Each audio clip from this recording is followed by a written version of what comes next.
Hey guys, welcome back to Wuthering Waves. And it's time for the newest update version 3.1, featuring the newest resonator, Aemeath. If you're just tuning in, make sure to say hi in the chat. And I hope you're doing well. Um, so I had this. I'm really looking forward to playing as Aemeath. I may try to pull for her, but not sure. I used up all my resources to pull for Uno, so I could have a few, so I could provide, so I could complete the Augusta Uno duo. Oh, hiya Tia. It's great to see that you're joining in. Um, Make sure to follow him if you haven't already. So, um, how are you doing, Tia? Ah, and thank you for that. Yeah, how you doing, Tia?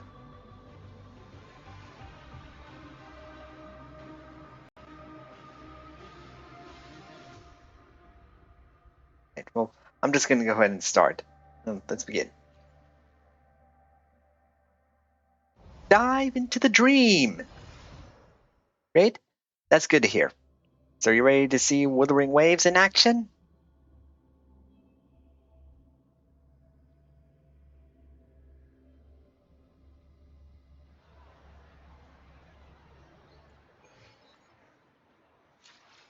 Right.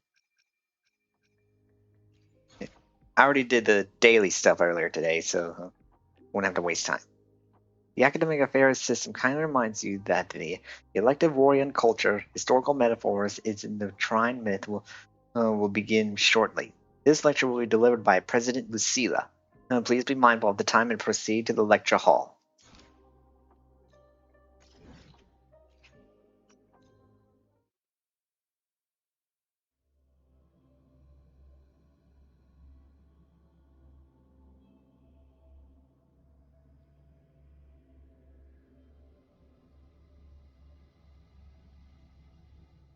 My symptoms have stopped for now, but whatever drained my frequency is still somewhere in Lahai-Roi.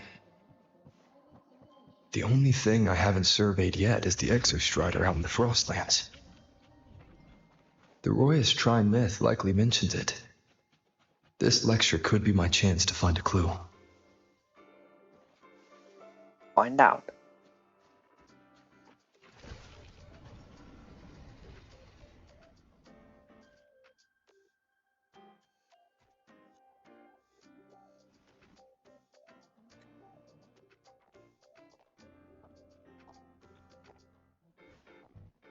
Now we reach the second epoch of the Royan Trine myth, the Sacred Reactor epoch.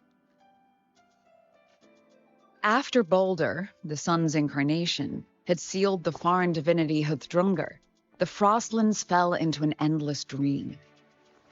Assistant Navora, would you continue?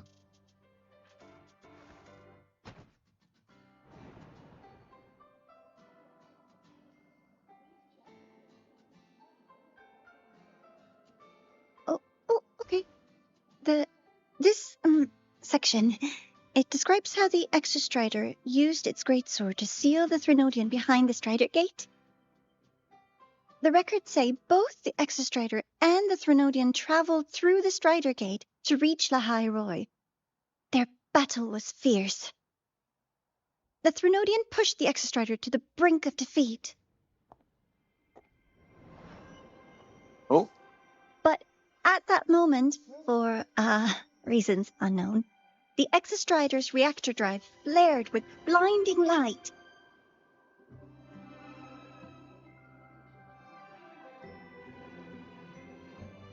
And it found the strength to raise its sword and seal the Threnodian away. Lahai-Roi was saved. What a relief.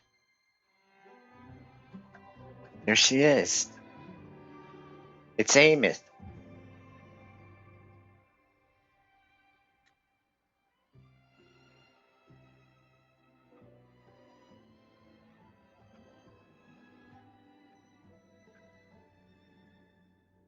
Hi. Nice to meet you. I'm Aemeath from Rebel College, same as you. Aemeath. It's pronounced Aemeath. First Okay. time seeing you in class. Trying to collect credits from all 4 departments? That's ambitious. Welcome to the academic quagmire. Aemeath, I've been looking for you. I never got the chance to thank you. Thank me? The day the Eye of the Thenodian appeared, you drove it back and saved me. Did I? Sorry, I don't remember that. She doesn't sound like she's lying. Then how?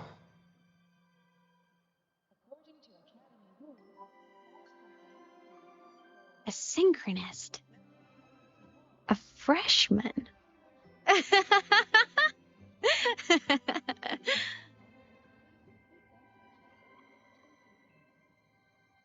What's so funny? Oh, don't mind me. I'm just not used to seeing you like this. I mean, look at you. Something's missing, though. Oh, I know. A uniform. The Academy still hasn't issued you one? They're painfully slow sometimes.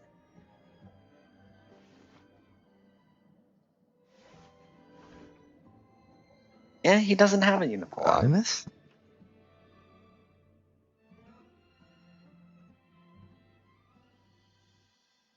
I have to go.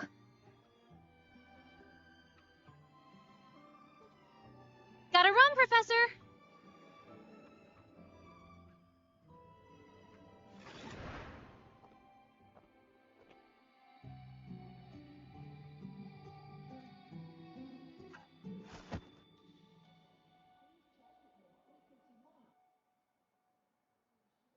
Rover, let's try to channel that enthusiasm into listening. Do come see me in my office after class, okay?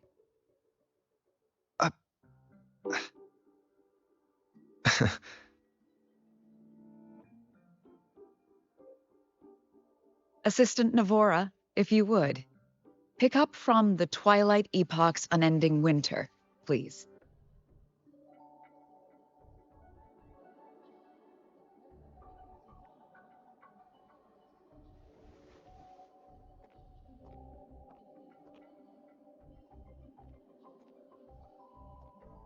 Sigrika, could you come to the library with me?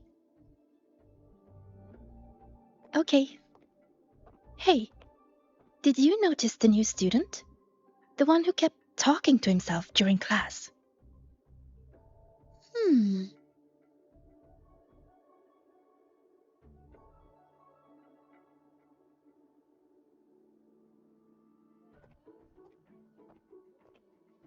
Rover, something happened during class, didn't it? Tell her about Aemeath.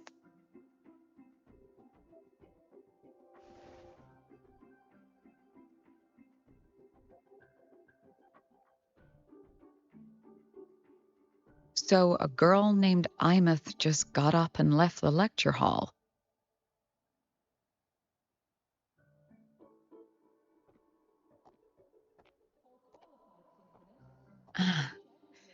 I never expected to hear that name again.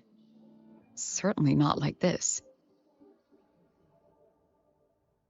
Perhaps you've just had a run-in with a ghost. Ghost.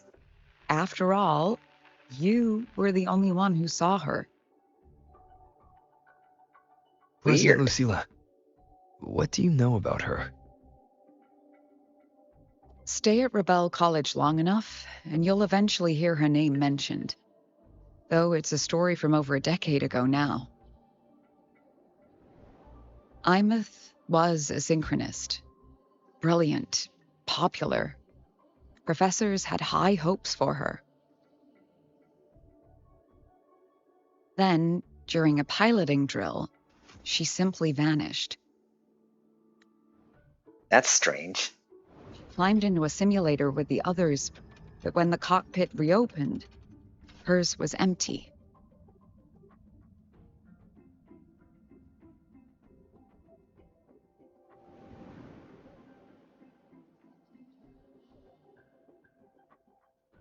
Intrigued?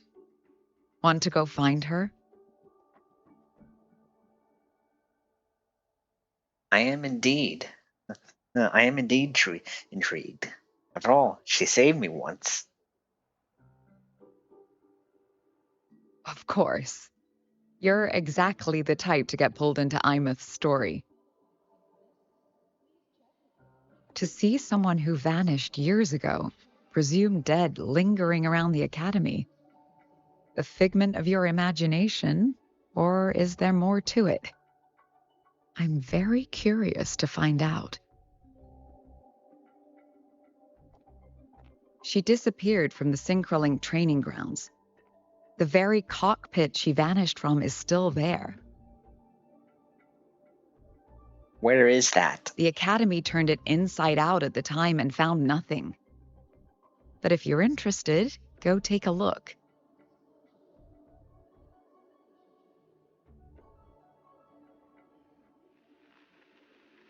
I expect you'll dig up some new surprises for us.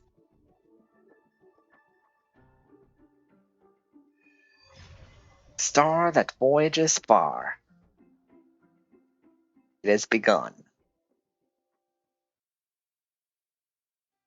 Solace Cannon. What could they be doing here?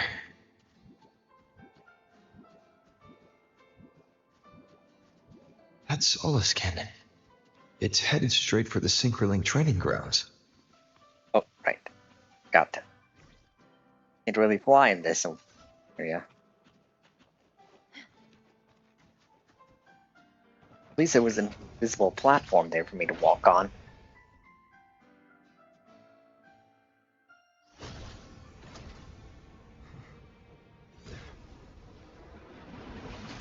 Oh,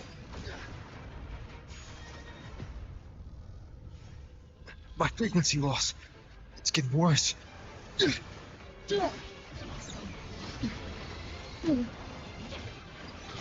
here she is.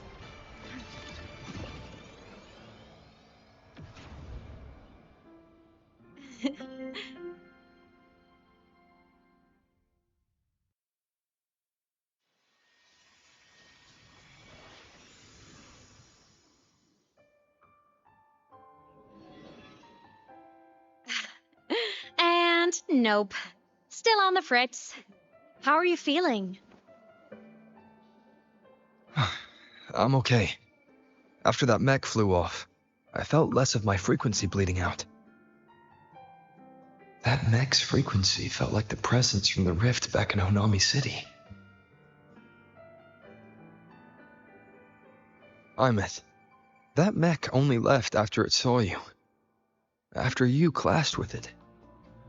That's twice you saved me. Each time I'm left with more questions than answers. They say you're the Exostrider synchronist who's been missing for over 10 years. And your hand, back there.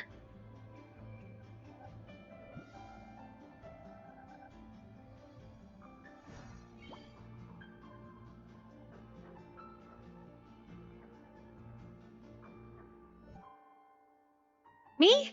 I'm not the Exostrider synchronist now.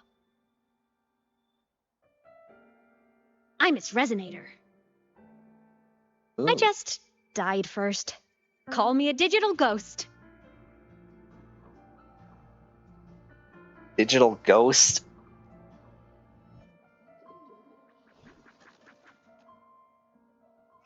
How can a ghost even become digital anyway? 10+ years back, the underground seal broke. The Threnodian on the other side of the Strider Gate was about to swallow Lahai-Roi. I was still a student. My sync with the Exostrider hadn't hit 100% yet. But there was no other choice. The Exostrider was still sleeping. So I had to do something unorthodox. So you overclocked yourself to try to resonate with it. Yup. Impressive, right? I woke the big guy up, if only for a second. The seal held. The crisis averted. Everyone I cared about, they made it out okay. But it was too much for me. My body couldn't take it and got totally torn apart. So yeah, I died. But I'm still here, just floating around. I've been a little invisible. Well, a lot invisible. To everyone until you. Why am I the only one who can see you? I couldn't see you before.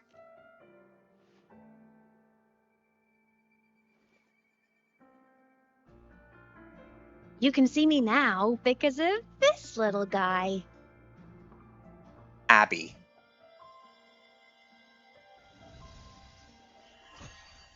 Or nope, I was wrong. The Exostrider's reactor core. My existence is kind of tethered to it now. Think of it as my heart. Even as a digital ghost, I never stopped trying to pull myself back together, to get back to reality. There's something I gotta do, and I gotta be the Exostrider's true resonator to see it through. But our resonance started with an overclock. The power I got was unstable from the get-go. I've spent years building it back up with this core. The Soliscan have been my little helpers too. At least they can see you. Then, not long ago, you ended up with it. That became your backstage pass to seeing me.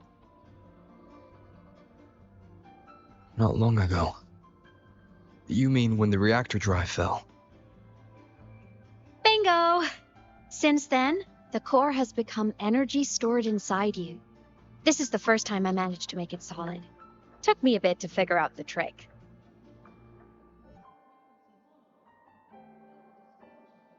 Then it was you. You were the one who saved Mornier when she was dying.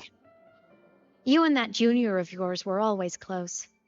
We even crossed paths a few times back when I was still, well, around. Of course I'd help. A junior of mine.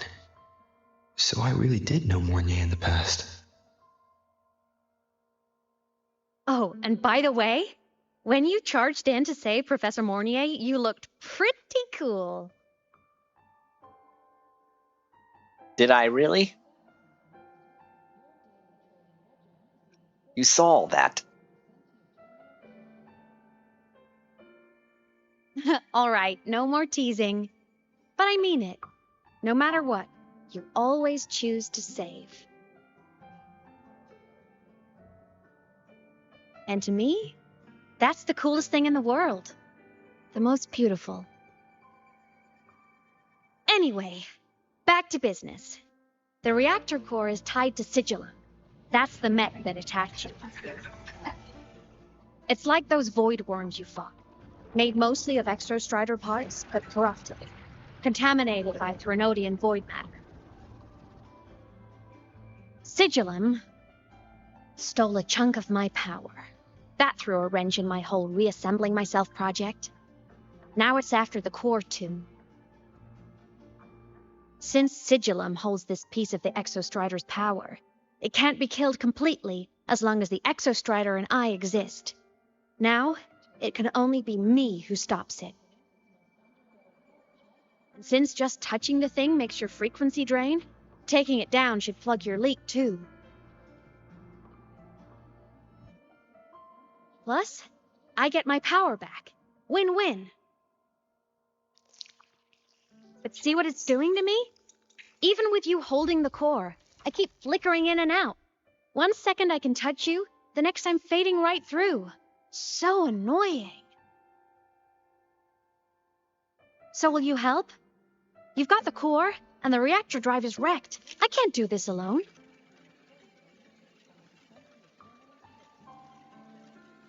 Also, I've noticed, when the core is in your hand, it runs faster. I can tell you're leaving a few things out, Aemeath. Still, you helped me and a lot of people in Lahai-Roi. That's enough for me to trust you. What do you need me to do? Existence is the imprint life leaves behind, being remembered, talked about, and seen. All the places I went when I was alive bear those imprints. The core's running lets me find and record those frequencies. These little cuties have been my scouts. And they'll be our guides now, too.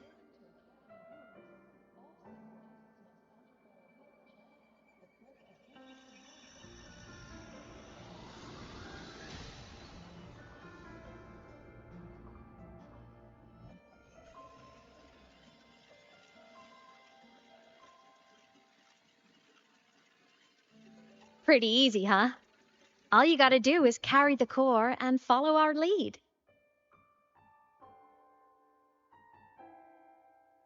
I'll do it. Alrighty.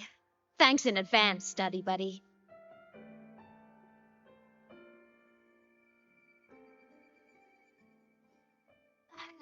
The Soliskin went down the lift. Let's follow. Before we go, I need to contact Mornier. The reactor drive was Lahai-Roi's son. If I'm using the core, the Academy will want to know. Go for it. No problem. Why are you such a slave to the man? Thanks for being understanding, Whoa. Aemeath. Think outside the box. Stay behind me.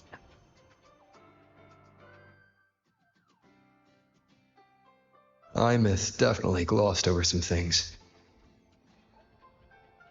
Like what happened during our previous encounter. What she's done since becoming a digital ghost.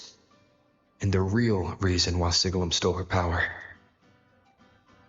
After years drifting like this, to still hold on to that spirit, her will must be strong.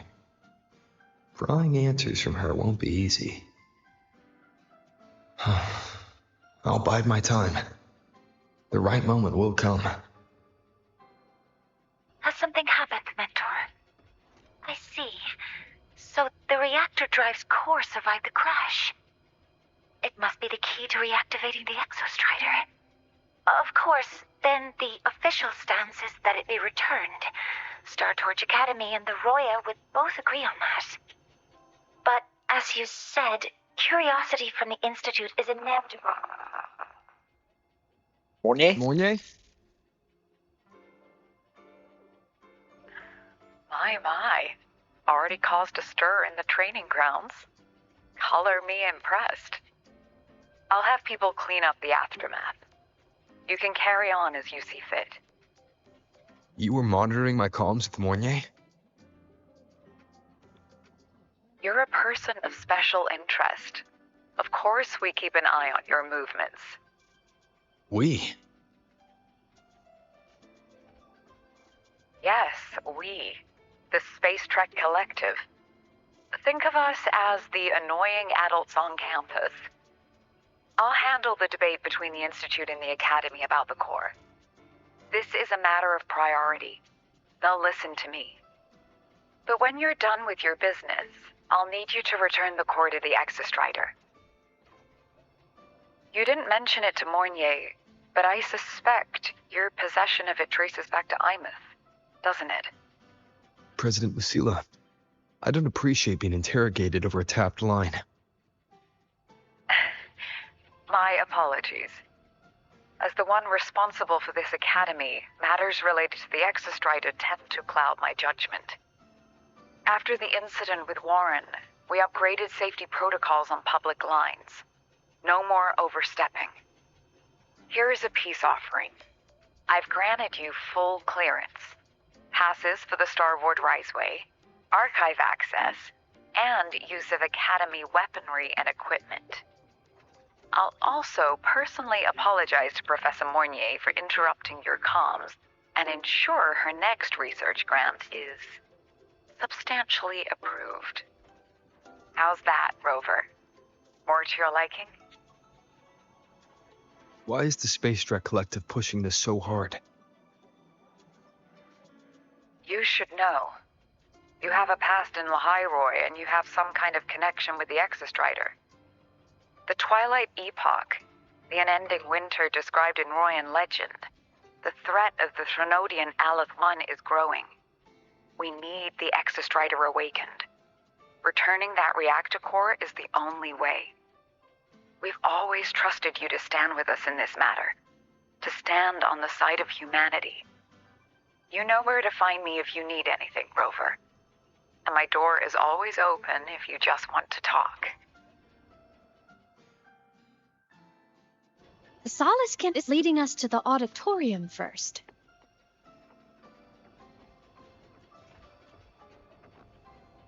The new solar celebration is almost here.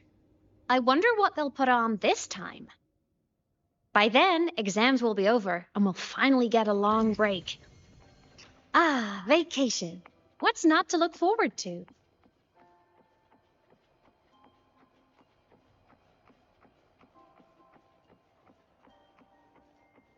Stay behind me.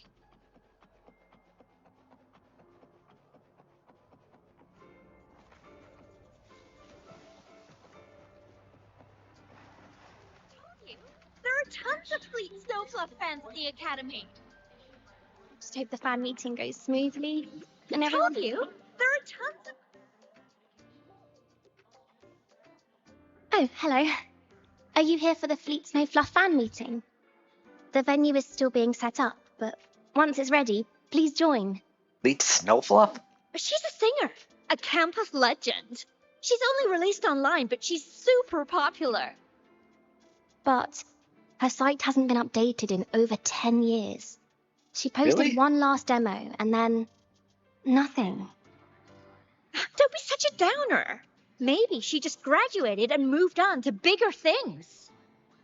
Probably never showed her face to keep her life private. Doesn't matter. We still have her music. Here, even if you're not a fan, you should give her a listen. I'm new here, but even I was hooked when I first heard her songs.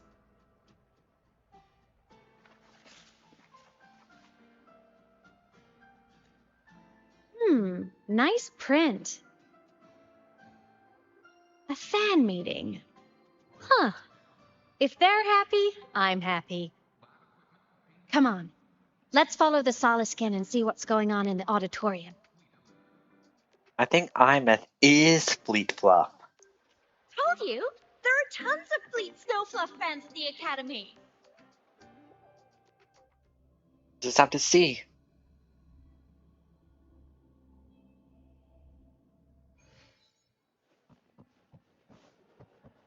Scrapping so many drawings. The fan meeting merch made it on time. Thank.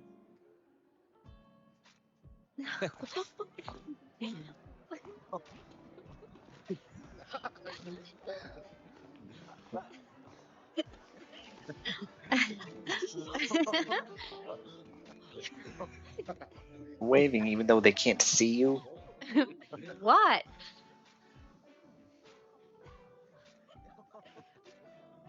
They can't see you. So why bother waving? Oh, just a habit of mine. Waving, chatting, going to class. It makes me feel like I'm still alive.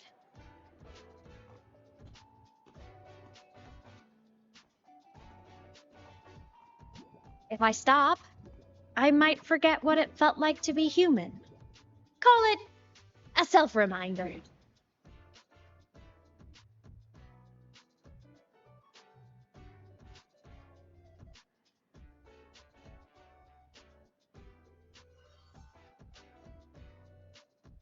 Fleet Snowfluff. Yep, that's me. But don't say my alias out loud. It's embarrassing. I knew it. So you weren't just a synchronist. You had a whole other life here. Just one of my many hobbies. I was into photography, gaming, movie nights with friends. Figured you only get to be a student for a few years. And I wasn't the ambitious researcher type. I wanted to soak it all up while I could. I understand her on the whole gaming part. I tried a little bit of everything. I just wanted a happy, carefree life.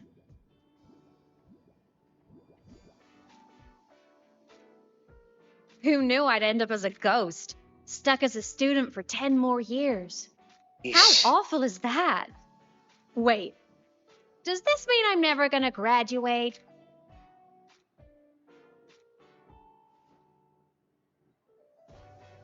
You might get the chance once you restore your body. Hope so. Guess everyone needs something to hold on to. It's good to have a little hope. But I have to say, it's really moving to hear people talk about my songs after all this time. I wrote those for myself, you know? Never expected so many people to care. But if they made someone feel something, joy, pain, anything, that makes me really happy.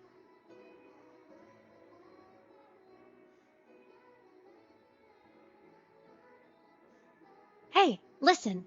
Hear that song playing in the auditorium? That's the unfinished demo I left on my site. What a shame. I really should have finished that before the training run. Now it's my little musical epitaph.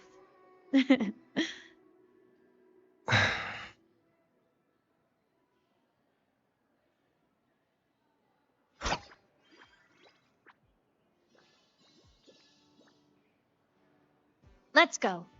The Solace Skimp is calling us.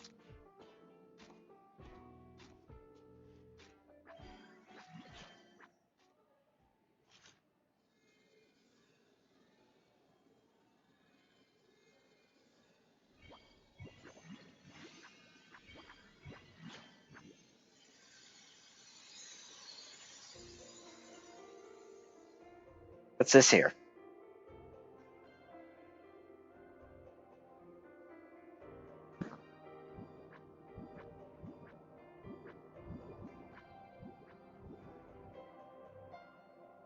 Interaction time. Is that the student rep from Rebel College? That's one bold speech. Is she giving a welcome speech or recruiting for a space adventure club? Uh-oh, the professors look upset. But she made a good point, didn't she? Isn't that passion the entire reason we're here? To explore whatever's out there again.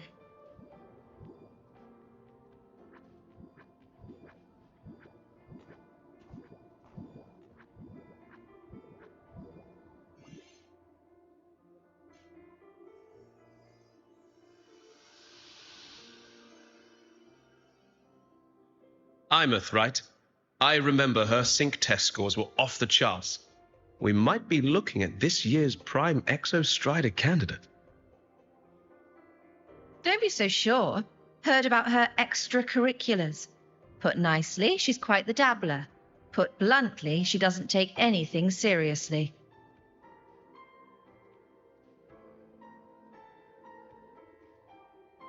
Potential is still potential.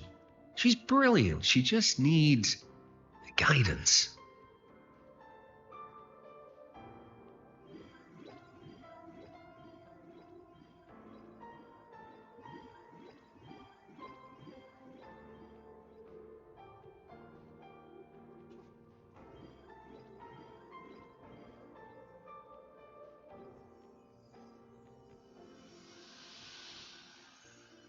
May we one day walk among the stars, to touch with our own hands a universe so cold, so real, and so breathtakingly beautiful.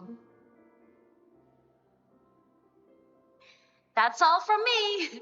If I keep going, my credits this year might be in danger.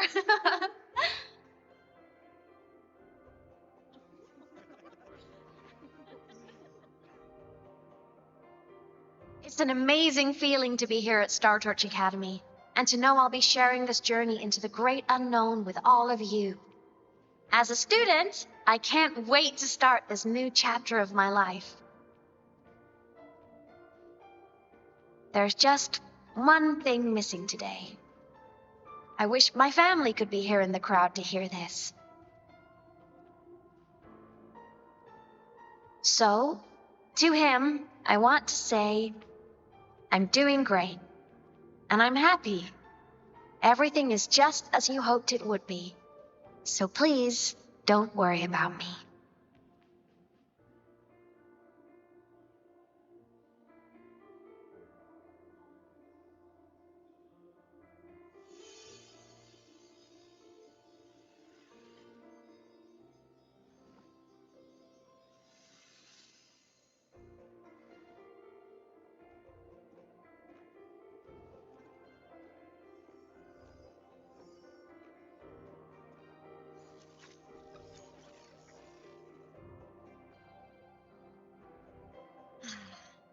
Looking back, I really do miss those days. Star Torch Academy is a nice place. I mean, I caused my fair share of trouble, but the professors never turned me away from lectures. You saved Lahai-Roi, Aemeath.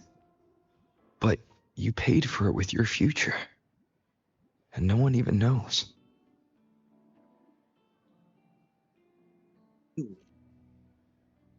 Maybe a little. But it's fine. Loneliness doesn't kill. Besides, I still have plenty to keep myself busy with. I wish I could have been there. At graduation. To hug my friends and wish them all the happiness in the world.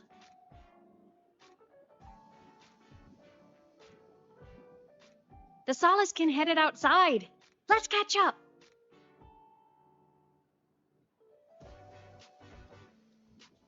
If it's leaving the campus, it's probably going to the Frostlands. Right, we'll need to take the Starward Riseway. That place above the sword. Yes, a frozen, silent plain, white with endless snow. The place where the Exostrider finally sank into slumber.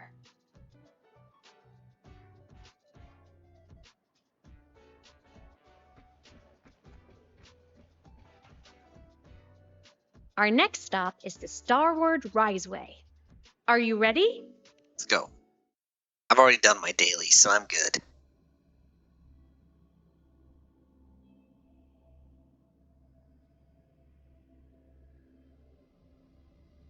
When I was a kid, I once hid in the Starward Riseway and made it to the Frostlands all by myself.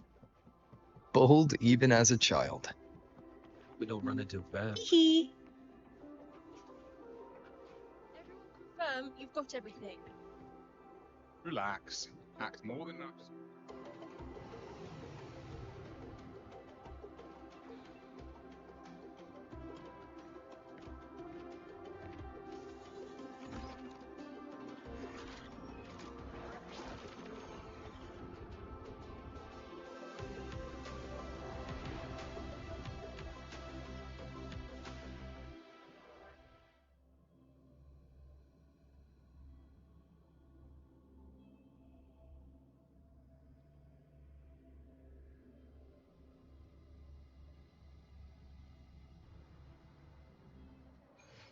You got your thermal jacket on?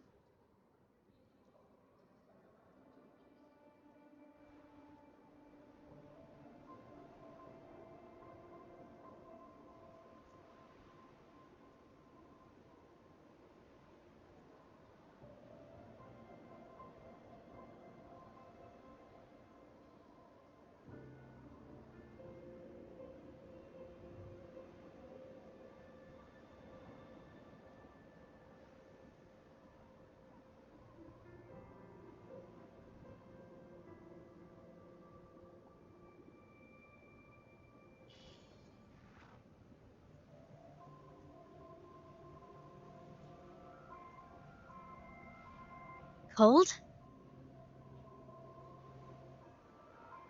I'm fine. What about you? Between you and me, ghosts can't feel the cold. Makes sense.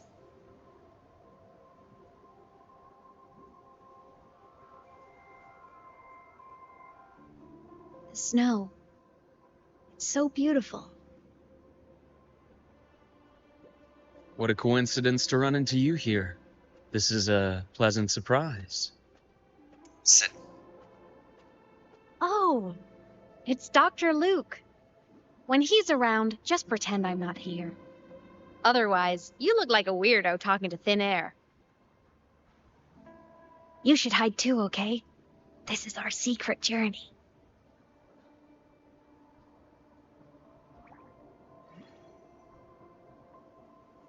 You know him? He's the school doctor. All the students know him. I didn't super well, but I do know that he's been in Lahai-Roi for a long time, and you can trust him. You came to the Frostlands for the Exostrider?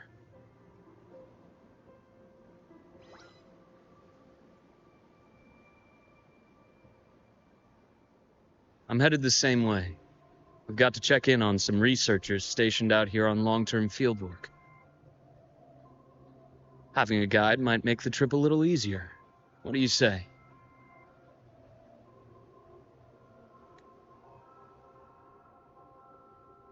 Let me help you modify your bike. There are quite a few waterways, and its current setup might not handle them well. You know how to modify bikes. You pick up a few things when you come here as often as I do. Oh, I used to love riding. My friends even called me the Speed Queen. Though that was usually while they were white-knuckling the seat and screaming.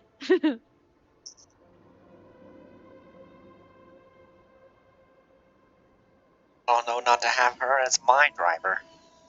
Look at this place. Hard to believe it, but years ago, all of this was a lush green forest. Back then, the Roya were nomads, the true natives of Lahai-Roi, who walked in step with nature itself. I see. Was it the lament that changed it into Frostlands? Yes, it triggered a magnetic pole shift. From then on, Lahai-Roi became the new pole. But a lament wasn't the only cataclysm stirring back then.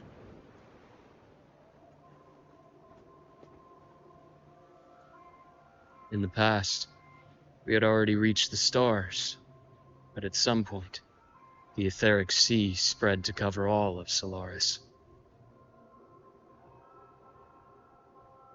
From that moment on, the universe locked its doors. We couldn't verify whether the sky above us was real or just a reflection. countless spacecraft were lost. Our space exploration programs were abandoned, and space became out of reach. But times have changed. Since its founding, the goal of Star Torch Academy has been to use the Exostrider to explore space, whether through the etheric sea or the Strider Gate. I understand the etheric sea part, but the Strider Gate? You know Lahai-Roi's history? Both the Exostrider and the Thrunodian first came to Solaris through the Strider Gate. The Academy has its theories, but here are two you might find interesting. The Strider Gate is a gateway to outer space, and Aleph 1 is a Thrunodian alien to Solaris.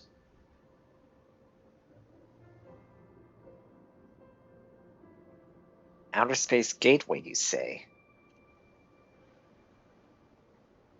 With a gateway like that, of course we want to open it. But to pass through, we must awaken the Exostrider and be prepared to face Aleph 1 head-on.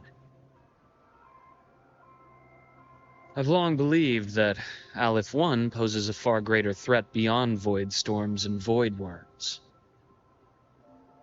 With other Thrunodians, we can at least glean clues of their nature from their places of origin and the civilizations they emerge from. But Aleph 1... our knowledge remains blank. So many dream of being the voyager who returns from the stars, the first to walk the cosmos once more. But in all these years, no one has succeeded. The etheric sea phenomenon cast us into isolation, but it also gave birth to all our dreams of what could lie beyond. And those dreams are still alive today.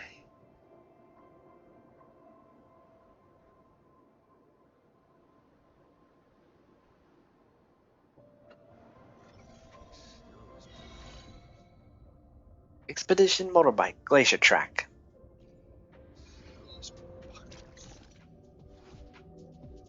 Expedition motorbike modified by Luke Herson, equipped with the new glacier track module. With this module, the motorbike can freeze water surfaces and travel across them. Progress of the main quest on and to unlock new expedition motorbike modules with special functions. You may switch between expansion modules on the expansion module menu or the weapon menu, or the wheel menu, and you can only equip one module for your motorbike.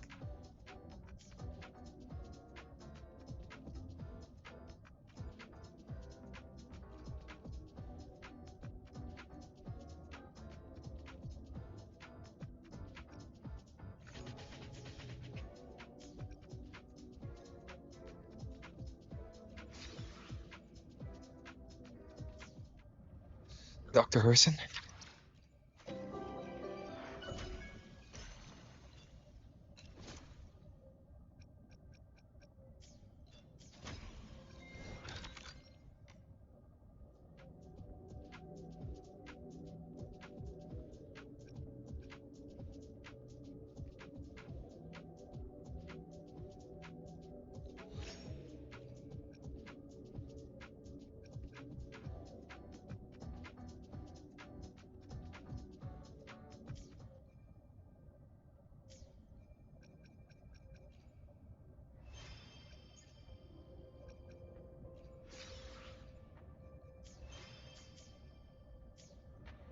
Oh, it's piled up so deep.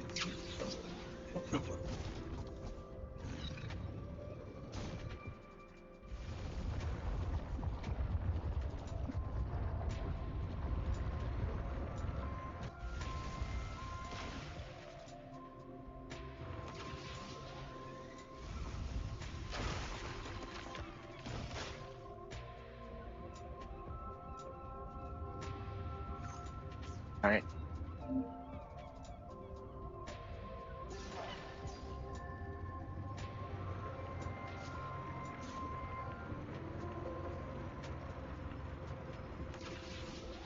See that? Ancient life forms, frozen right into the ice walls.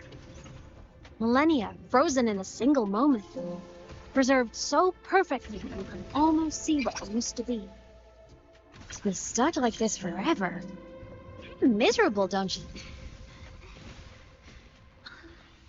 Must be around here. Someone's ahead. That voice.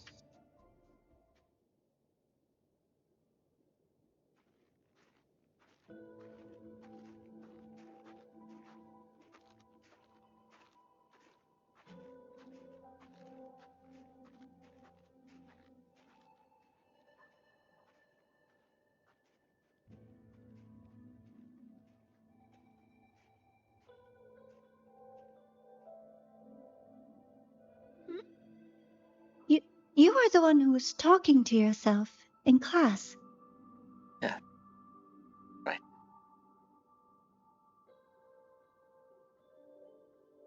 Whoopsies.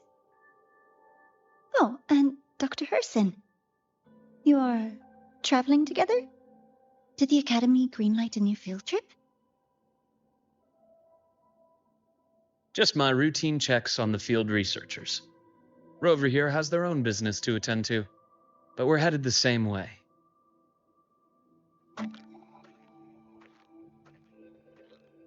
What about you, Miss Navora? Chasing more fallen debris? Yes, exactly. I heard the Frostlands have been experiencing changes since Helios was launched. I had a hypothesis that new debris fields might have been exposed. Debris? Space equipment that fell from the sky long ago. Probes, satellites, and even space stations. Oh man. Some previous digs unearthed wreckage containing records lost during the lament. Oh, and images. Photos taken in orbit of other planets. They were absolutely breathtakingly beautiful.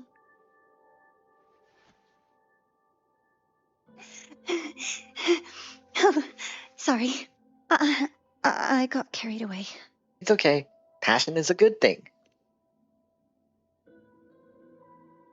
Thank you. Sometimes I'll just start info dumping. I know it's not the best.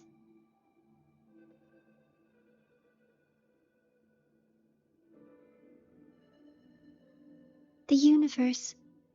What secret is it hiding behind all those infinite stars? I really want to know.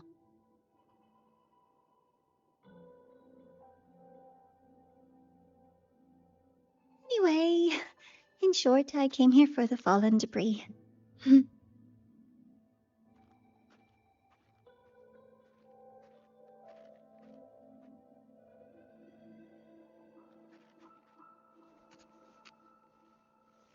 The data on the instrument shows there's a high chance that close by... Huh?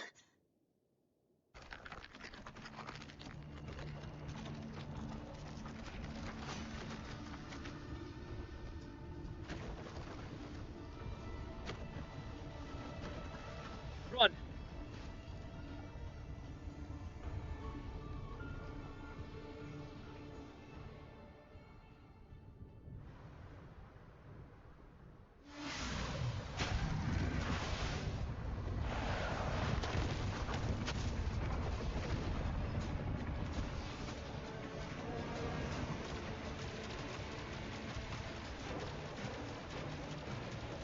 Firing, keep firing. It's an avalanche.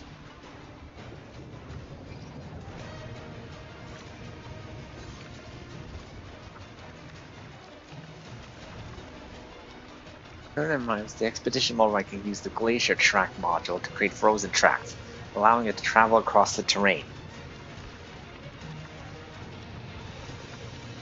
That's good to know.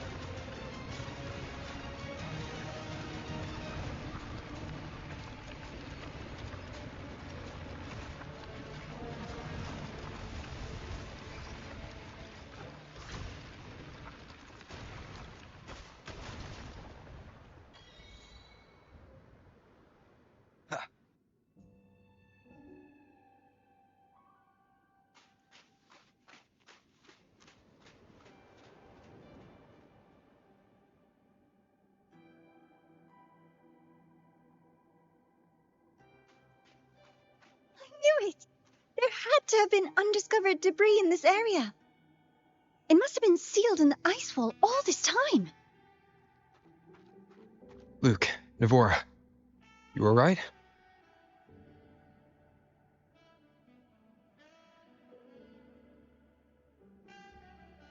Oh, I'm good. Perks of being a ghost, you know? I'm Hi, so sorry. Portos. It's my fault for putting everyone in danger. Welcome to the stream. How are you? The collapse was an accident. We're all okay, so don't blame yourself. But the way we came in is completely blocked. Scaling that ice wall? It's too high. Too risky. I'd rather not have a student on that climb. I've contacted the Academy. They're sending a rescue team. Once Navora is safely returned, we'll set out again.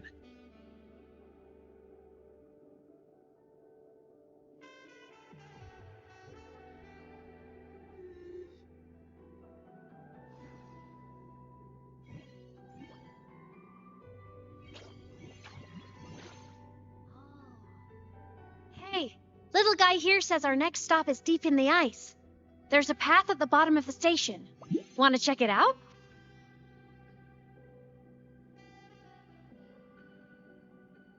What about waiting inside the station?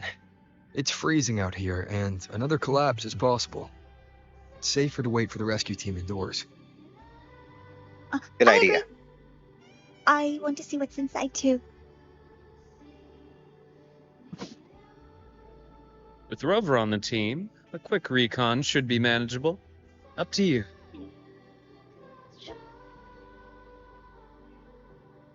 Hey, question. Before you came to Lahai-Roi, did you do this kind of thing a lot? What do you mean? Like traveling with a crew, seeing the sights, stumbling into trouble, then going your separate ways. Like a classic road trip movie, you know? Yeah, pretty much like that. Nice. I I happen to love those. Looks like this time I get a co-starring role. Amazing! Let's keep going, study buddy. Absolutely.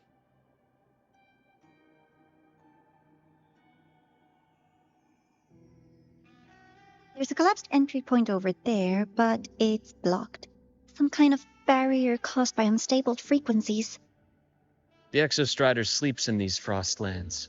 Void storm activity can make local frequencies unstable with fluctuating void matter levels. Oh, taking this opportunity, let me grant you access to the module adapter. Huh. It's already unlocked. That must have been Lucilla.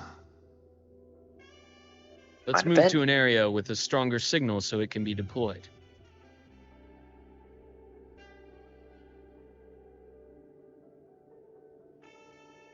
How you doing, Four Paws?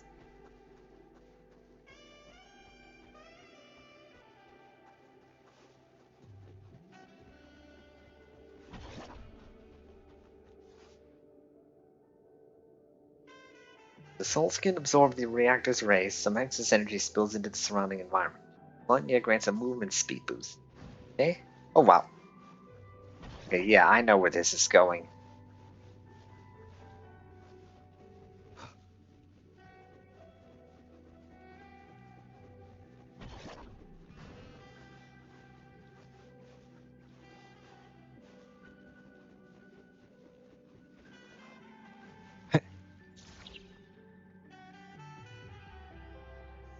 This module adapter was developed by Star Torch Academy for Frostland expeditions. It lets you interact with frequencies disrupted by void matter. Give it a try. You'll need it here.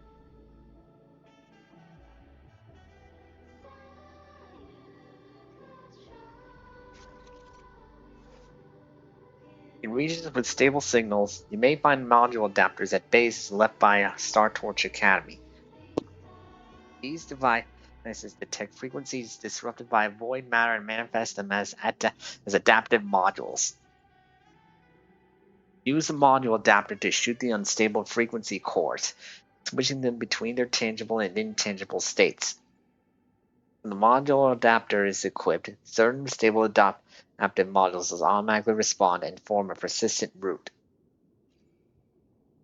When the module adapter is equipped, you can pass through the unstable barriers. Right, let's see.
Compared to other debris fields, this station is in much better shape. It's amazing.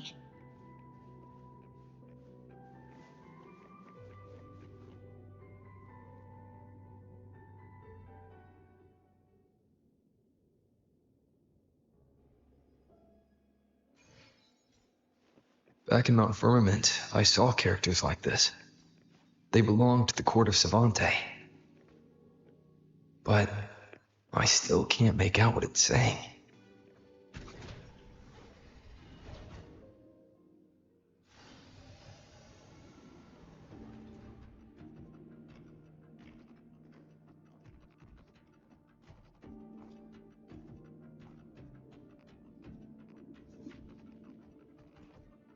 This is...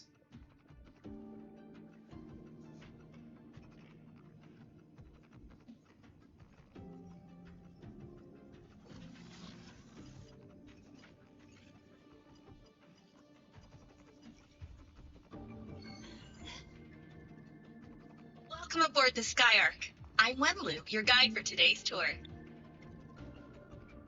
Teachers, please stay with your assigned groups and ensure this one-day tour goes smoothly.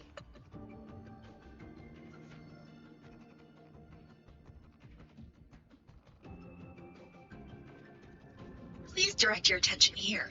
This containment unit holds droplets of the etheric sea itself.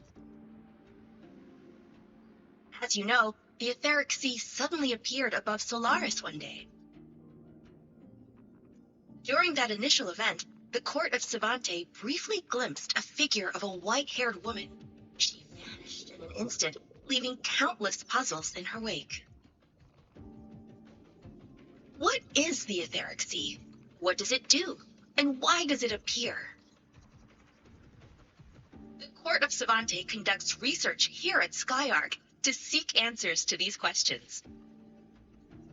Next, please scan your clearance with the system and follow me in an orderly manner. We will now proceed to the central deck. Awaiting us is this station's most significant breakthrough, a mass relay device powered by a stabilized sample. A sample of the etheric sea? If it's part of the fallen debris, can it be? This research started before the phenomenon first appeared? Oh my, this is an absolutely incredible discovery! Thank my lucky stars I came to the Frostlands today. That guide was probably a hologram frozen in the system's memory. Huh. Those brilliant minds in the Institute will be wetting themselves over this. One-day tour, huh? From the way she spoke, the visitors must have been school kids. Guess hopping a shuttle into orbit wasn't a big deal back then. The containment unit looks custom-made too. Transporting those samples safely would have been a massive logistical operation. Huh. Court of Savante Space Station. This is an exceptionally rare find. How do you know how to operate the systems here? The Academy has recovered other debris from this era. The systems have enough common architecture for me to manage a basic reboot. As for the Court of Savante's characters, let's just say I developed an interest in it, under unique circumstances. The characters in that pin. They're Court of Savante letters. I obtained it by chance. In fact, it happens to involve you. This isn't the place for that story. When we're back at the Academy, come by the infirmary. I'll explain then. After all, it is a long story. Ooh, sounds mysterious. I want to hear the story too. Please. Pretty please. Depends on the situation. I'll hang back and wait for my cue then. Everyone, this way please. The visitor registration system is here.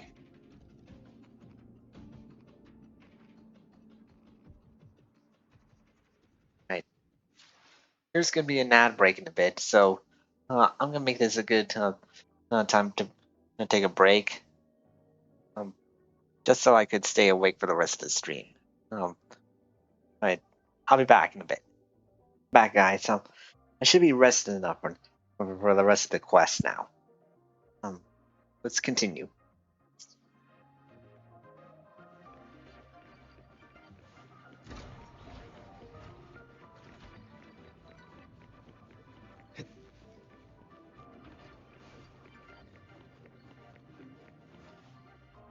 Welcome aboard the Skyark space station. It's an honor to share this vessel of knowledge with you as we journey across the stars.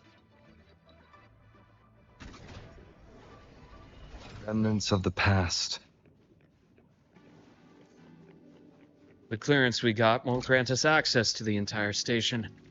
We'll need to register again later. Also, while the hull looks intact, the system is reading several parameters in the red. Could be the etheric sea's droplets affecting the surroundings, spreading through the station.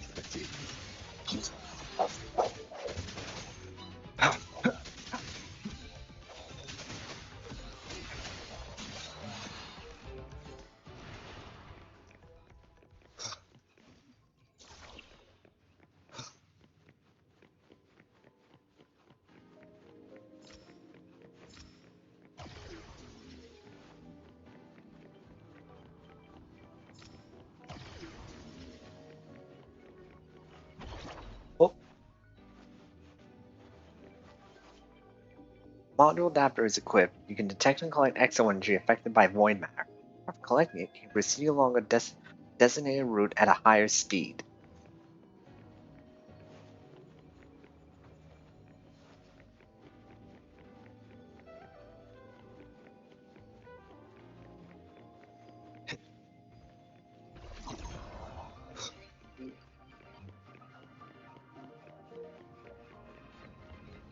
That flowing sphere is the mass relay device, with the etheric sea as its core. Let's check the console.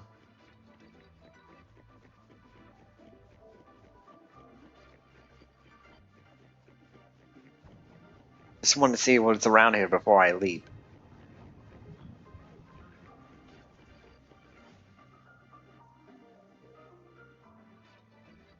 With the droplets dispersed, some space station sectors have become unstable. This mass relay device shares the same origin as the droplets. It can stabilize them, and also punch a corridor to other sectors. Incredible that it has such capabilities.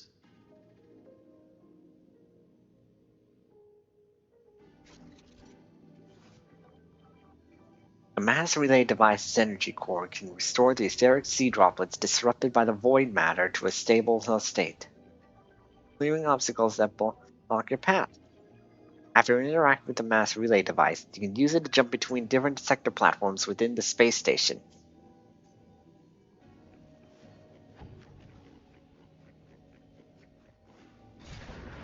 There we go.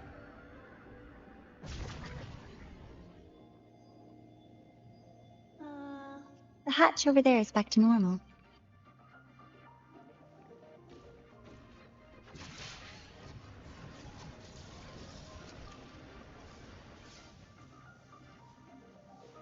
Interesting. Feels different from how I usually move.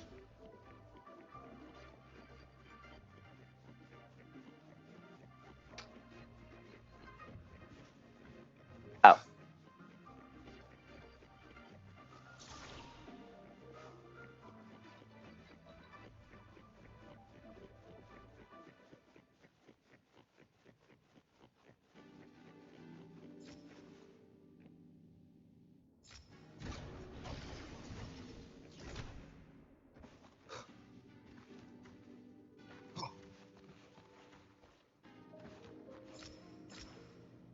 Oops. Didn't mean to do that.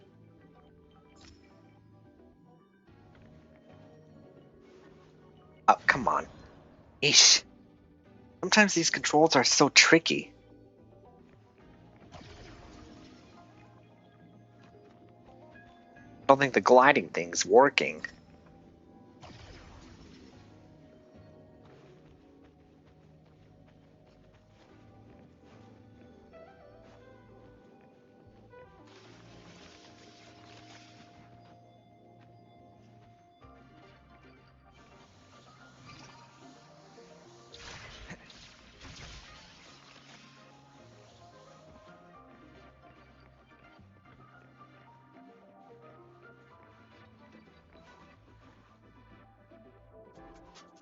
Pathway's blocked. Let's try the module adapter. Every time I go into these 2D sections, I can't help but feel like I'm in a Mario game.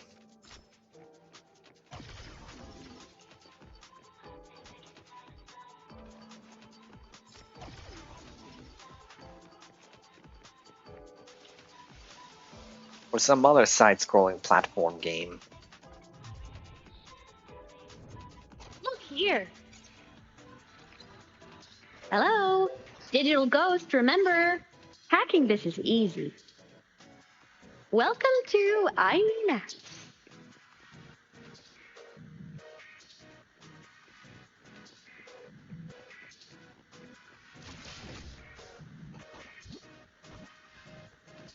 An unexpected discovery.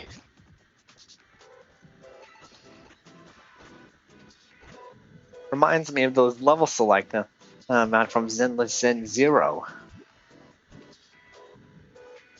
Remnants of the past.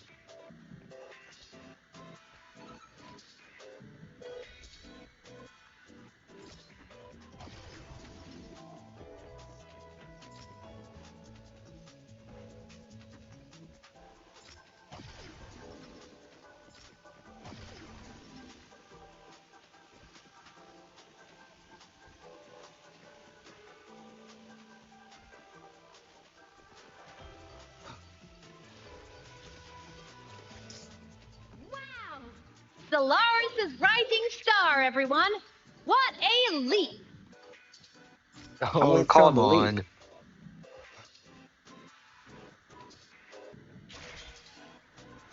Track system activated. Done! This track was used to transport experimental samples from space. The storage facility should be just ahead.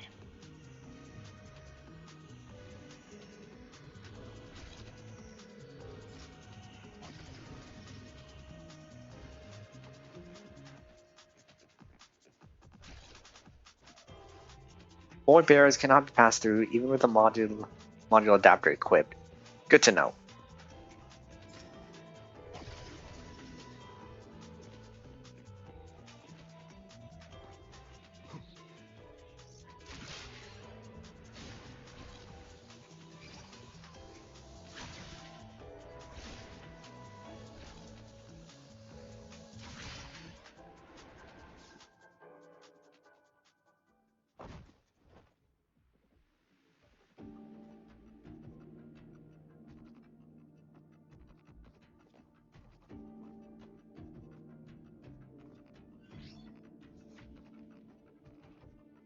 These containment units hold star fragments and etheric sea droplets, all collected in EVA missions by our very own Uncle Clement, who just gave you a tour. It's exhausting work. After each mission, he requires a full cycle in a recovery pod. Let's thank Uncle Clement, and then gather here.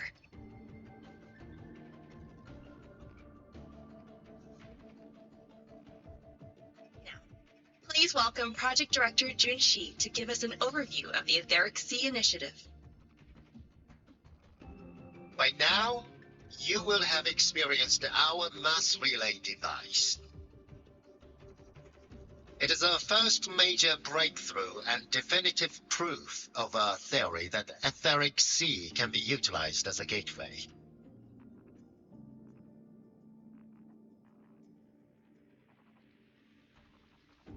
The droplets exhibit unique quantum properties. Used as a medium, they could help us reach places no one on Solaris has ever set foot. We haven't found the way yet, but I believe these obstacles will be solved soon.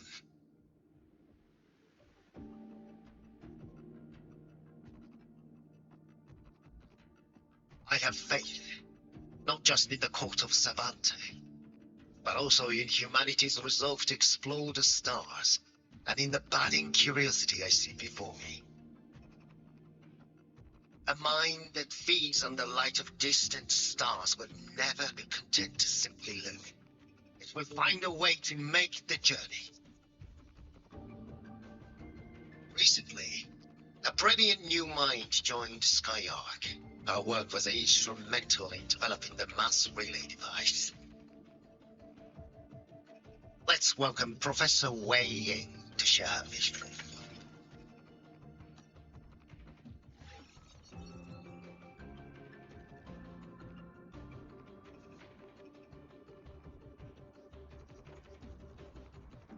Pity. His hopes never came true. Humanity's quest to reach the stars has only gone backward. To feed on the light of the stars.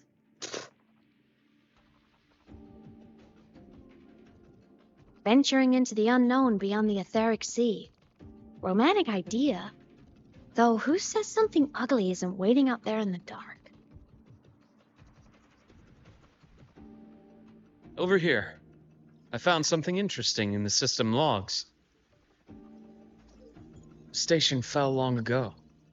But according to this, the Skyark system was briefly reactivated after years of silence. Could someone still be alive? Not likely. We'd have found signs of life long before now. The activation sequence was used only to seal hatches and lock equipment. After that, nothing. Can you see who activated it? Hold on. Yes. Clearance belonged to Clement. The one who gathered the droplets. That's all I can pull for now. But the Academy will run a full investigation later. I'll keep you in the loop. Good. Keep me posted. Shame the director's speech got cut off. Can't help but wonder what that colleague of his was going to say.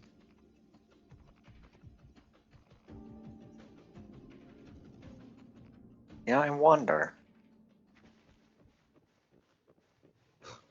I wonder why it got cut off. Welcome aboard the Skyark. Okay, that was unusual. Station security grid is offline in this sector. Monsters? Void matter has made them highly unstable.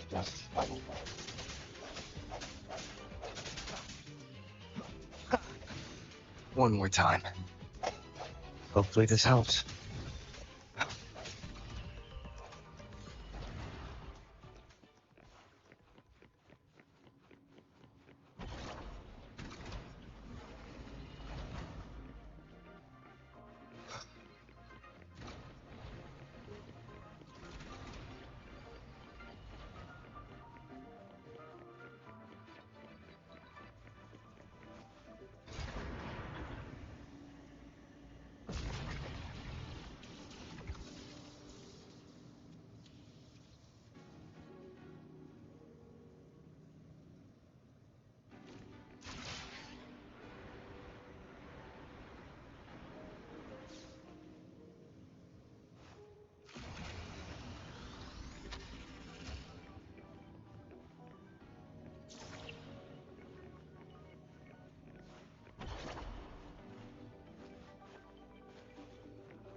Remnants of the past.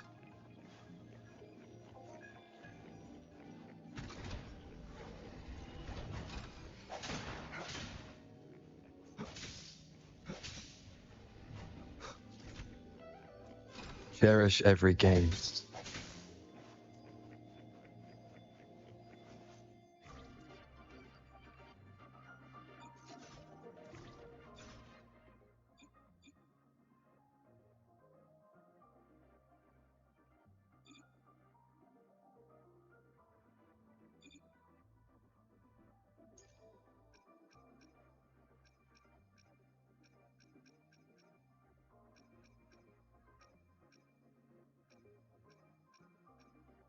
Here it is.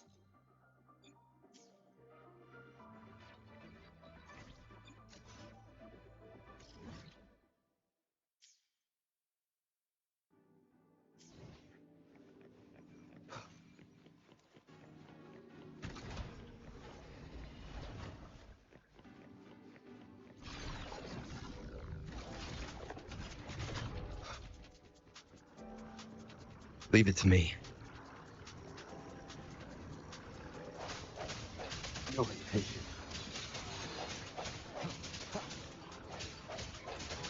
Hopefully this helps.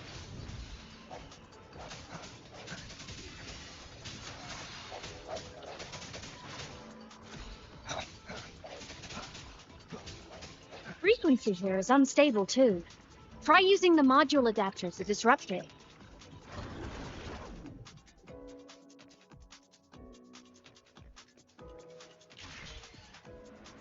Look left!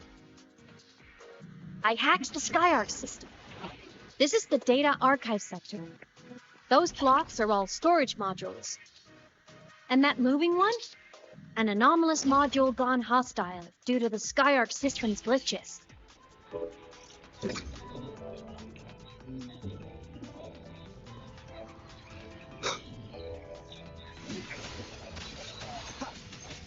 Void matter levels seem to have risen.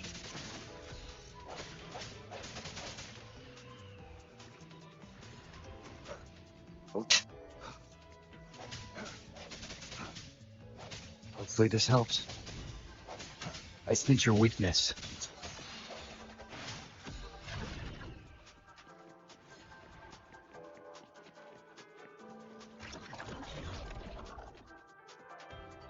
moving deeper into the sector.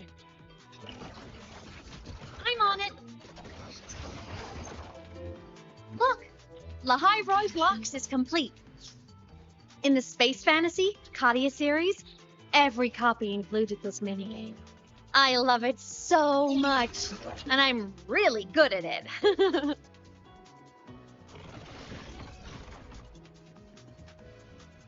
The anomalies here are more pronounced than before.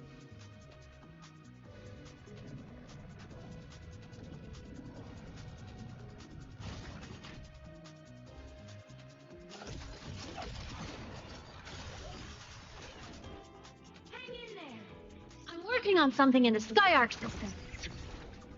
Use the adapter to disrupt these error modules.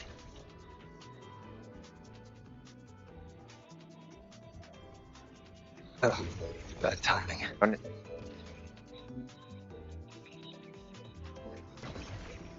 Got him. Race complete. Hey, do you know how to play rock, paper, scissors? Everyone does. Good. Now, go rock!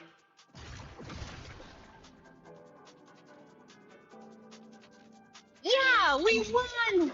Amazing play! Wish we could play another round of Lahai-Roi blocks again.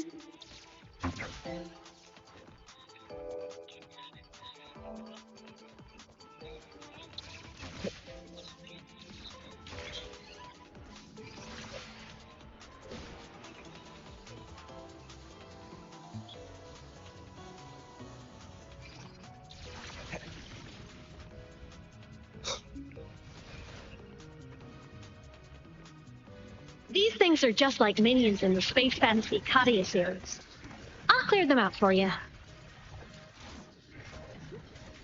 Those modules fell and took out the hostiles? Doesn't it feel like we've been extra lucky this whole way? You're right, but some modules did attack us. Oh. Hard to tell if the SkyArc...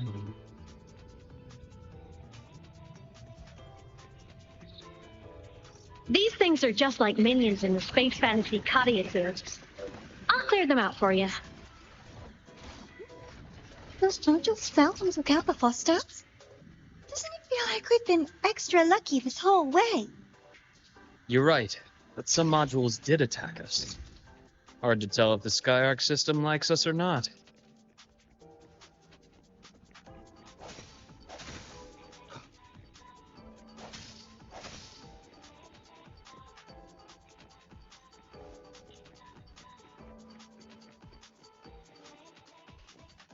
Welcome aboard the SkyArc space station. Your one-day tour has ended. Please follow your guide back to the central deck and log out of the visitor system in an orderly fashion. May we meet again among the stars.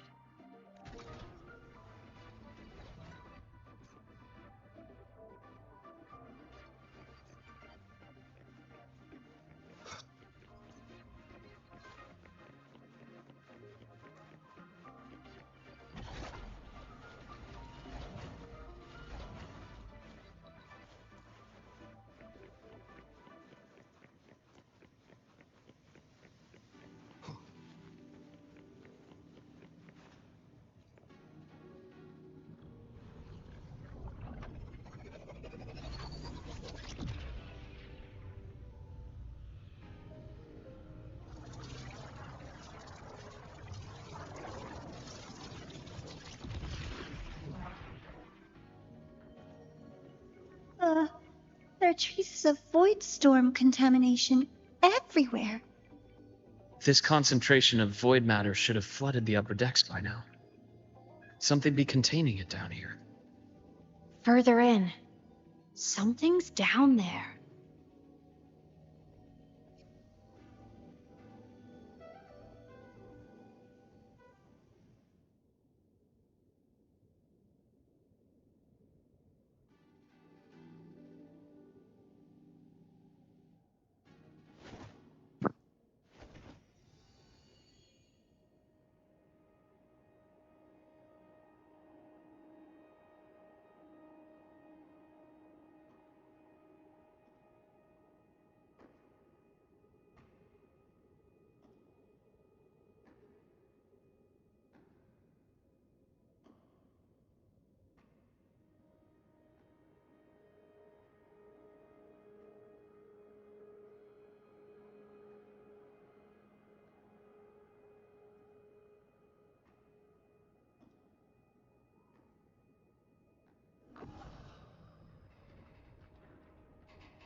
Huh?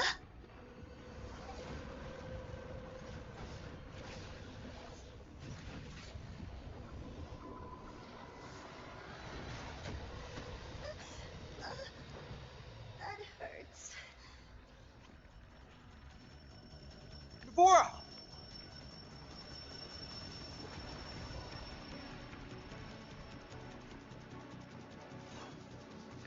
She alright?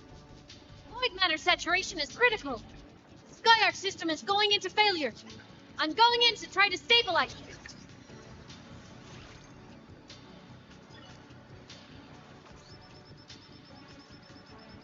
Everything here has already been contaminated, including that.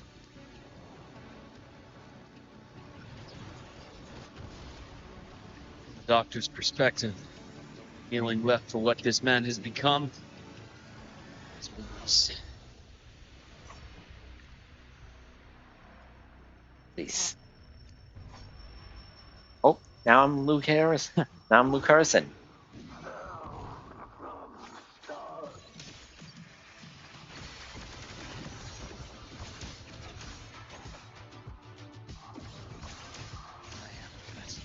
Charge. A deep incision. I deliver. Merciful death. Yep. Rot. Resected. A bearable price. Wow, he's really good. Fast takes form. Finally, some blood.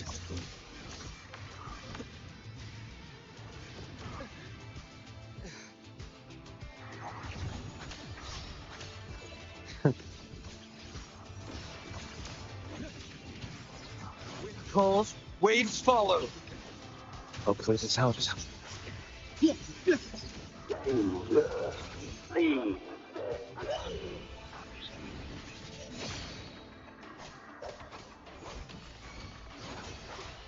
Charge. Angel Leaf initiated. Rise anew. Gotcha. Projection begin.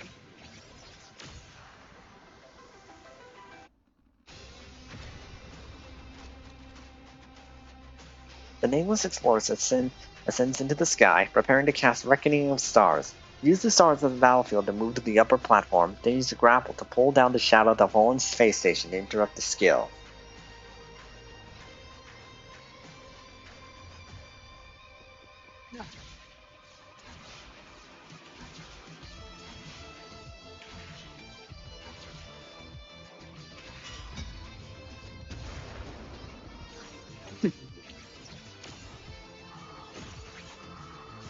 Rot. Resected. Moon break. My scalpel etches your epitaph. Blink, and agony ends. Accurate prediction. Wind calls, waves follow. Hopefully this helps. You'll face judgment. Game over. as takes form.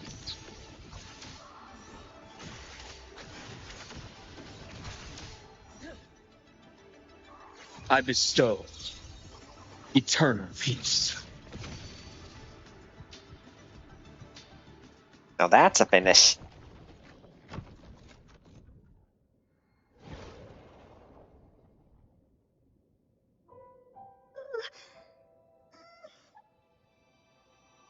I'll check her injuries. Will you patrol the area to make sure there are no more threats? Got it. You go check on her.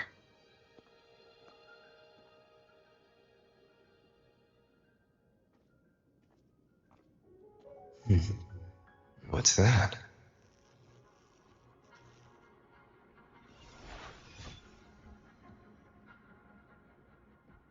The Skyark system is stabilizing. Look, a log entry. Clement. That must have been the astronaut's name. Huh. After he woke from his sleep pod many years ago, he initiated a lockdown that sealed in this entire wrecked sector, including himself.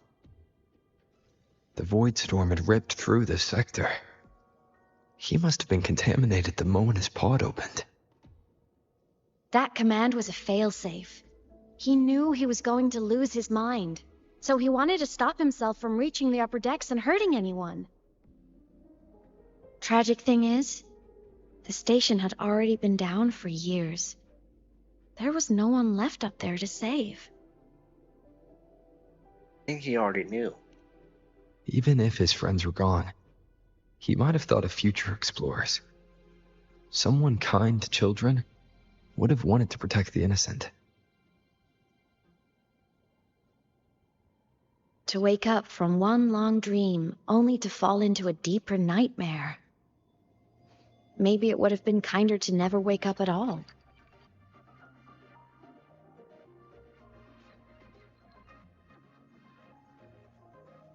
This file, it looks like a recording.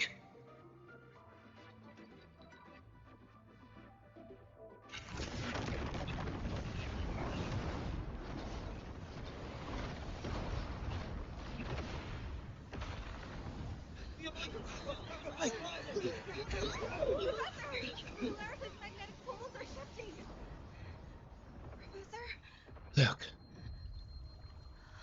Someone's falling straight from the etheric sun.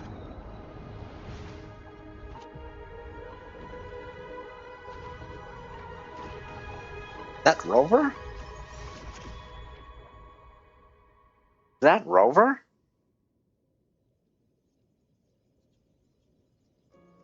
Was that me in that recording?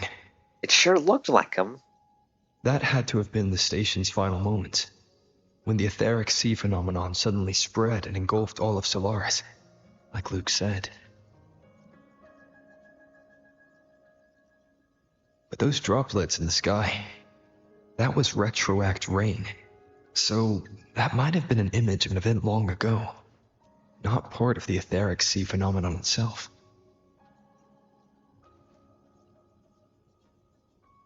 Did I really fall from the etheric sea?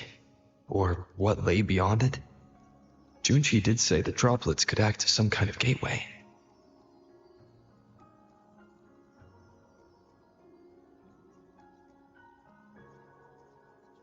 Back then, could I have... Aemeath? What's up? You look unhappy.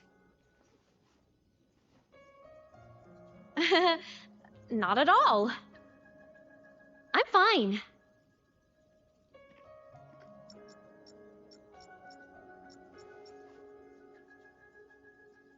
I'd recommend you keep this private. Don't leave the recording for the Academy's teams to find. Remember what I said earlier. It's a nest of competing factions. Anything connected to your past needs to be handled with discretion. So, what do you think, leader of the Black Shores? Very few people know about that. Be direct with me, Luke. I know you knew me before, but I acted mostly as a bloom bearer in the past. You and I, what exactly are we to each other? Friends, I'd say. Not the kind who lived in each other's pockets, but as the Huanglong saying puts it, true friendships are still waters that run deep. We met by chance, and by another twist of fate, you entrusted me with a rather long-term assignment. How about this? Strangers in passing who became confidants. How does that definition suit you? I need time before I could take your word for it.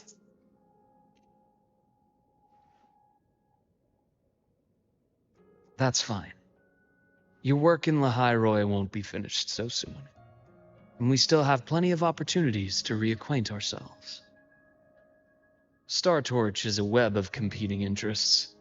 If this video leaks, it'd create quite the cleanup operation. After your sudden exit years ago, people were lining up to unpack your history. Solaris's golden boy. Forever a mystery.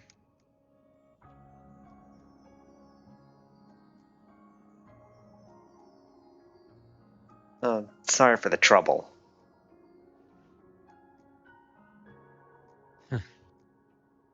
Not the same as when we first met. But let's save the reminiscing for later. Navora's hurt. I've stabilized her, but as a doctor, I must stay to watch over her.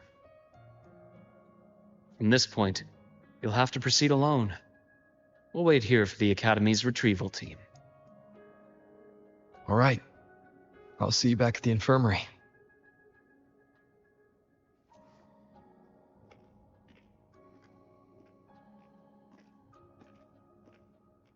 Luke, when you said, I'm not the same, what did you mean? Just my impression. I could be wrong. But you seem lighter now. More hopeful. Happier. And that's not a bad thing.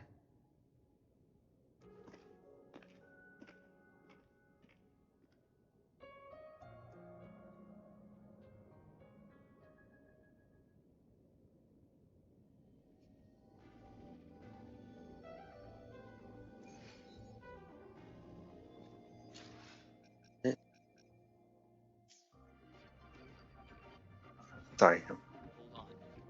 I just clicked on some Twitch drops and I want to check my email to see if it's there, but it hasn't come in yet.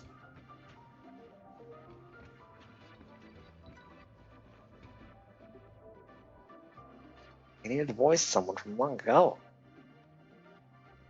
Saying he fell from the stars. What else did he say? Well, he says he must seal this place, so that those above can live well.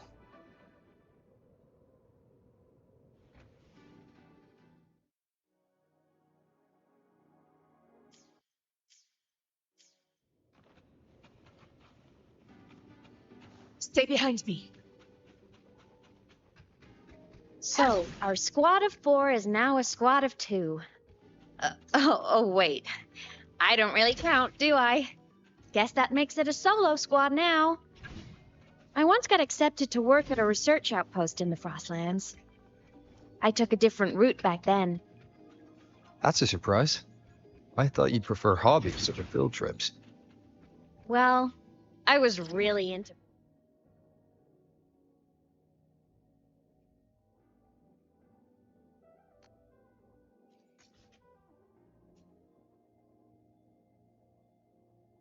storms. Could count as a hobby, I guess.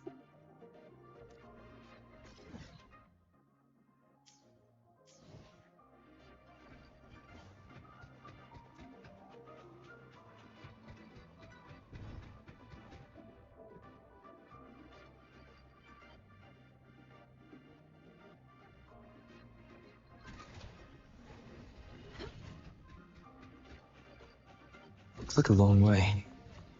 Better take the bike. Let's follow the light ahead.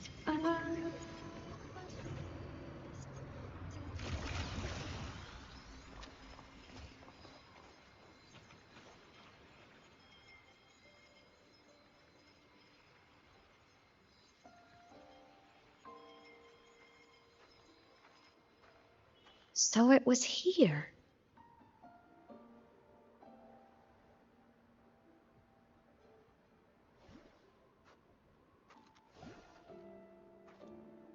This is the research outpost you mentioned before.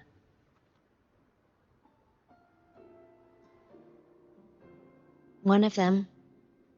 I worked at several outposts back then, but this one wasn't so lucky. The scan shows it was hit by a sudden void storm surge. No survivors. So that's why I never saw them again back at the academy.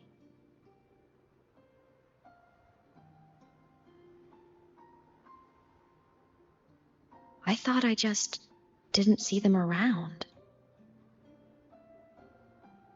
Aemeath.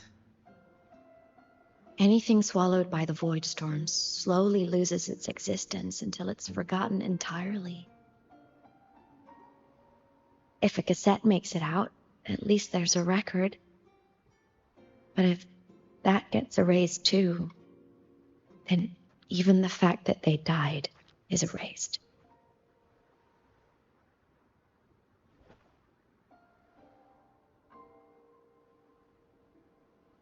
Use the core.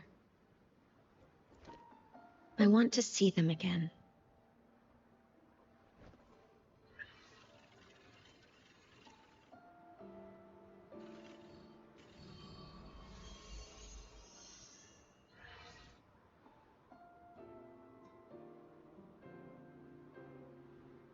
Aemeath, you were amazing.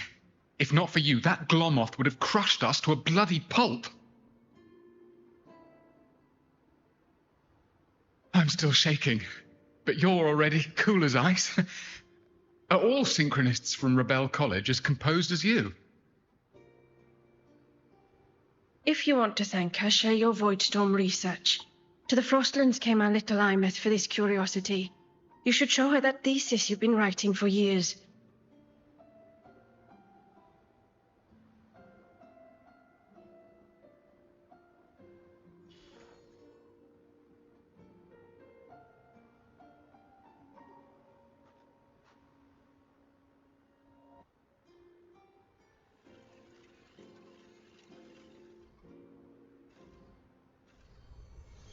Aemeath, you think cassettes might be a breakthrough? I'm not sure. Right now, they're just for archiving. Actual transcription feels like a leap. Try looking to the exoswarm for inspiration. In Lahai-Roi, only one power against the Voidstorm exists, and that all comes from the exostrider. Your thesis or your delicious stew. Either works. I'm not picky.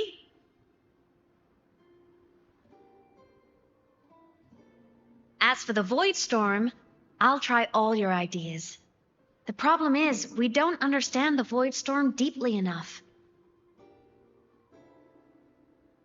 Especially in the depths with high void matter concentration. No probe survives the journey, so research is stuck. I can't shake the feeling that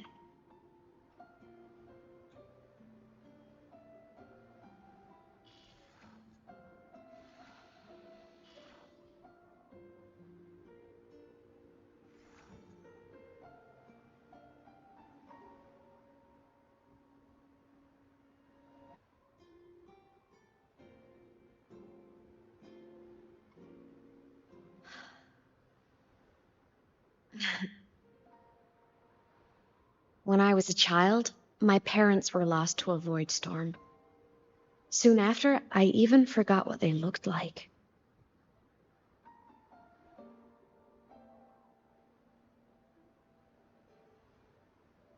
So you see, death hasn't been all bad.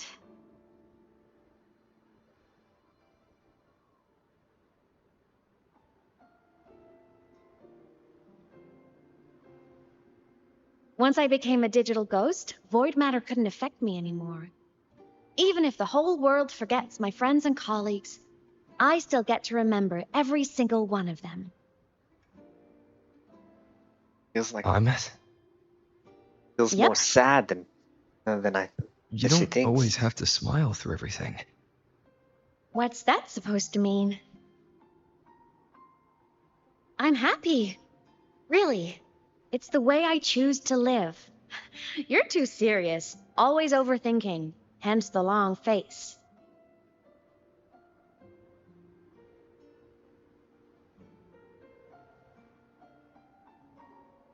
You wouldn't understand how happy this moment makes me.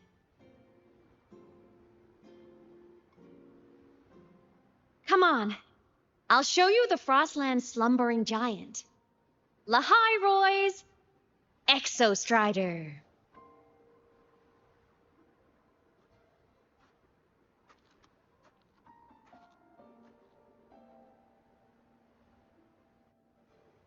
Ever since I became a digital ghost over 10 years ago, I've stayed in Lahai-Roi.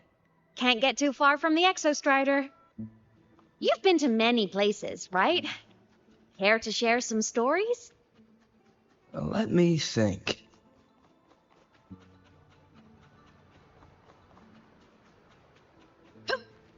Yeah, I was here. Nope.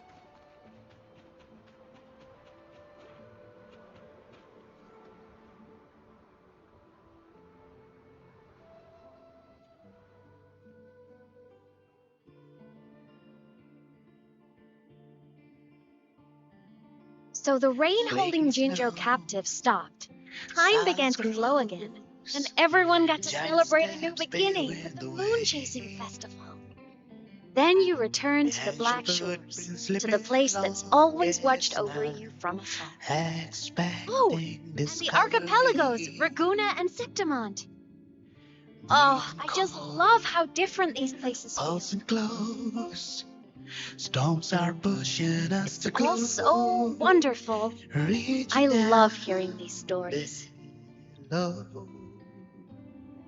down deep into the space, across the stars, running away to all the places we've never been. That's our curiosity.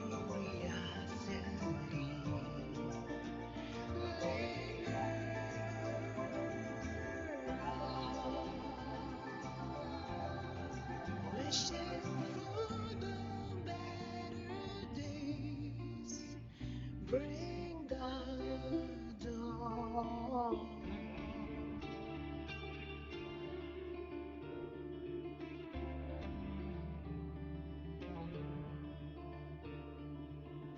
Satellites on the core. Resonance is hard to find. Meteors crash towards frozen crust that can't crush, crave for the unknown. Engine falls. It wasn't all smooth sailing. Plenty of emergencies along the way. Still, it all sounds amazing. And I know you must care for some of the people you know. Tell me, this journey you've been on since losing your memories. This must be...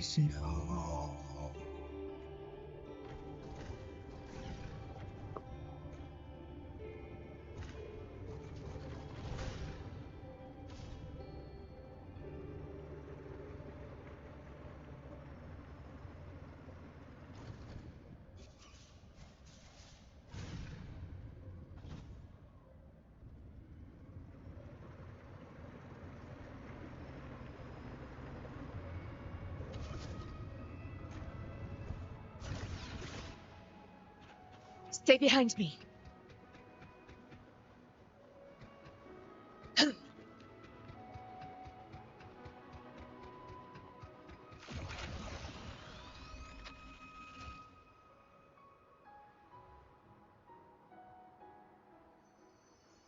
Ah. I knew the next stop would be here.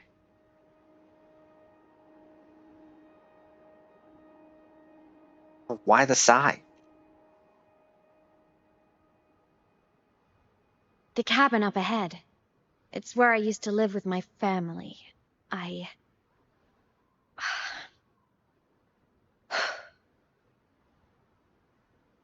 Sorry, I need a minute. I'm not ready yet.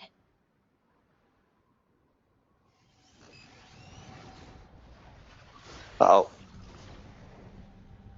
Just like before, the moment it appears, my frequency starts getting sucked out of me. Aemeath said it's a Thenodian derivative, like the Void Worm. They share similar frequencies, but my gut says it's different.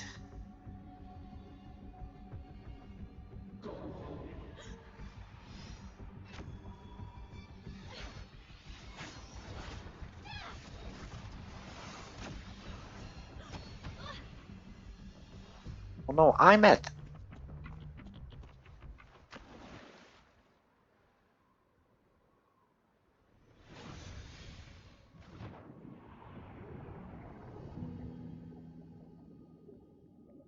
Now it's Rover's turn to save her.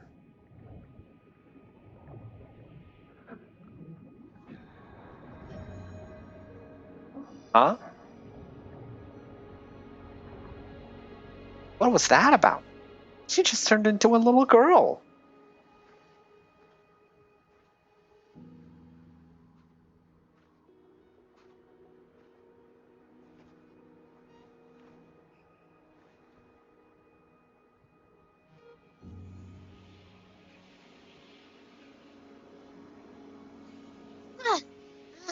What happened to ya?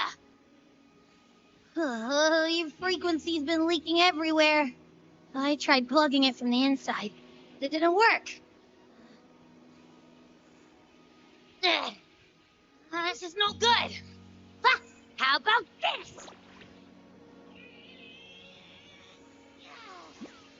It stopped. For now, I gotta rest. You did great, Abby. Go get some rest. Don't you ever jump in after me like that again. The void matter concentration down there is too high. If you fall into void space, even you could be consumed. Erased from existence. Void space? I don't like the sound of that. I'm not so sure about that.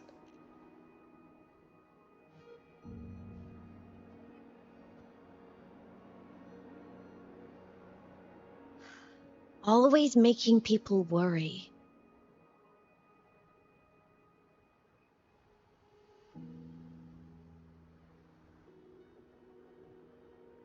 There's a theory in Lahai-Roi.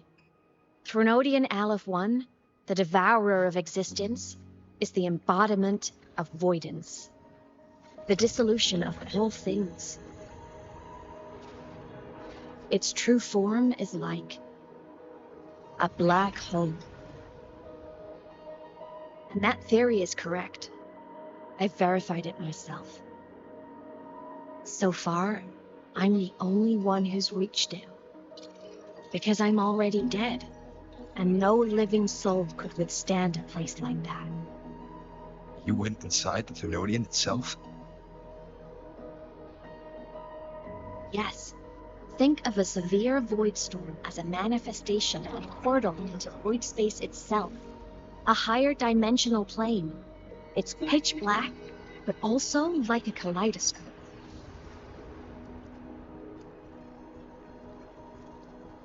Inside, time and space aren't linear. Everything is warped. Things the Thenodian devoured from different eras can be sitting right next to each other. I know you fought many Thenodians, but Aleph-1 is different. It's already won elsewhere. Wandering through the void space, I saw the proof. The graveyard of civilizations is already ended. The Threnodian's presence in Lahai-Roi is only a sliver of its true self. It's been trying to break through the seal on the Strider Gate, to devour Solaris.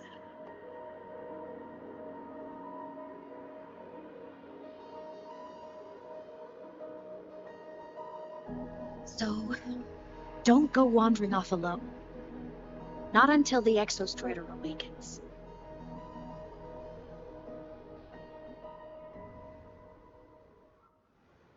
Come, let's rest at the cabin. Get these cassette tapes real quick.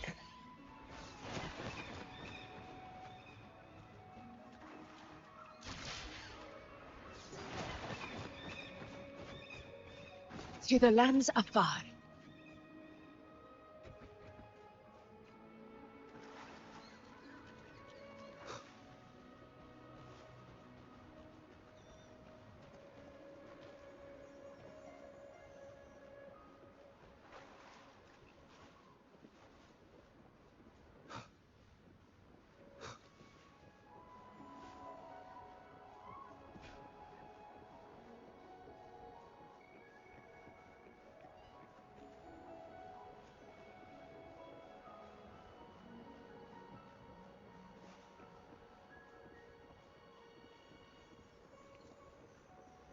I'll stay outside and keep watch, just in case Sigillum comes back. You rest. Don't go anywhere, okay? Pretty fancy. And cozy. Kinda feels like a log cabin.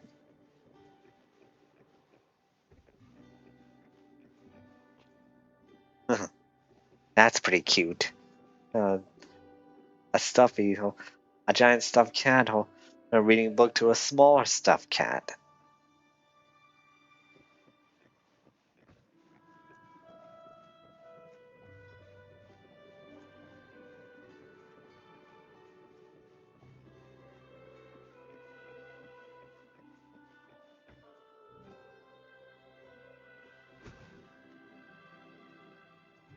You sit down, weakened by severe frequency loss. You face many dangers, but this exhaustion is different. It feels more like a chronic sickness wearing you away. Darkness envelops you. After a brief rest, you wake up. The room's empty. Aemeath hasn't returned. I thought I remembered something before in the lake. I should look around this cabin while I wait for her to get back. Childhood doodles, all telling stories of heroes saving the day. Well, she had a creative approach to art.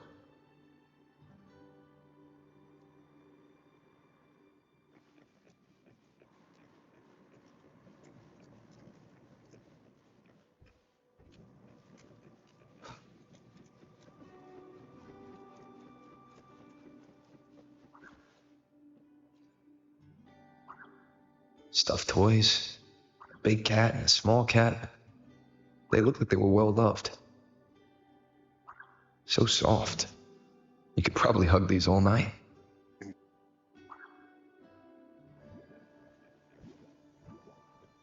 Why is there a Skin rushed toward the couch.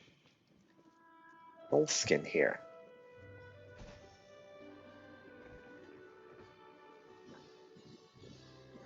Game console.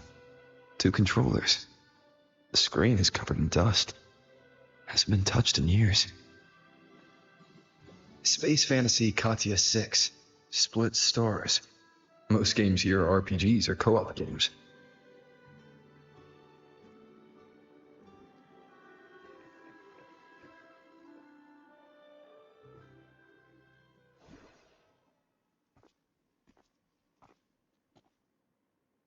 Aemeath still isn't back.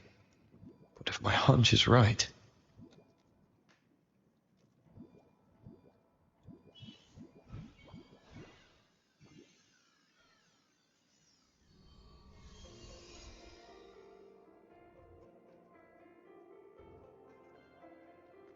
Aemeath, have you been out terrorizing those snowfluff seals again?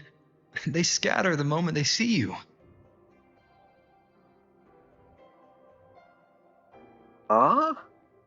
Keep this up, and it won't be long before there isn't anyone left in the Frostlands to play with. Wait. Is he her You finish your father? lessons?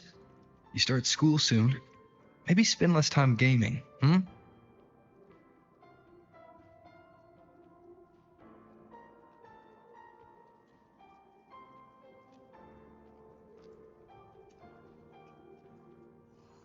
I've got so many questions now.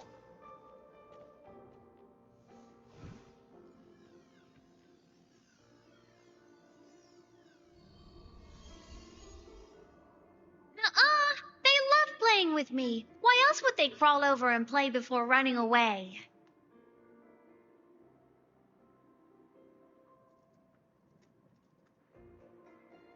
And my lessons... You promised me another level of split stars. No takebacks.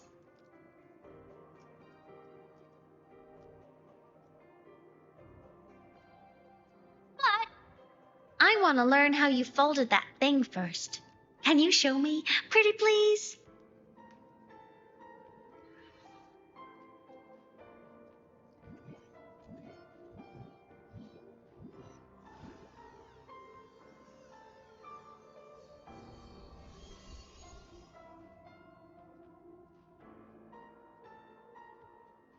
You mean the paper plane? Yeah! Mine always nosedives right away.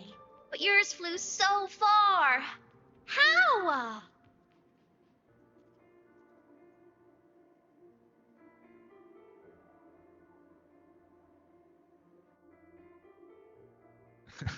Of course, there's a trick to it. I'll teach you. But first, you finish your lessons. Then we'll fold planes together, alright?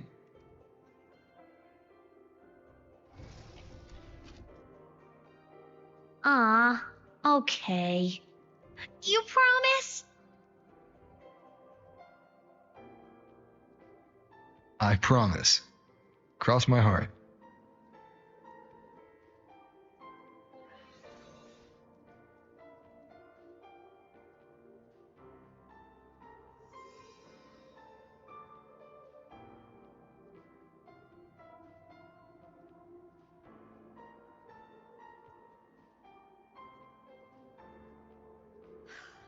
I've been wondering how to tell you this. And now...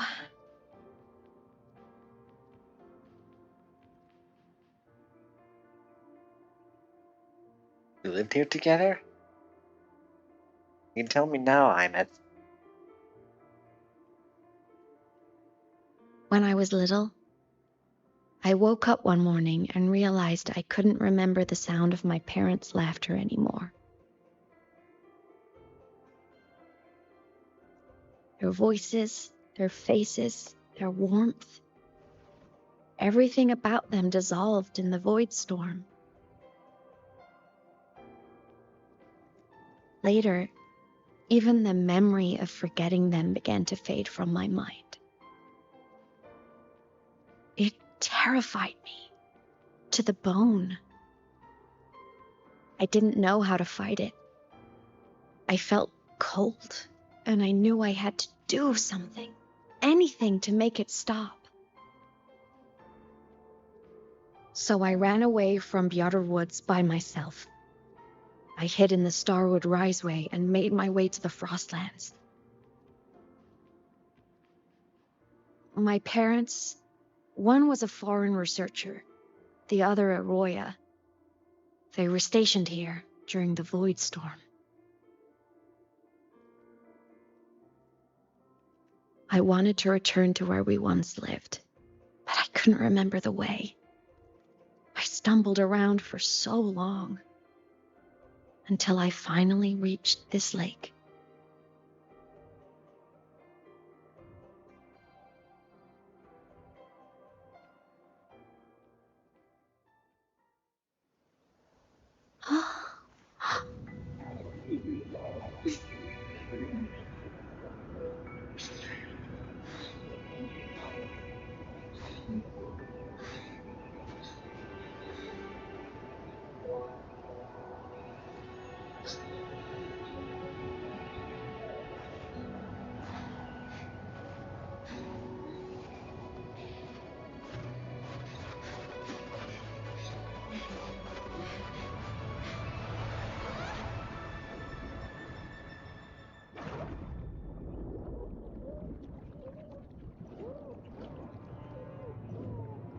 Oh no.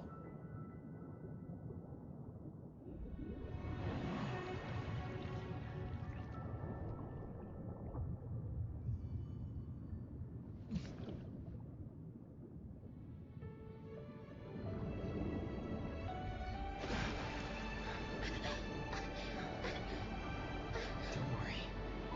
Everything's okay now.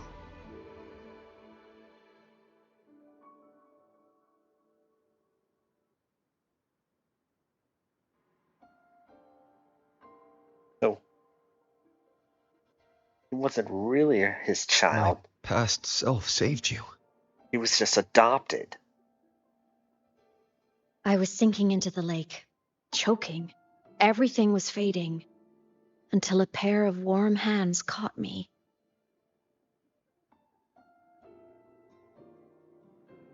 They held on tight and pulled me out. And when I opened my eyes, I saw you.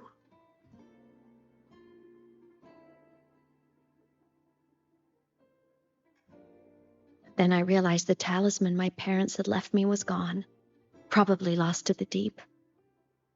The thought alone broke my heart. I cried so hard, and you had no choice but to scoop me up, comforting me as best you could. You took me back to your cabin to get warm. And after that, well, you guessed it. I stayed with you there, under your care, until the day you left Lahai-Roi.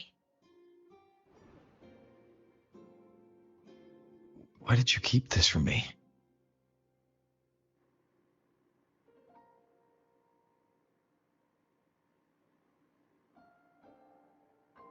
Because it would have been awkward. Imagine someone you don't remember runs up to you, all smiles, saying, "Long time no see. I'm the kid you used to look after." That would feel weird. And what would I even say next? Want to go visit our old cabin? I listened to you and topped my class, or, yeah, I accidentally got myself killed. My bad.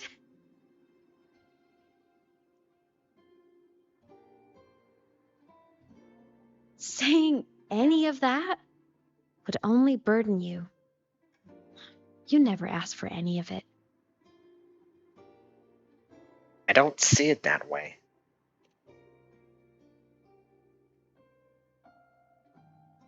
Since I woke in the Gorges of Spirits, I've met many people from my past.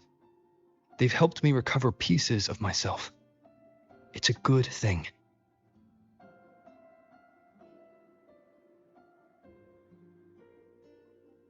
I can make my own choices. You should have a little more faith in me, Aemeath. I see.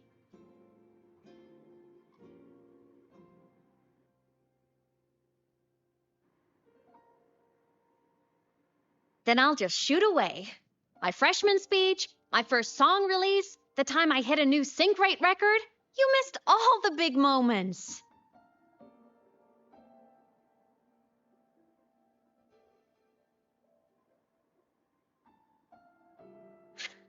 But I couldn't be mad. I knew you were busy. You were always off saving Solaris from the lament.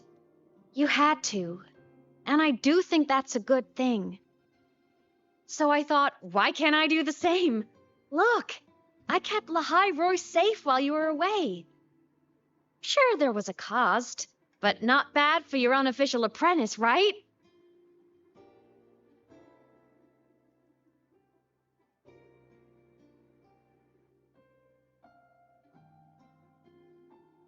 The cost was too steep.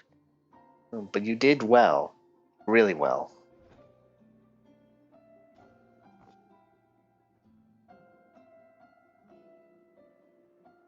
The more you save, the steeper the cost.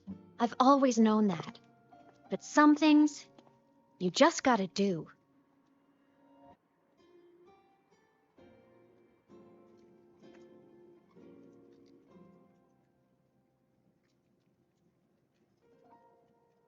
How were you all those years? You mean after you left? Well, pretty normal, I'd say. Went to school, enjoyed my days. just like you wanted me to. And then I became a ghost. Since then, it's been drifting between the Academy and void space.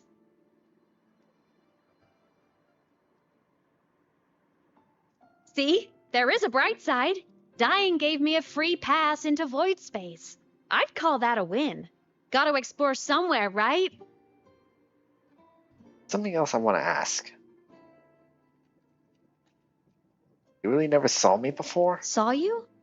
Oh, you mean that thing you brought up in class? About me helping you take down the Eye of the Threnodian? Honestly, I don't remember a thing. But if the Threnodian was involved, it must have been in void space. Anyway, no clues from me. Threnodians having weird powers is nothing new. Or maybe you were just seeing things?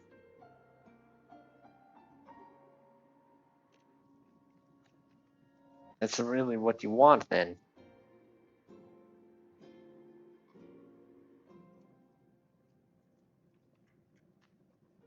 Hey, easy now. Just rest here tonight. We'll handle everything tomorrow when you're stronger. Project Rebuilding Myself is going great. Once we reach the Exostrider and recharge with the reactor, we can make for Sigillum and finish it for good. I will take care of the problem for you.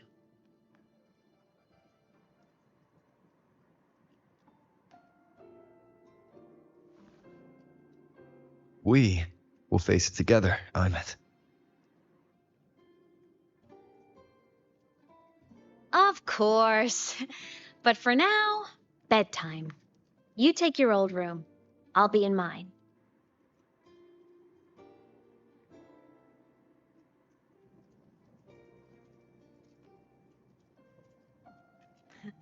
Kinda takes me back, saying goodnight like this. Just like old times. Good night, Aemeath.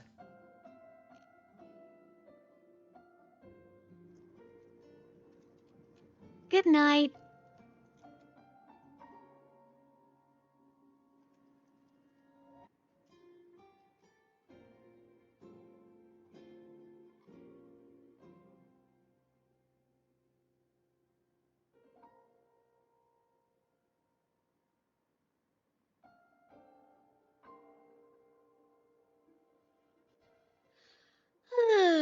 Huh? When did I fall asleep? She looks so cute. Is she dreaming?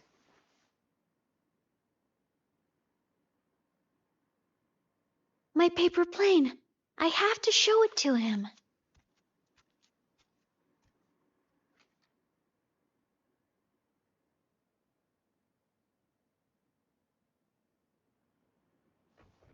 I'm playing as young Aemeath. Interesting.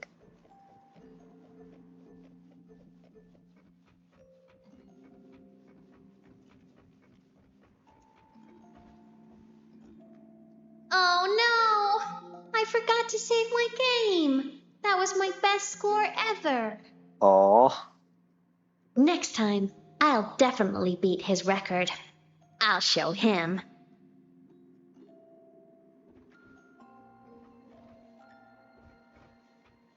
I wonder what game she was playing.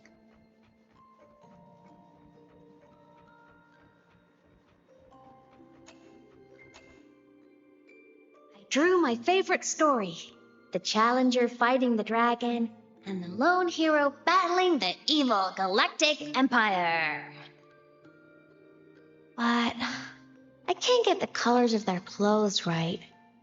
Oh well, I'll just ask him to help me later.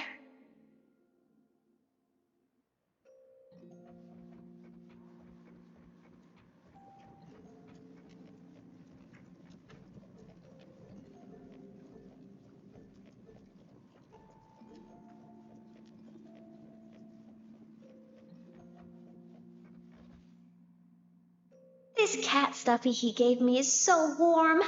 I love cuddling it when I sleep. Feels like he's right there with me.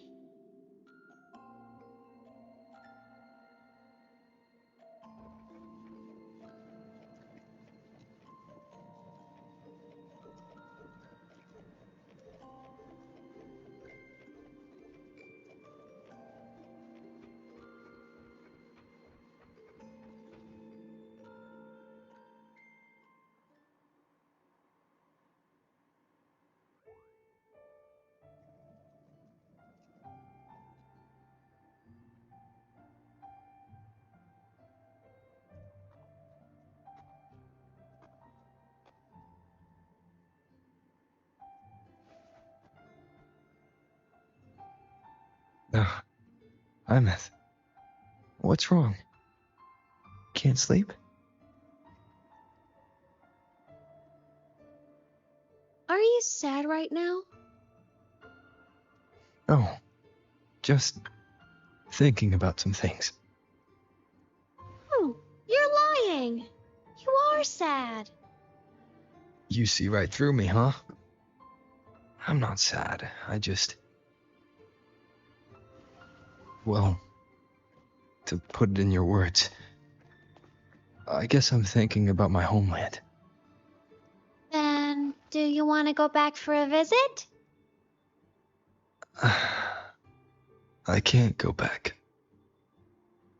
Why?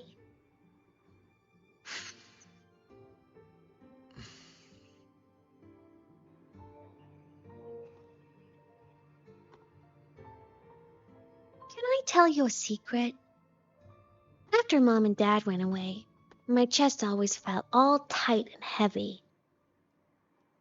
When people in the tribe talked to me, their voices always sounded really far away. But that day at the lake, after I cried in front of you, the feeling got a little smaller. I didn't feel so bad. I know you can't say this stuff to other people, 'cause they all think you're super strong. But I'm just a kid, and I don't think you're that strong. So, if you need to cry, you can cry with me. I'm really good at keeping secrets. So, you don't have to be sad by yourself. Okay? My homeland is far, far away, Aemeath. The people there gave me a mission. That's why I came here. What kind of mission? It must be really important to come so far. It's complicated. Too complicated for you right now. Then just pick a simpler way to say it. I'll listen really carefully. A simpler way. Put in terms of your space fantasy catch-up games. I came here to save the world. To do whatever needs to be done to fulfill the mission. For as long as it takes.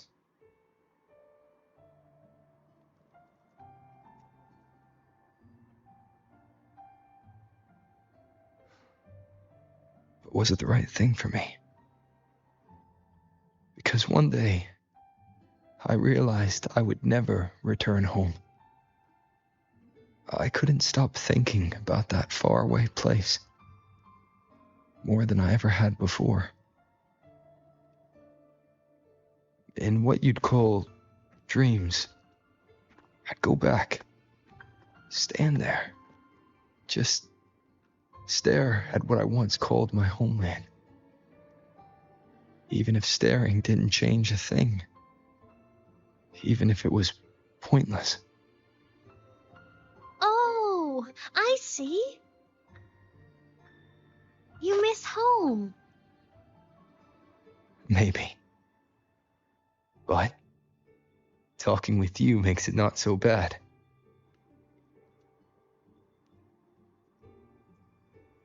There's still a lot I have to do in this world. This won't stop me. Don't worry about me, Aemeath.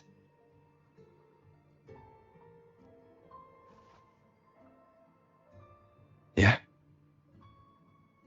I'm your family too. Until you find your real family and can go back to your homeland, I'll be right here with you. Sounds good. Thank you, Aemeath.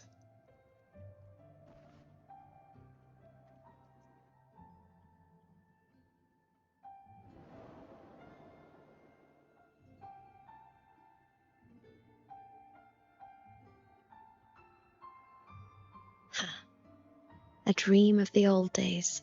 So it was a dream.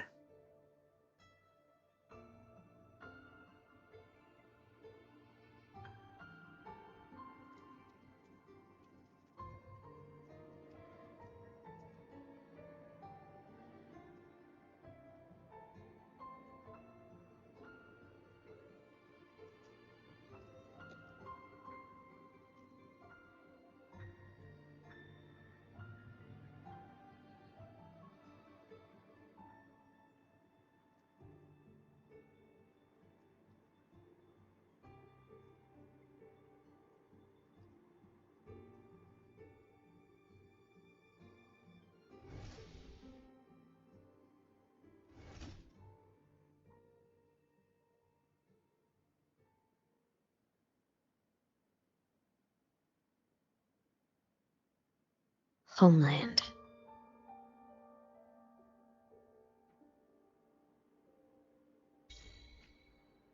Home sweet home.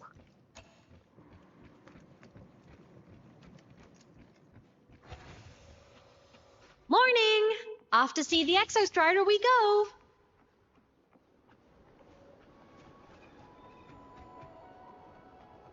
Let's give you a ride for a change.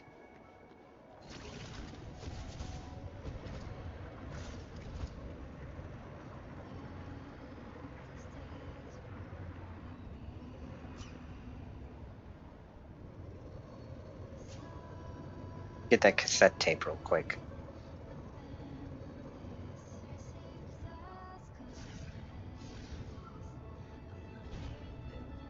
Oh.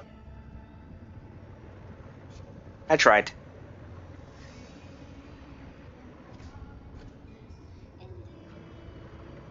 I'll come back for that later.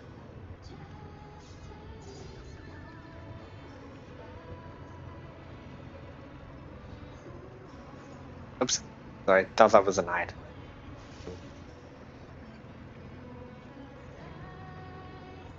The Exostrider is surrounded by water. Perfect chance to test out that bike truck Luke modified for us.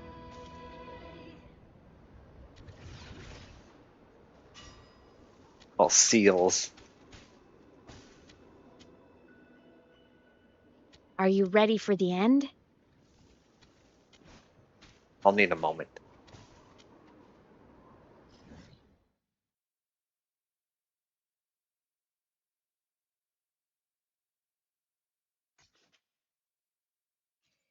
Right. I'm gonna enable a map first. At least one of them, just so I can tell where I'm going.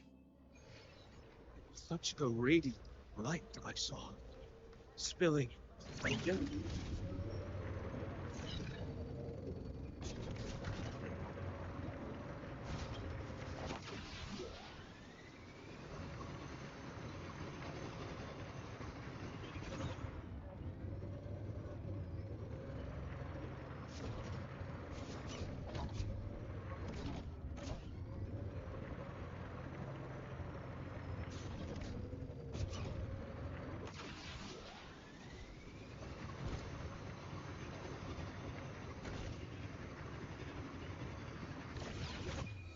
Oops! Taste my resolve!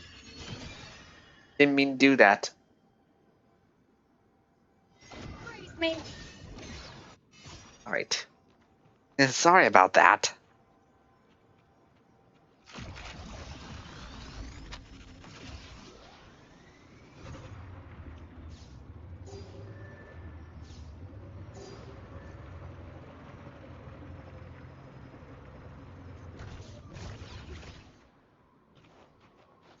Stay behind me.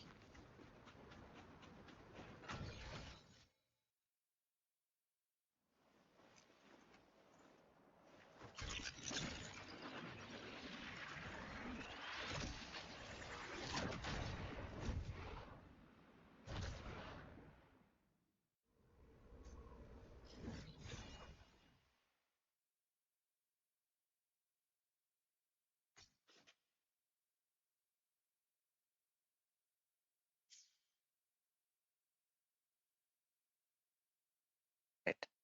Might as well unlock the rest of the map.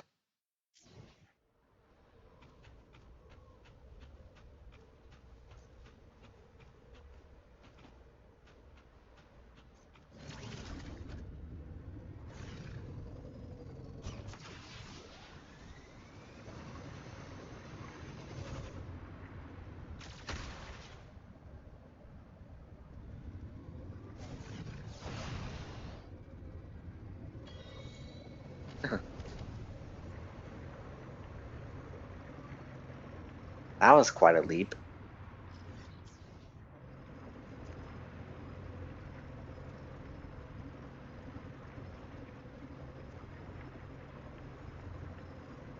Honor cannot be sullied.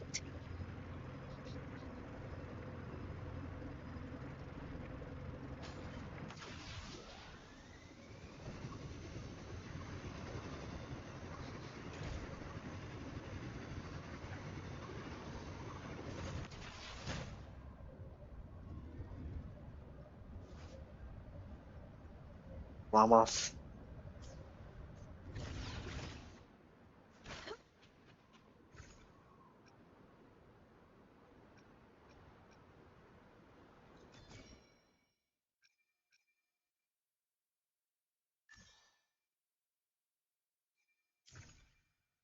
Okay, so I don't have it. Stay behind me.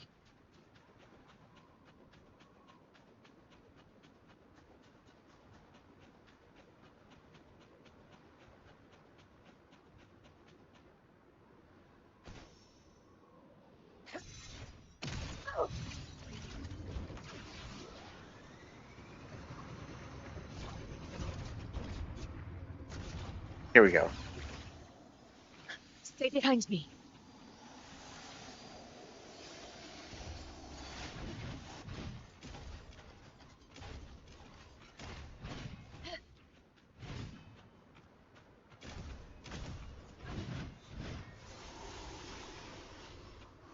Okay, it's not attacking.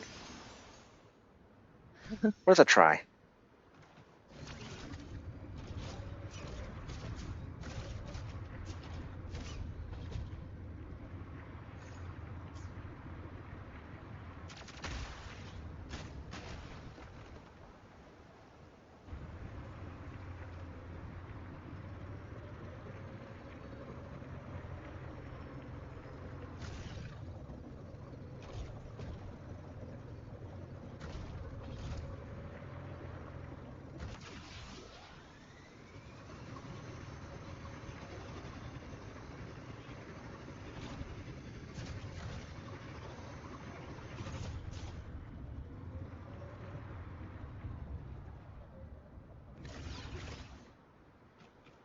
Stay behind me.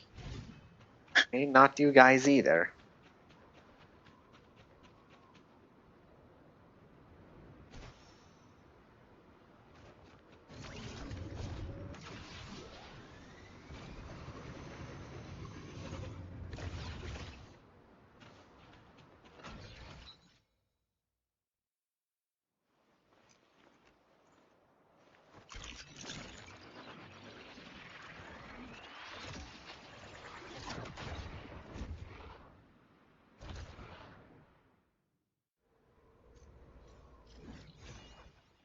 There we go. Now the whole map's lit up.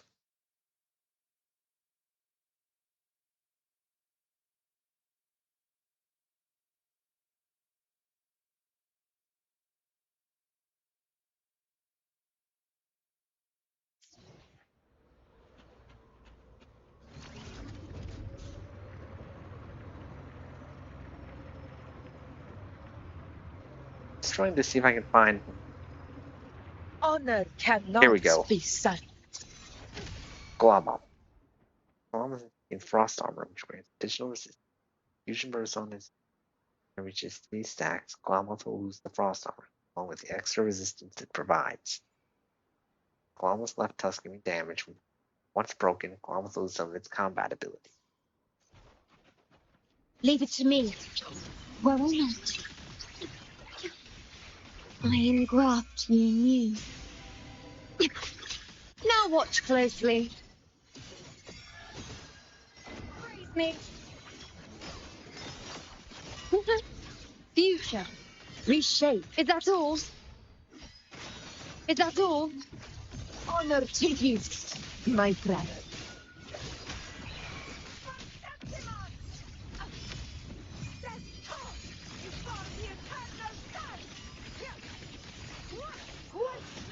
Is enough.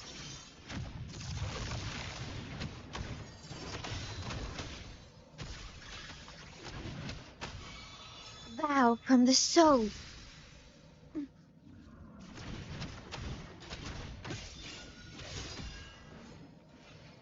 There we go. Oh, A worthy hey! opponent. That was just rude.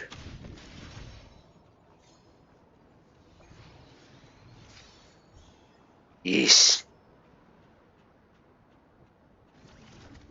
Well, anyways, I should be ready now.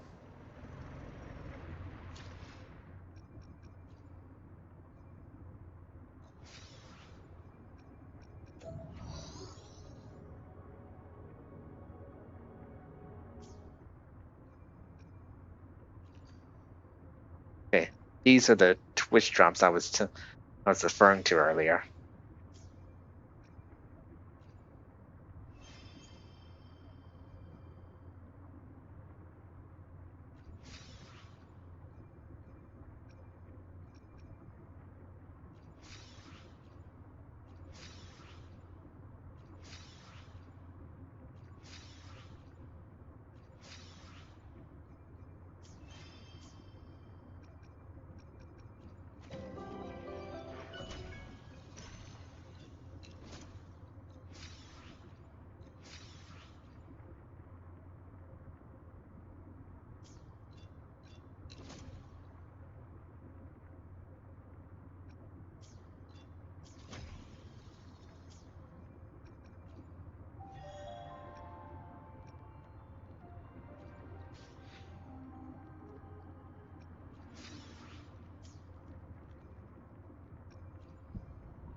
Let's try our luck with her.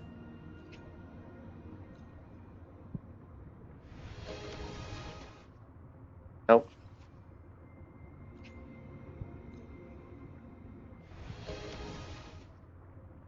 Nope.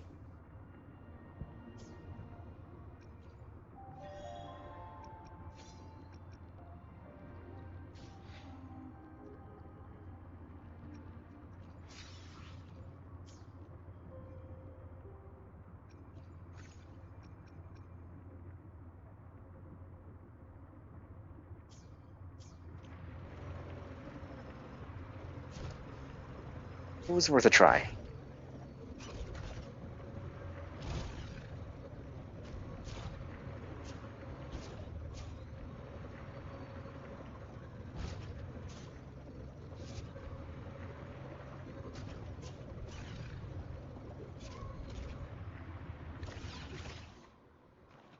Okay, Aemeath, I'm back.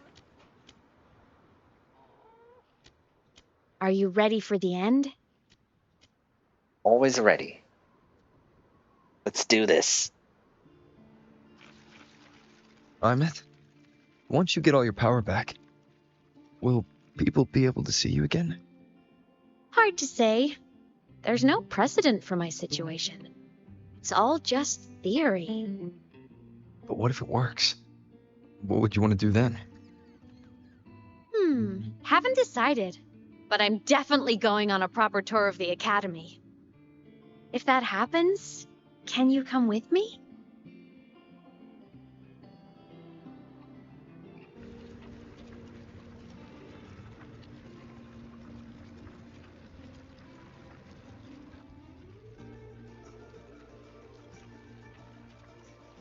Look, it's sleeping.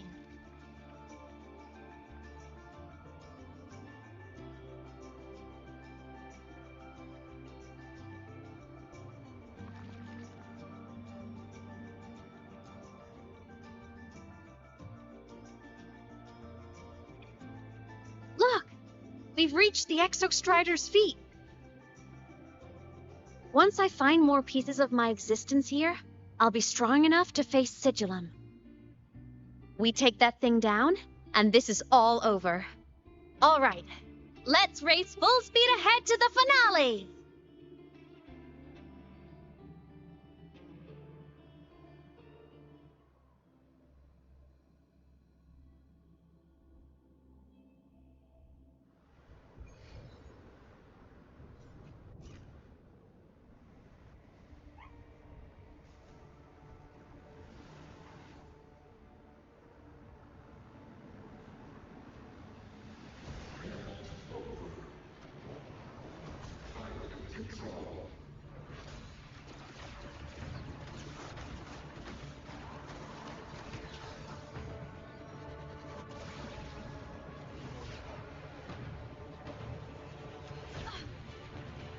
Aemeath!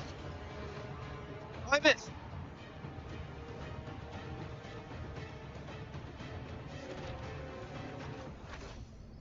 No!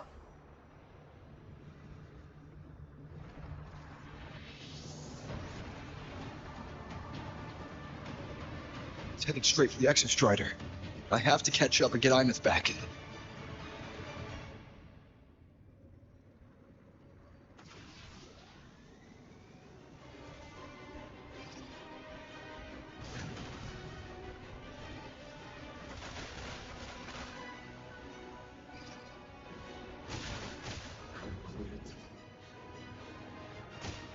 throwing barriers to block my path.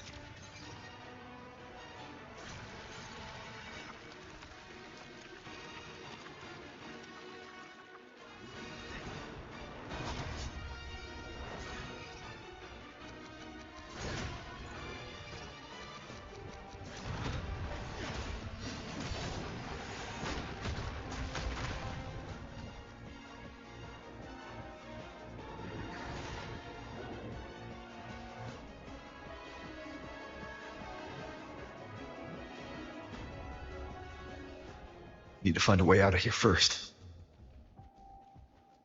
Sigillum isn't just after the reactor core. It's targeting my frequency and Aemeath's piloted control of the Exostrider as well. What exactly is it planning?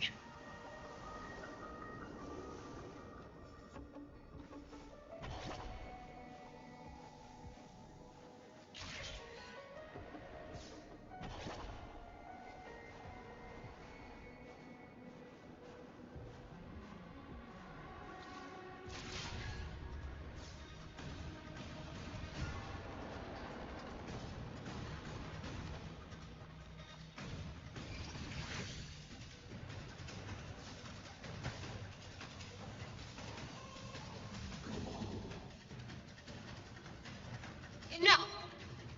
No more of this stupid idea, Sigma.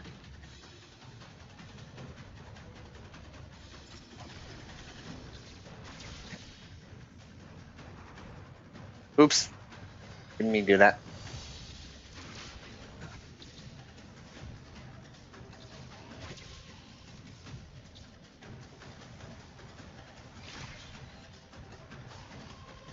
Aemeath!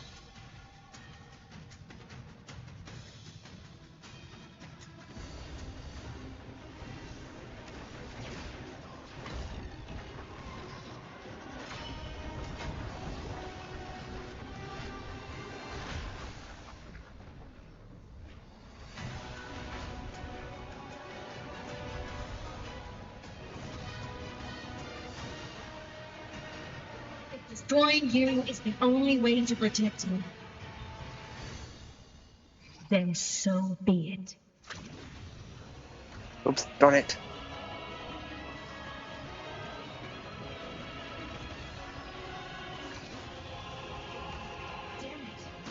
You must reboot.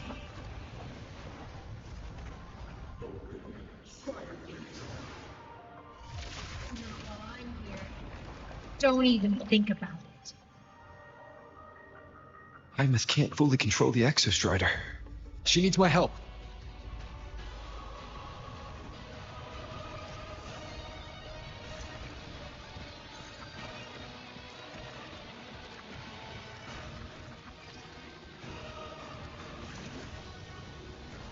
Aemeath is doing everything she can to keep Sigillum away from me.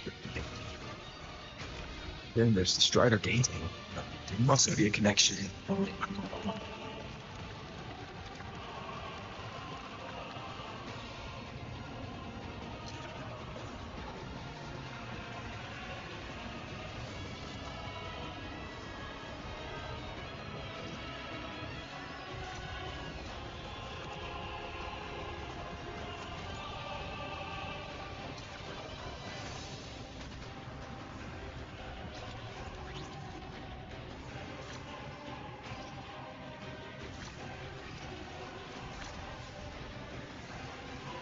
It's already speaking like fluently. I can't let it lose more of his frequency.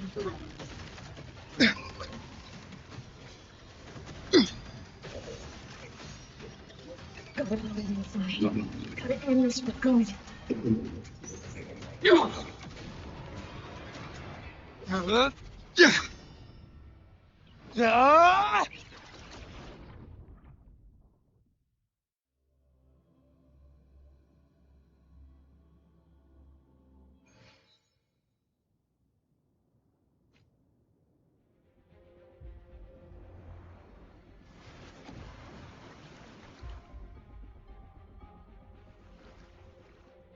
Are you alright, Aemeath?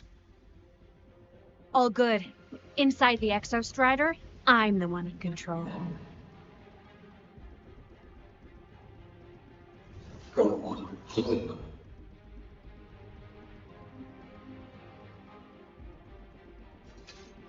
I'll destroy Sigilum.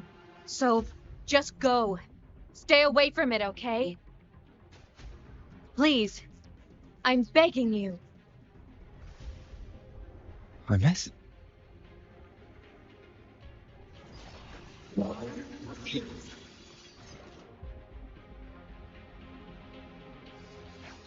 we go.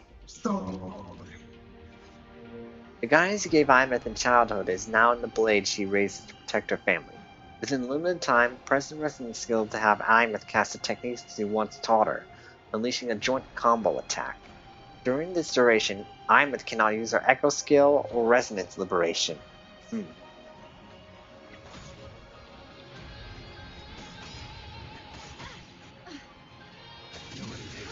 It just so carried with me. The hour is upon you. The wicked will face judgment.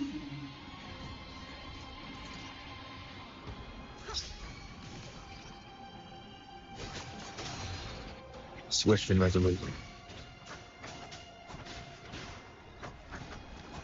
None shall whisper. Bad timing.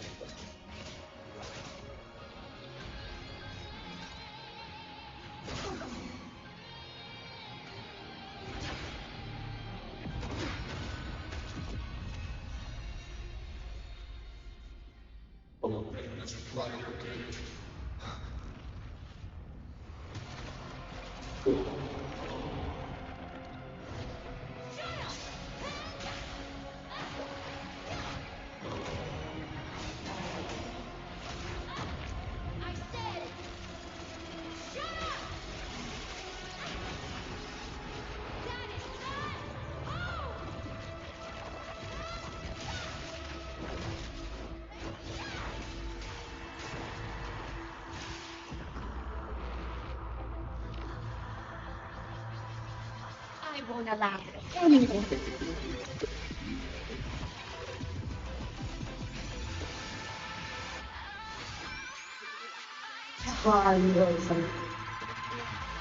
Wow. It looks like a fountain. Don't worry. It will end soon.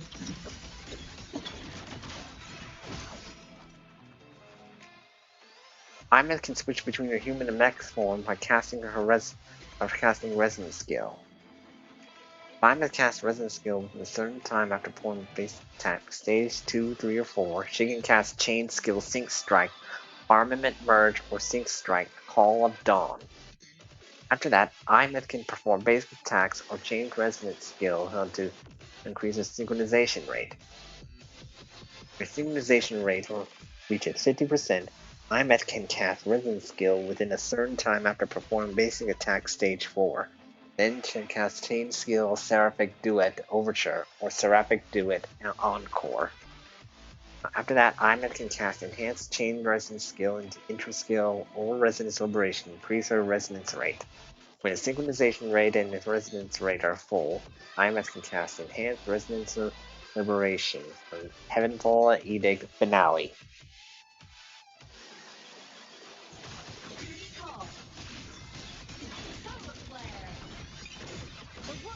Mine to guard. Objective log. Mine sparse. Word. Light to the finale. Fire. Order confirmed. Body damage. Angle projection. Body please the night. Burst in light.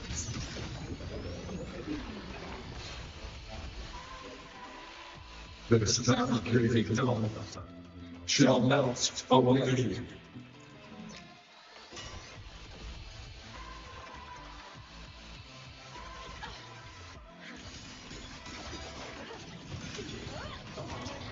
Body limit unlocked. The Savior rises.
What exactly are you hiding from me?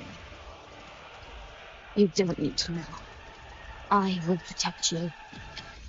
Aemeath, haven't you noticed you're not yourself right now?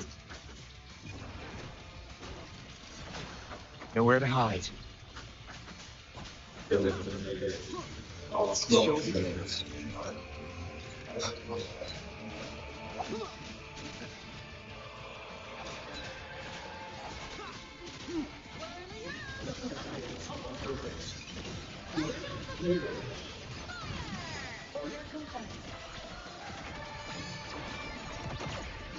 Oops. Recalibrating. Projection mode. The world is mine to guard. Abandon free.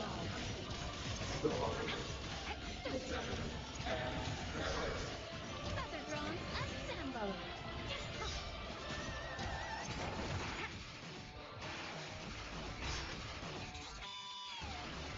My existence. Swift and resolute. Souls sing in harmony. To the Savior's victory. Destroy. Light wings activated. Stars shine tonight. Ready? Ready to launch. Solar flare.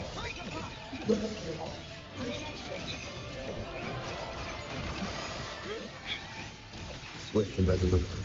Down with curtain.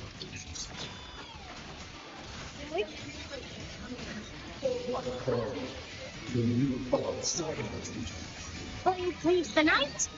Herald burst in light. No tricks. Duty call. Light arc.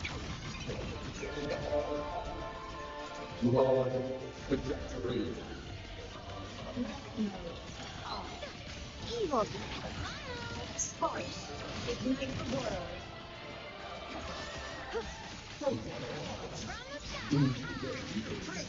Reach the cosmos. Starfall. Cluster cannon ready. The Savior rises.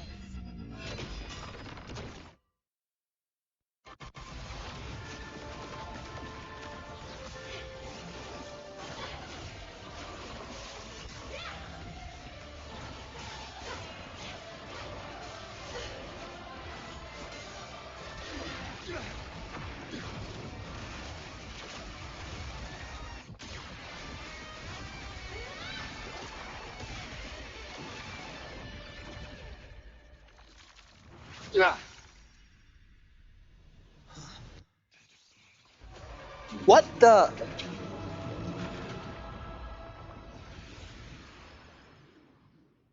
Okay, I did not see that coming.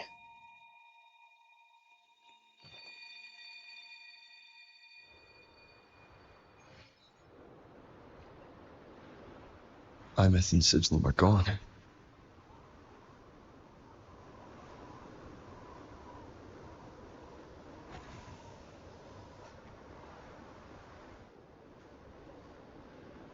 The Is this Sigilum? Aemeath's old door? Since she can resonate with the Exostrider, even after her body was destroyed, her frequency must have merged with it. The Sigilum was actually Rover the whole time?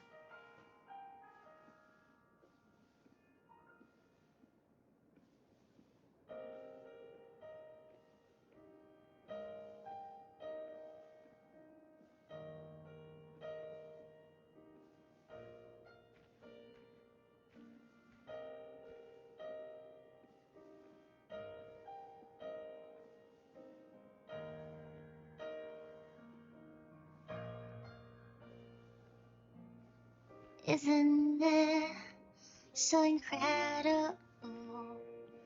We're here sharing the same time and space. In your eyes, the sparks look like thousands of bright stars. I've gazed at for thousands of time.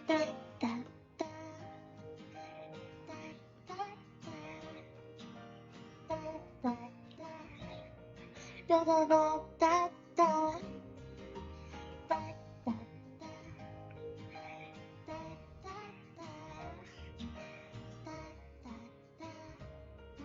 Goodbye. You build a world of miracles surrounded by pleasures. A stream of shimmering daily moments return way to my soul. Stop me from drifting. Photo album. Solid ground instead, so I sing together. Every light I'm giving all goes back to you, goes back to you.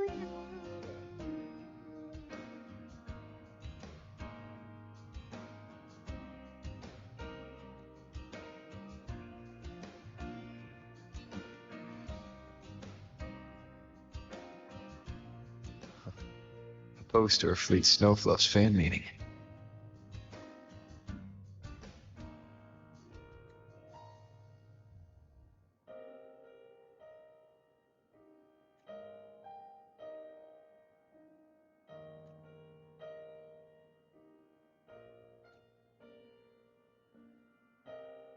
I am Aemeath, the Academy Star, a synchronist, a savior.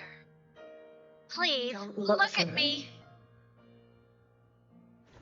Isn't it so incredible?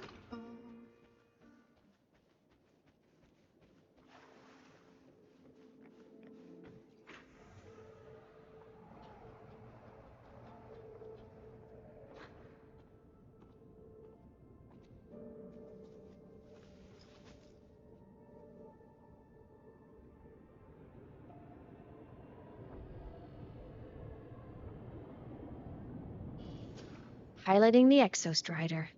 Huh. It doesn't matter to me.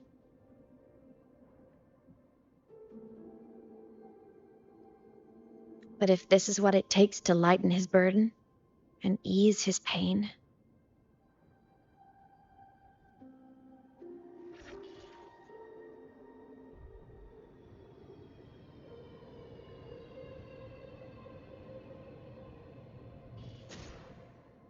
saving the world. Huh. Nothing but a pair of shackles. Heavy, eternal shackles. What? This is getting dark. No, he can't ever know this. I must keep this secret. Bury the truth deep.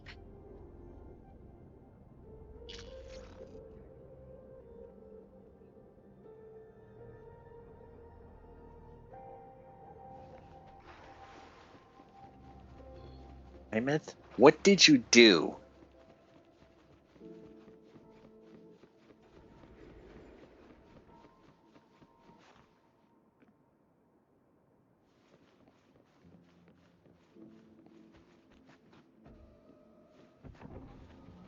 Why?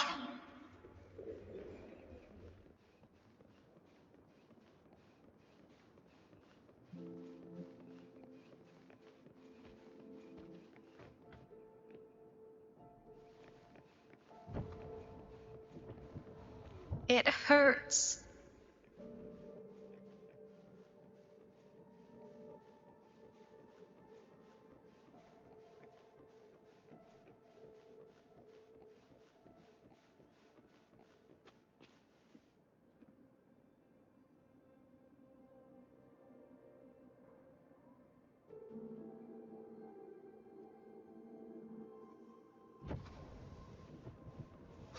What should I do?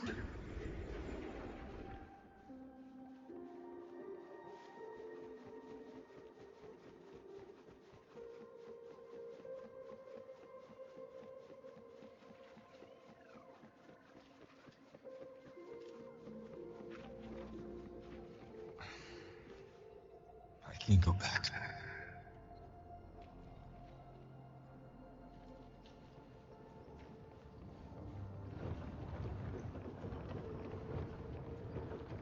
Yes?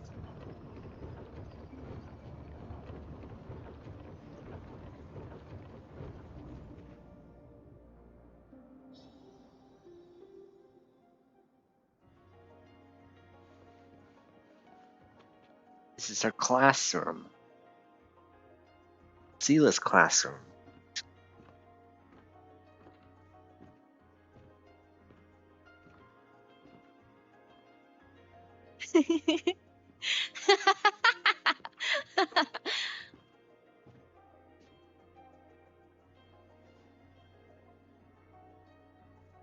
Why are you laughing? Oh, are you talking to me? I just heard the most hilarious story. Couldn't help myself.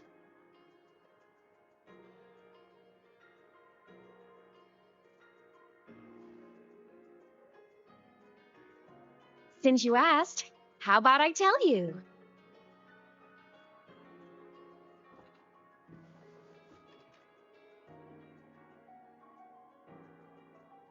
Once upon a time, there was a black cat who set out to save the world.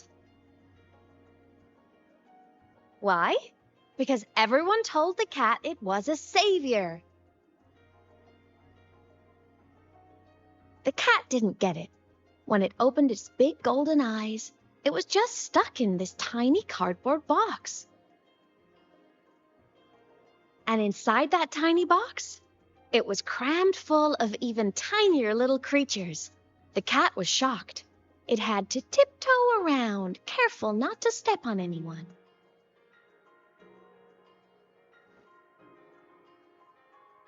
These tiny creatures, even living in their tiny box, had so much misery, so many disasters, constantly just waiting for the other shoe to drop. Please save us, they begged the cat. And of course, the cat agreed.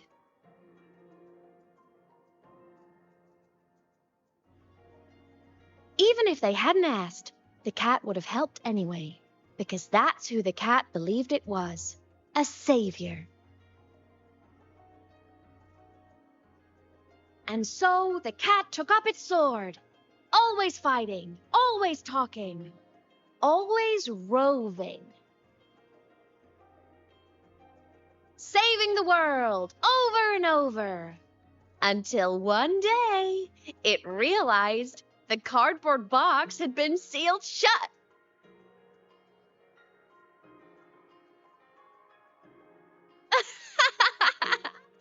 Isn't that kind of laughable?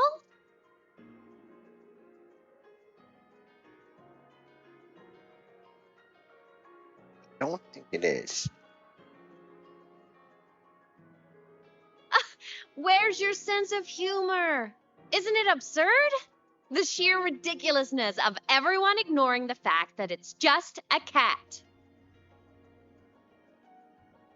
But in such a laughable story, somehow everyone else gets to be happy.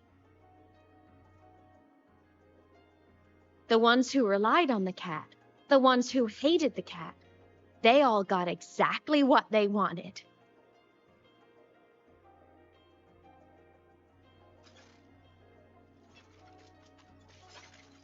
But what about the cat?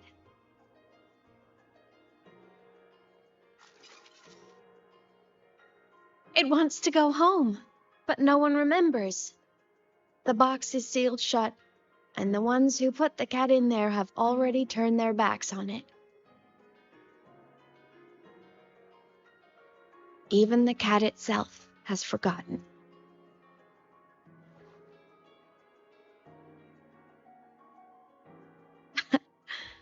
Isn't that so absurdly laughable?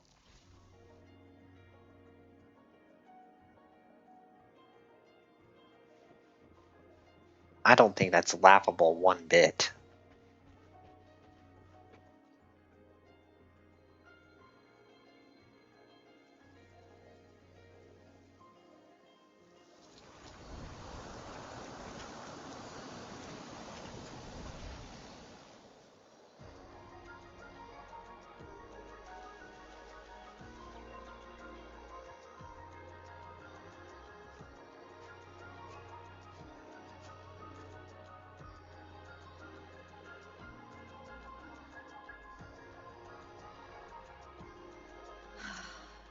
My head's been loud.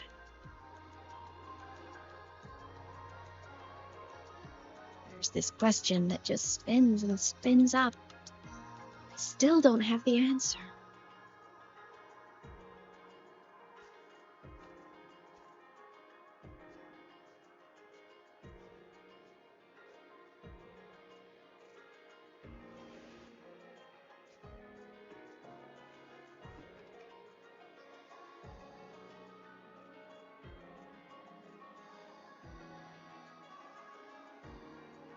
Now that you're here, I want to ask you what you think.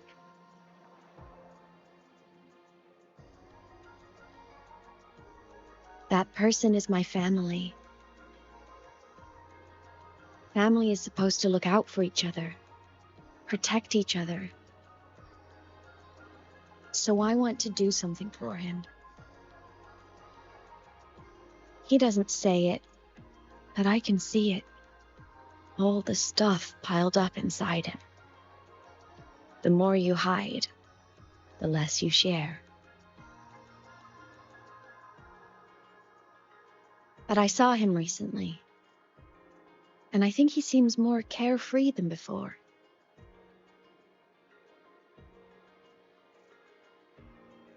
The sunlight in Jinzhou, the flowers in the Black Shores, the winds of Renacida. He told me all about this new journey.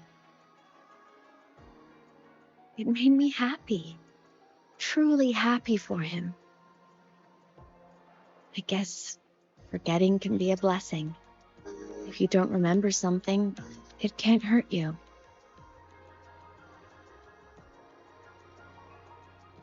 So I started thinking, maybe I shouldn't tell him what I saw in void space.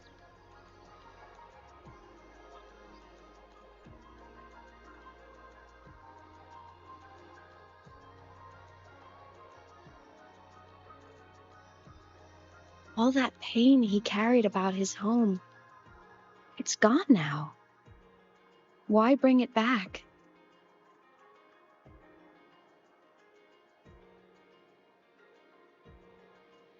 If not knowing is happier, why ruin it?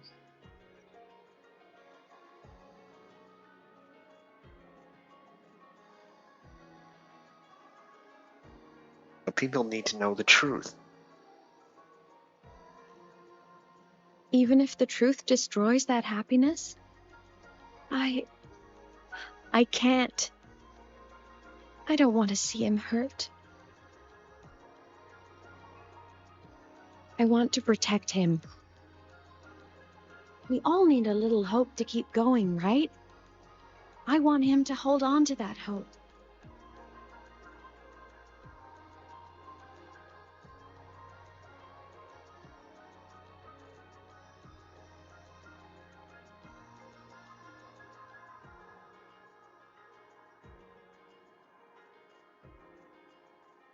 What Sigillum said is unnecessary. It's been feeding on his frequency, trying to complete itself, spouting things that should have stayed unsaid, things that would ruin his peace.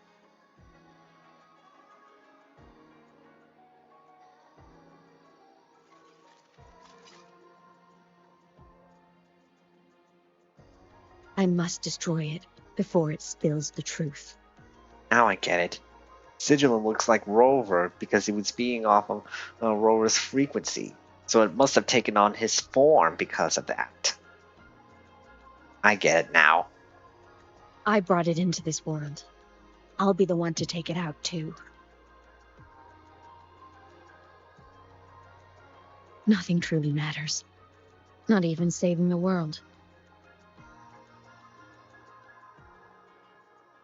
But you have to believe what you're doing has meaning. That's the only way to keep moving forward. And that's why.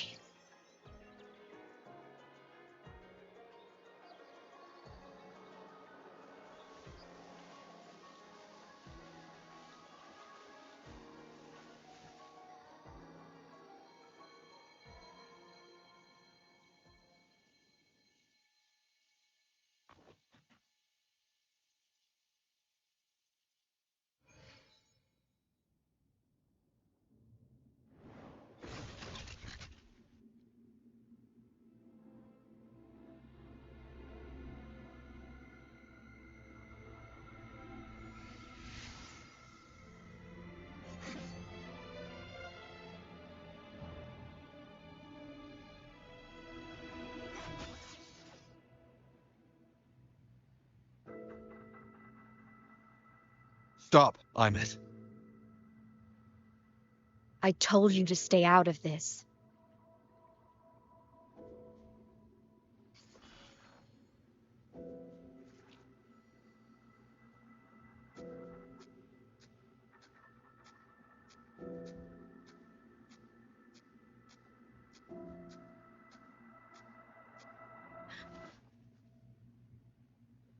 I know you did this for me, to protect my happiness.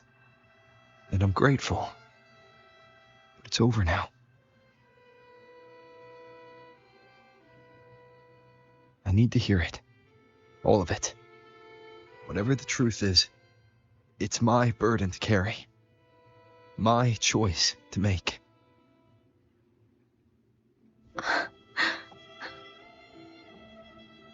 Carrying this on your own hasn't been easy, has it?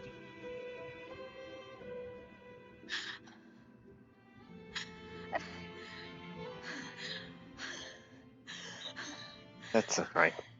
Let it all out.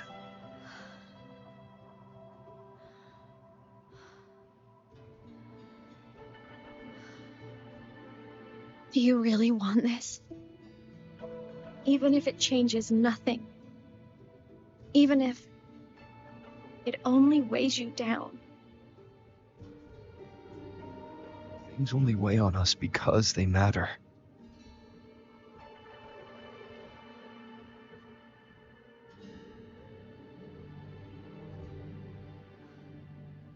All right then.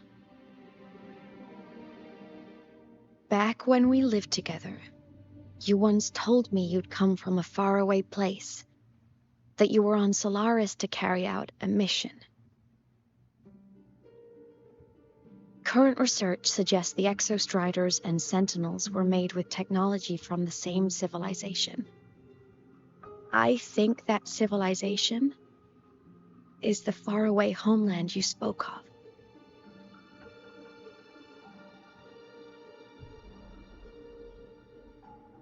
You never spoke of it to me or anyone else again, so I kept it to myself. Until I died and slipped into void space as a digital ghost. As I wandered through the ruins devoured by the Threnodian, I stumbled upon a faint frequency. Your frequency. Time is chaotic inside void space. There's no telling when it has been devoured. But I could feel your warmth in it. After so long without you, I couldn't let it go. I kept it with me. Guided by its strange connection to other frequencies, I traced my way through countless overlapping spaces until I found the remains of an Exostrider.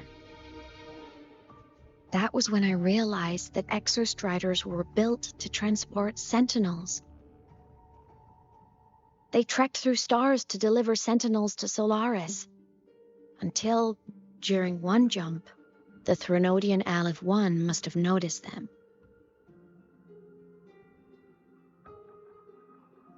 Its hunger had festered for so long that not even devouring the entire universe could sate it now. That frequency then led me to another relic consumed by the Threnodian, a creation built by the same makers of the Exostriders. It was beyond my understanding. I could only guess its purpose. A communication satellite. And within its ruined shell, I discovered frequencies tied to you. From those fragments, I saw the messages you sent home. Not about your mission, but full of longing.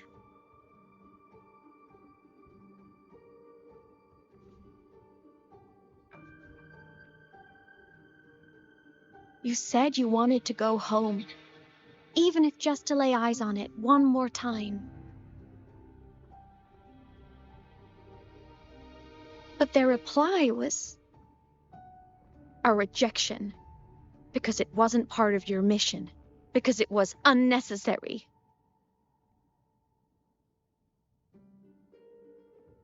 They were the ones who cut communications. They ignored every wish you had outside your mission. They forced you into this life of roving. And still, you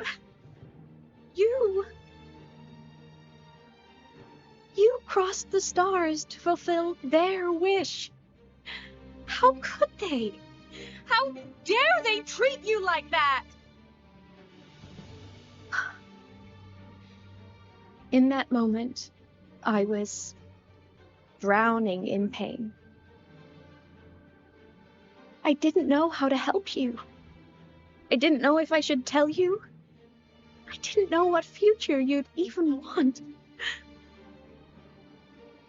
That's when your frequency I'd been carrying with me, it was corrupted by the void matter. It tore through my power, and Sigillum was born.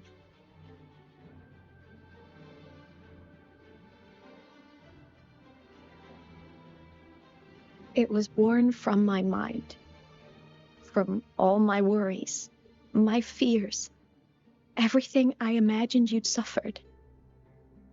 At first, it acted on nothing but the instinct to go home. It craved your frequency, trying to make itself whole, trying to seize access to my piloting control. So we could reactivate the Exostrider and cross the Strider Gate to get back home. Exactly. The more of your frequency it consumed, the more coherent it became. I couldn't let you hear those words, so I tried to destroy it. This is what I've been keeping from you. I'm sorry.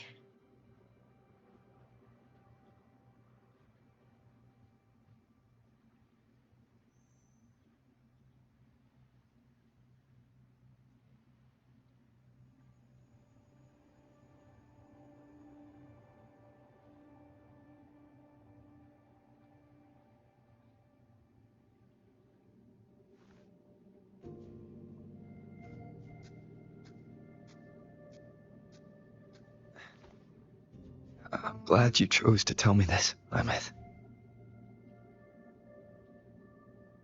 Hearing this, it's a lot to process.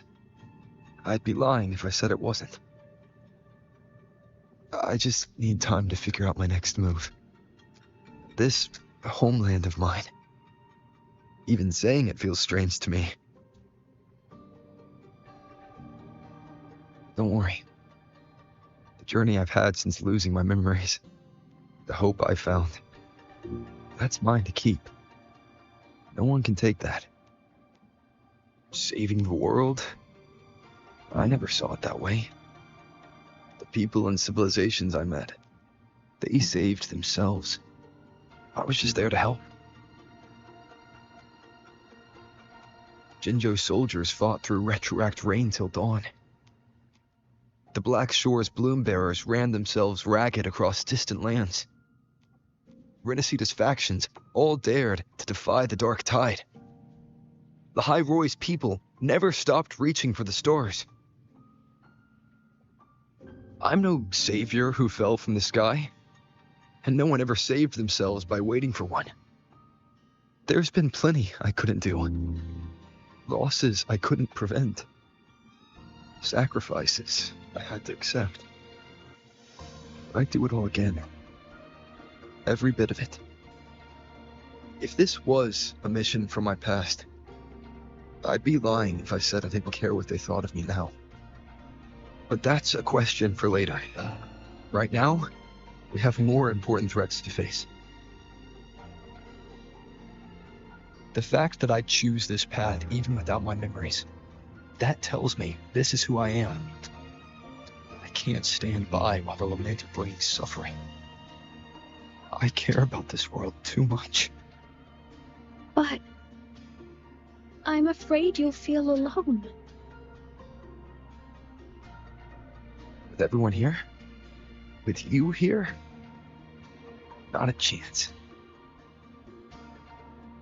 I will be there for everyone as we head toward our shared future. leaving the past behind.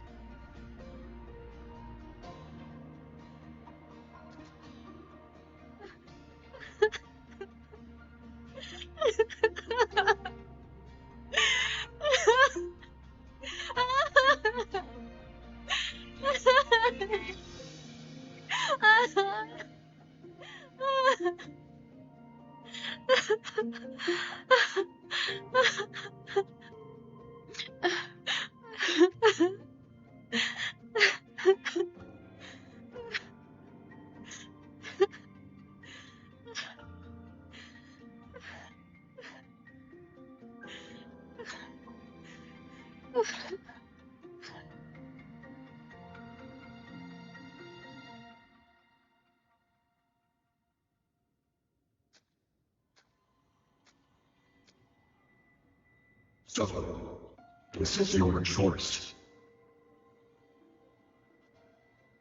Is it worth it?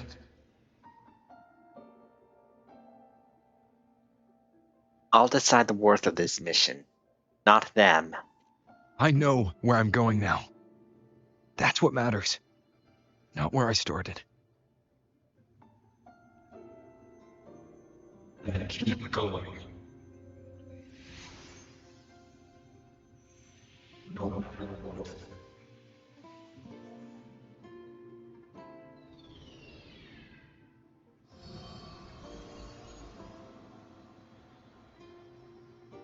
The core!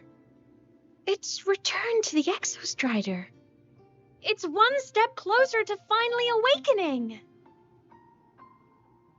And you? Your power should be restored now that Sigillum is gone. It's more than restored. The core's return has rebuilt my frequency from the ground up. I'm a full Exostrider resonator now. It's great to hear. My original body is still gone, of course. I'll always be a ghost in the machine. But my existence is now strong enough to be detected. It's like a faint current turning into a bright, flickering spark. So will others be able to see you now? That's right. Guess our little road trip movie's come to an end. Time to head back to Star Torch Academy. Together.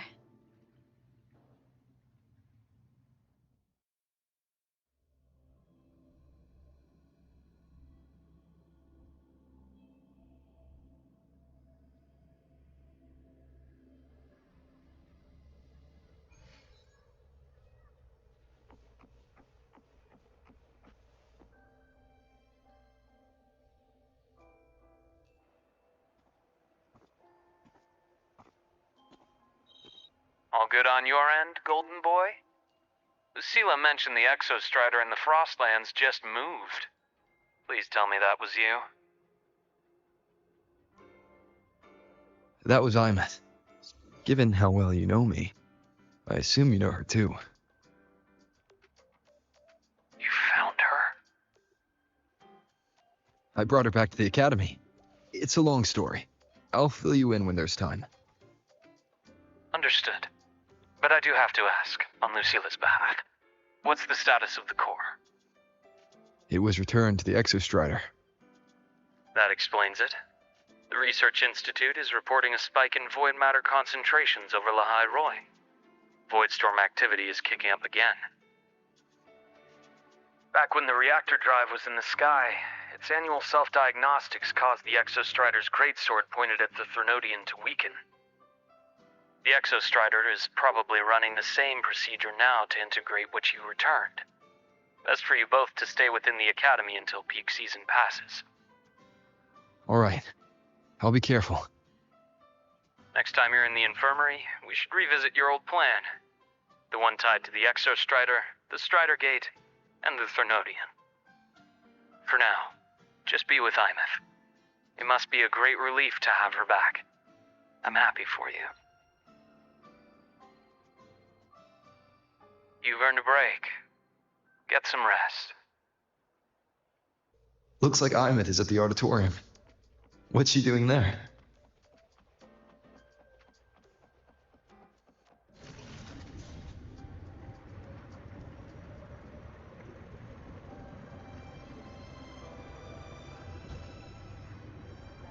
Just make do with.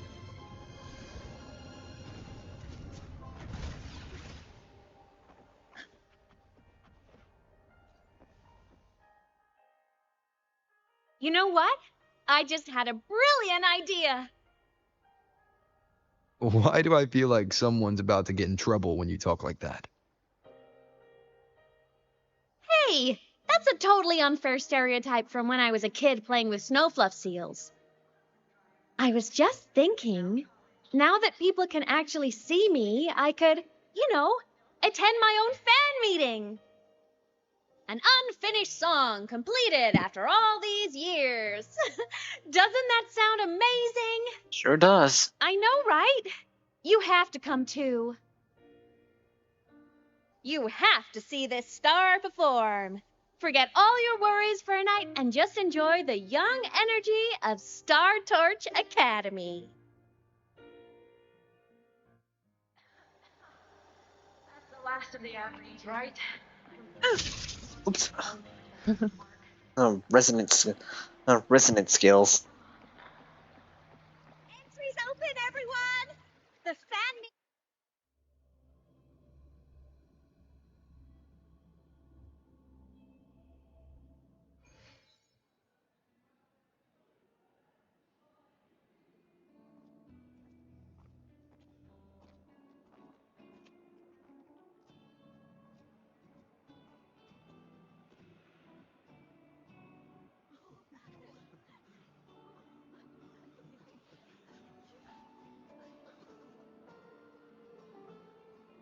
For years, the little website I threw together to post songs kept getting comments. They'd talk about how much they loved a song, or share problems they were having in their lives, and then they started connecting with each other. I never saw myself as a hit maker. I was just an amateur, singing what was in my heart. But over time, they stopped being just my songs. They became a melody that connected people. If my listeners want a complete song, I'll finish it for them. Or maybe for me, too. You really do care about the people of Lahai-Roi, don't you, Aemeath? I guess I do now. Wouldn't have said that at the start, though. To be honest, I never had some grand passion. Before I became a ghost, I just wanted to live an easy, happy life and try a little bit of everything.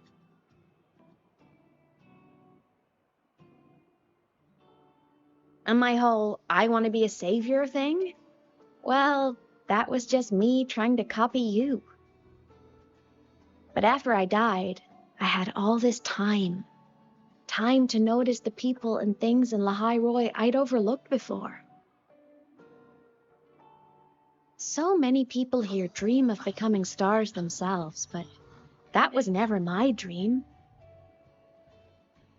I'd rather be the one who looks up at the stars, the one who watches over them.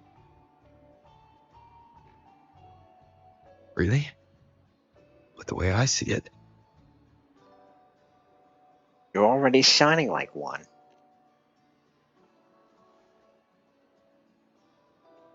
go on then, Aemeath. I want to hear you sing. You'd better, 'cause you're my most important audience today. But first, you need a better look for the show.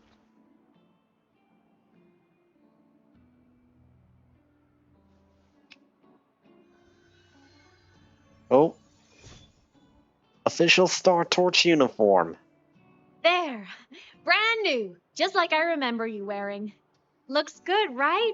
A new place calls for a new look. Or maybe it's the Passa Rover look. This brings me back. I remember when you used to wear this around the academy. You'd leave a whole trail of swooning admirers in your wake. Solaris' great savior. Alright, that's enough out of you. What? Are you blushing? Since when is having charm a bad thing? Now, go grab that seat over there. Best view in the house. I scouted it myself back when I used to nap through lectures. As for me, it's showtime.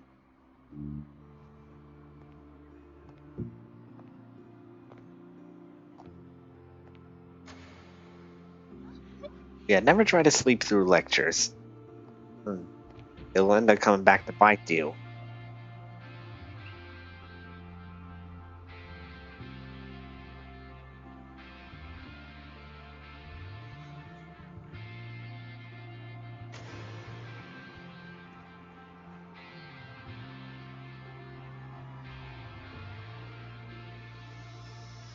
Isn't it so incredible? We're here sharing the same time and space. In your eyes, the sparks look like thousands of bright stars. I have gazed at for thousands of times. And they all we can stay alive. What you could be regardless. Let your curiosity.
Oh, now that was beautiful.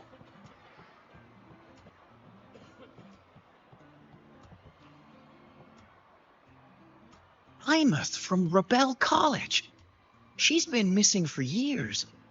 Why would she be here? Aemeath? But the same one Professor Sakya always talked about? Yeah, she always wanted her as a mentee. She still brings her up to us. I thought the biggest problem would be that little rascal refusing to finish her studies, or me finally losing my mind from her antics. I never thought she'd just vanish. Professor Sakya is going to be over the moon to see her.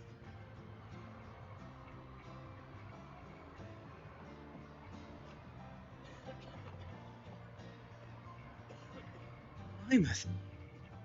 I heard that name from a senior in energy science, but I never imagined she was Fleet Snowfluff. No, I can't accept this.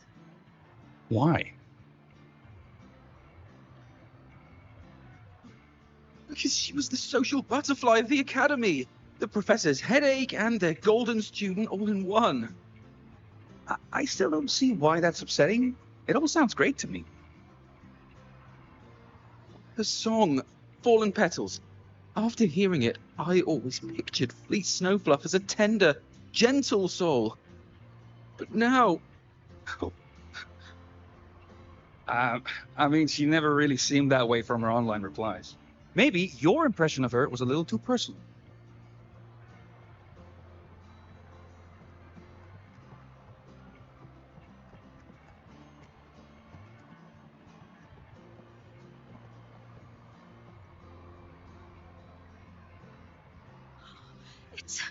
It's her!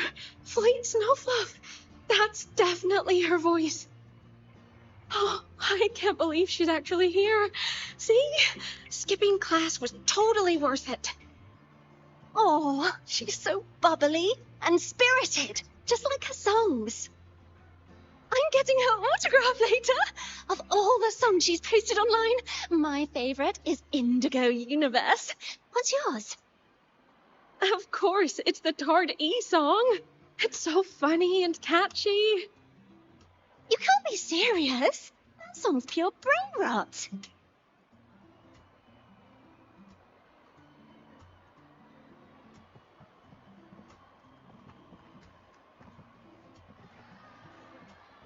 I can't believe I've lived to hear the full version of this song.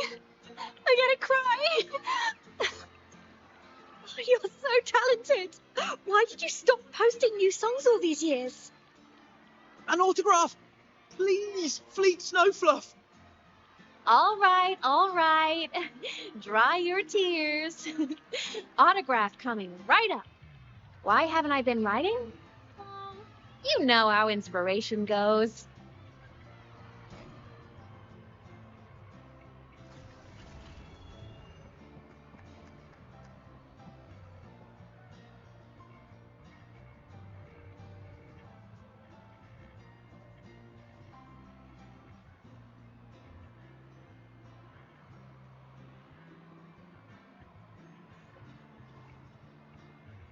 My homeland, the Sentinels, and the Exostriders.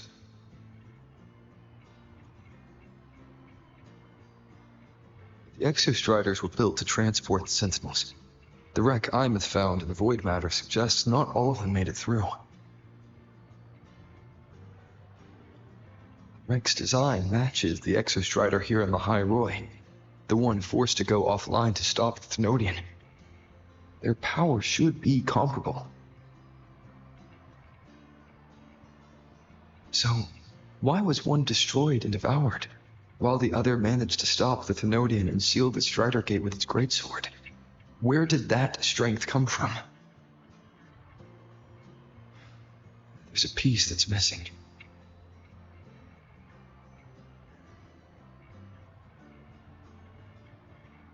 All done. Let's go. Where did all your fans go?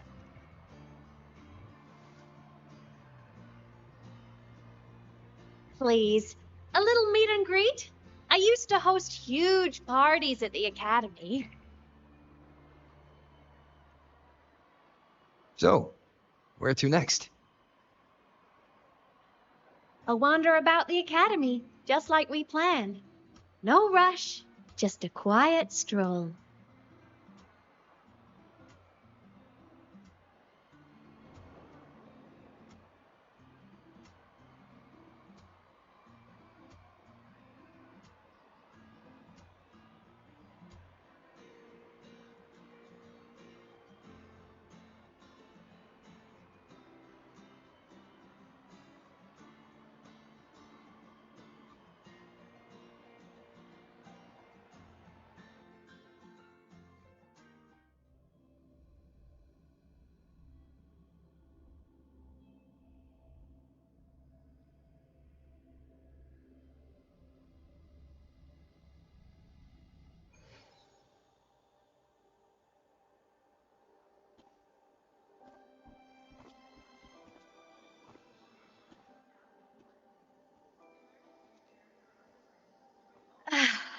This is incredible.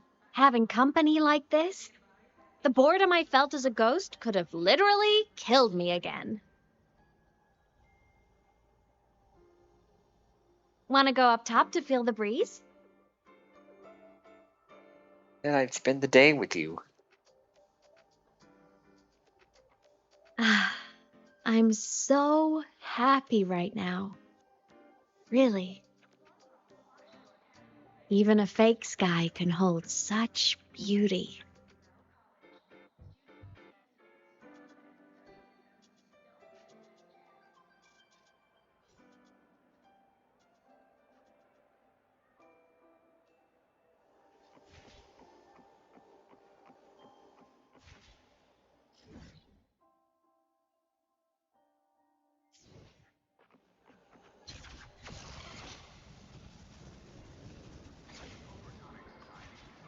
Stay behind me.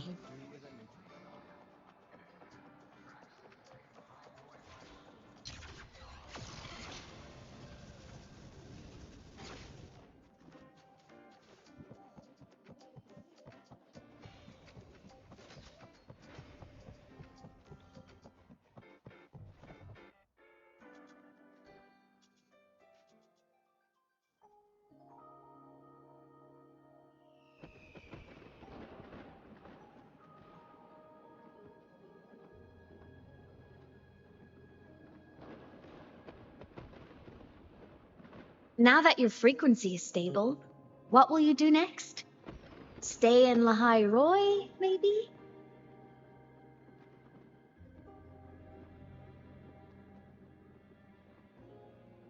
The Thermodian here needs to be dealt with first. Of course.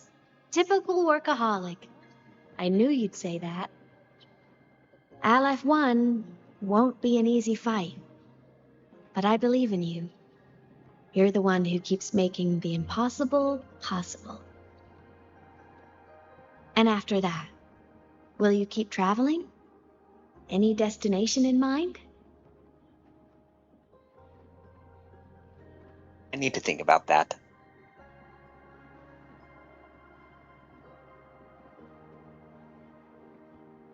Of course. Take your time. This world you've chosen is vast. You can go anywhere.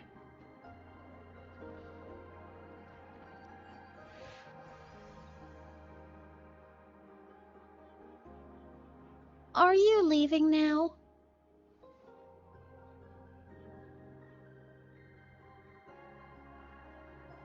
Yes. There's something I have to do. The Academy will look after you. Or you can go back to live in the Order Woods. When will you come back? I don't know, Aemeath. I'm sorry. But I'll come back to see you when I can. I promise. You promise? Promise. Then I'll wait for you here in Lahai-Roi. Don't feel you have to. The world is vast. Don't let me or Lahai-Roi hold you back. But you can live for so many years. What if I'm gone by the time you return?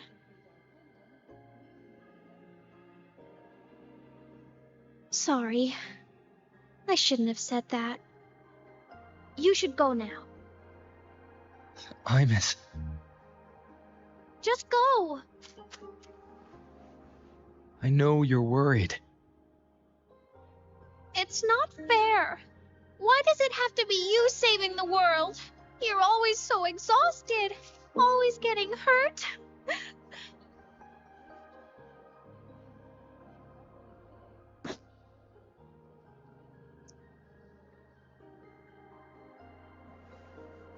Look, Aemeath. I've walked through lands torn apart by the lament. Every tear weighs me down, and every cry breaks a bit of my heart. Their pain is no different from mine. Neither is their joy.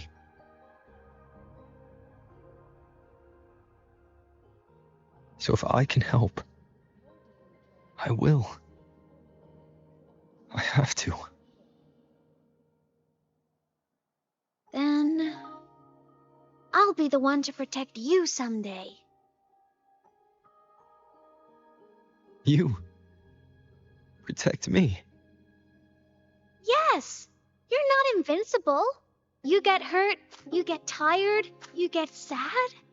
You're just like everyone else in this world. So I'll protect you. I'll chase off anyone who tries to hurt you, like Katia from Space Fantasy. I'll become a savior, just like you. Don't laugh. I'm serious. All right. I'll stop now. I know you're serious. And I'm listening to every word. I'll be counting on you then, Aemeath.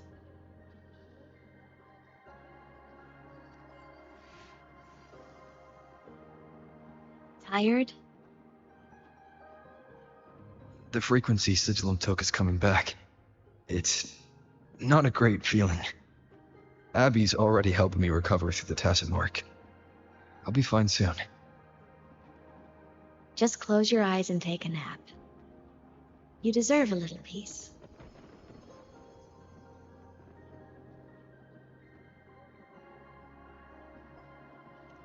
You can count on me.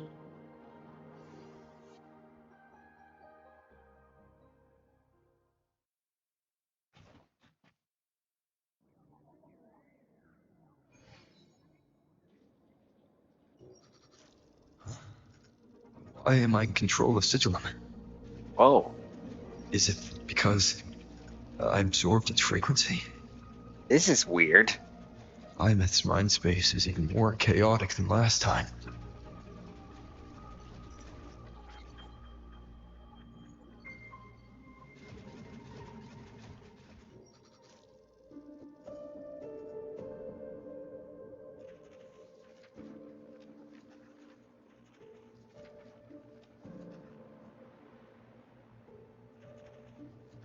Sigillum.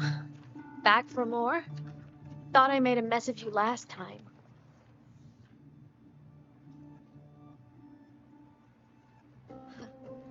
I can tear you apart 1,000 times, but you never really die, do you? Fine. You're going to sit there and listen to me lose it.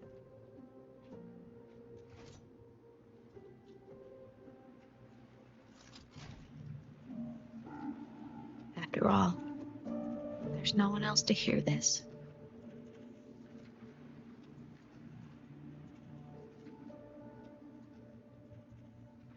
I can't speak. Or move. Was Sigillum incapable of speech back then?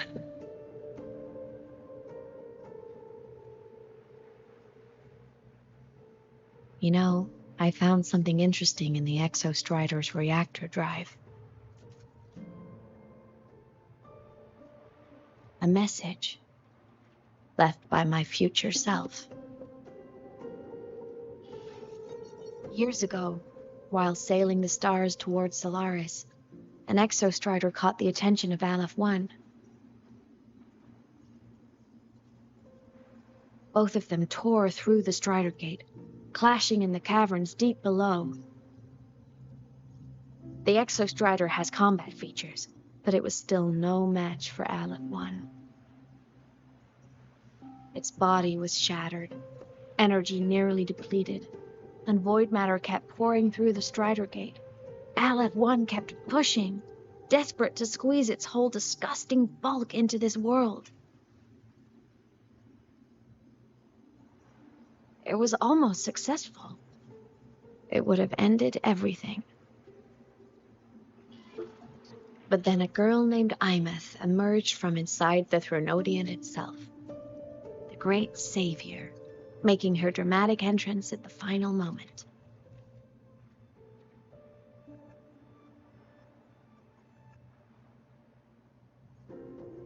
The Exostrider watched her touch its great sword, the one pinning the Threnodian.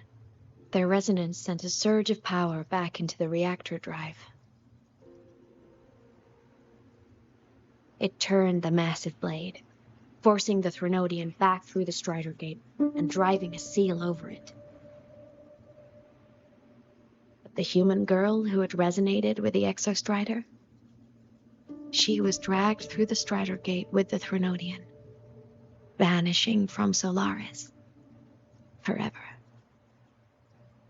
Aemeath was the key? She helped the Exostrider seal the Threnodian? I was shocked at first, but the moment I stepped into void space, it all made sense.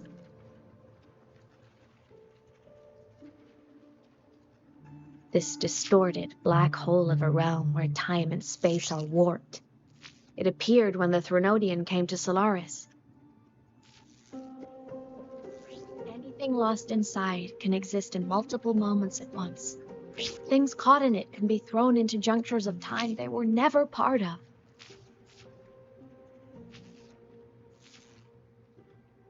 And I can move through it all. The void matter can't touch me.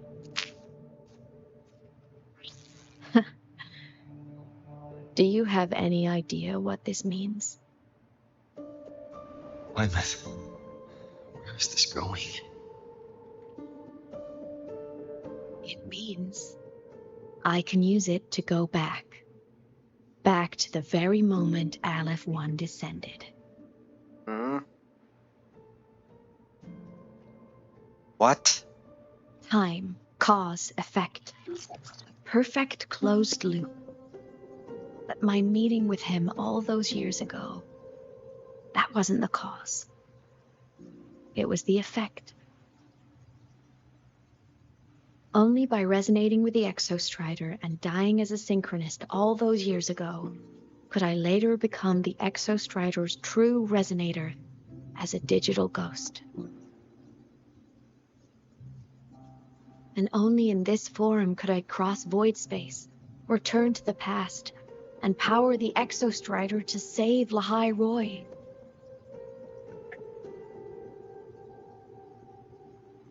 And only because Lahai-Roi survived could he have ever come here, rescue my younger self, and let me grow up here to become the chosen synchronist in the first place. So it was all a time loop? That's just crazy and confusing. No. I have to get Sigillum to move. I need to stop! Only I can do this. It has to be me. Just like him. I can't turn away from a responsibility like this. There's just one thing. One last wish. Just one more time. I want to...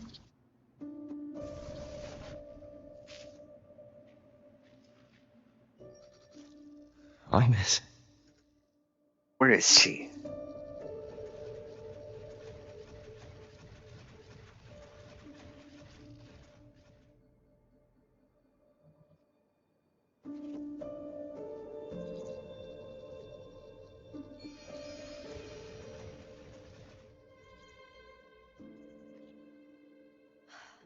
For over 10 years now, I've tried the same thing.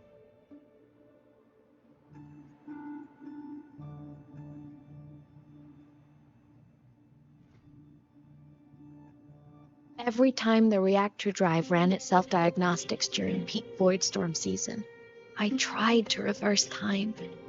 Every time, I failed. I just wasn't strong enough. But now, further along the timeline, the edges of void space are beginning to collapse. I don't know why the Threnodian is changing, but I know there won't be another chance.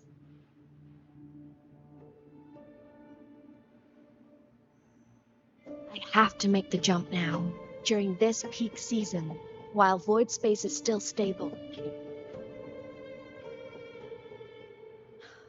I'm not that child who needed protecting anymore. I have a duty to fulfill. Lahai-Roi is my responsibility. So if I can help, I will. I have to.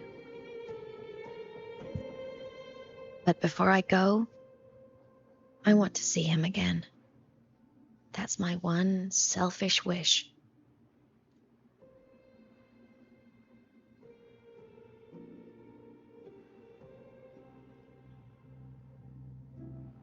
I want to talk to him, to know how he's really been.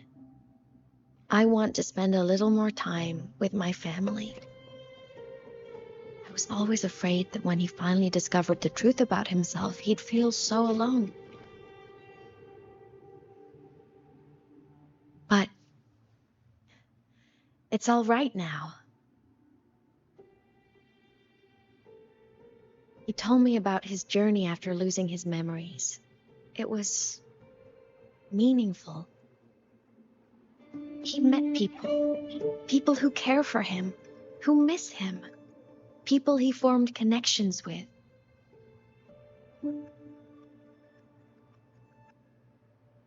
So even knowing the truth about his homeland now, he won't be alone. He has a reason to keep living. That's enough for me. Now I can finally let go.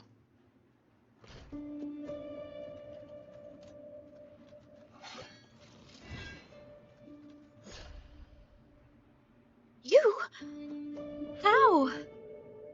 Aemeath, Don't you dare decide this by yourself!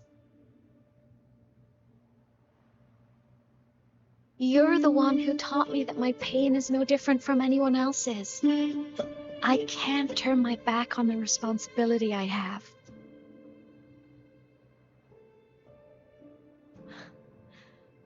Forgive me.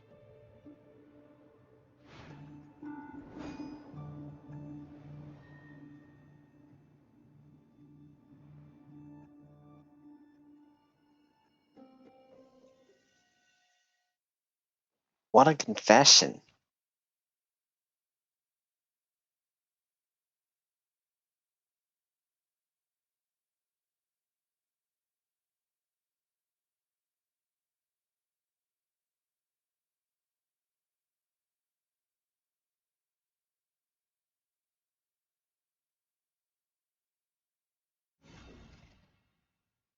Welcome back, Aemeath. Your daily training. Aemeath!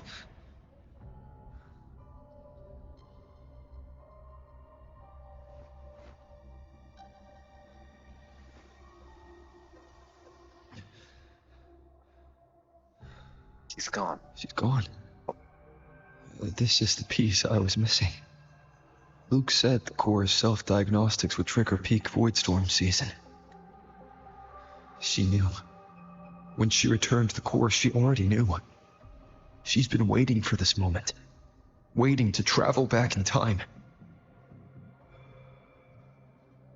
Like in the Frostlands, the void matter is densest at its depths. If I'm lucky, I can find a way into void space from there. I can still catch up to her. I have to move now.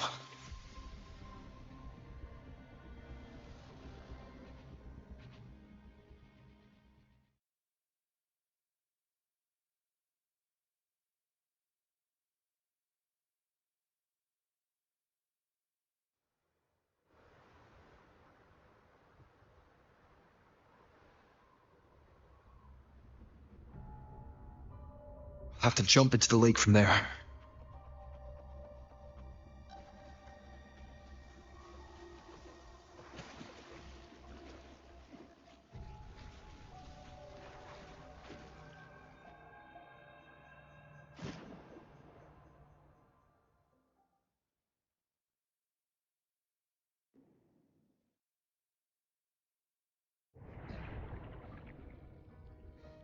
Don't go! Huh? This can't be the only way. It is. The void matter can't hurt me.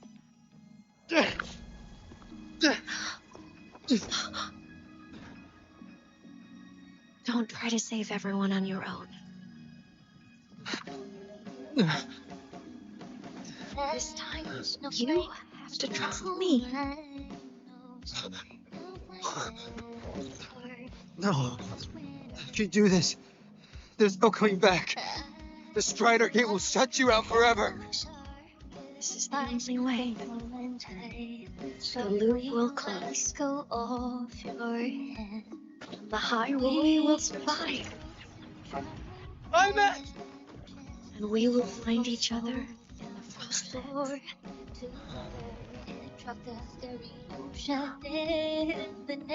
Are we to fall apart? Our food is sad. You are for all the time.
haven't let you down.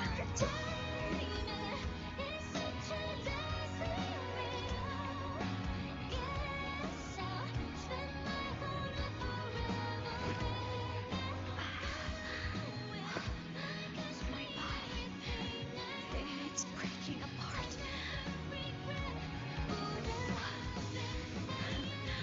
I have to overclock to get through. Should have known it would be this brutal.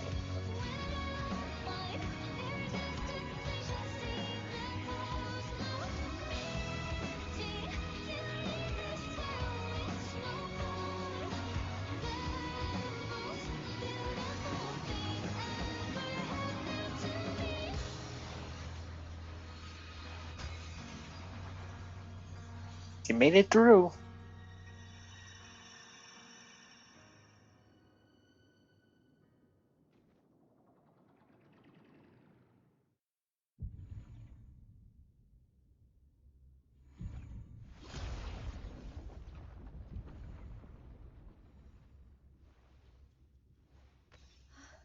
This is a new type of cutscene.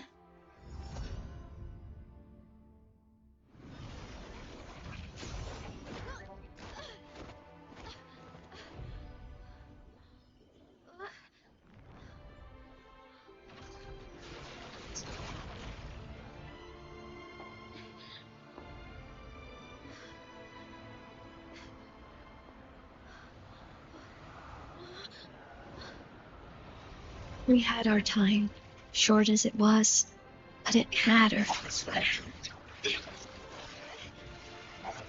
But even family can't stay together forever.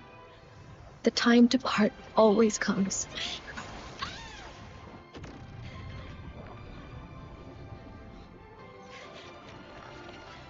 I've long come to terms with this responsibility.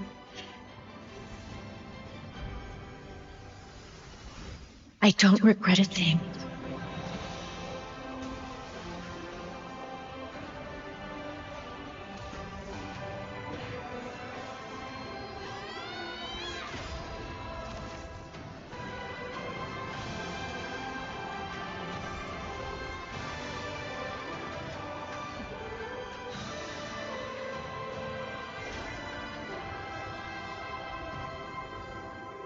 But still.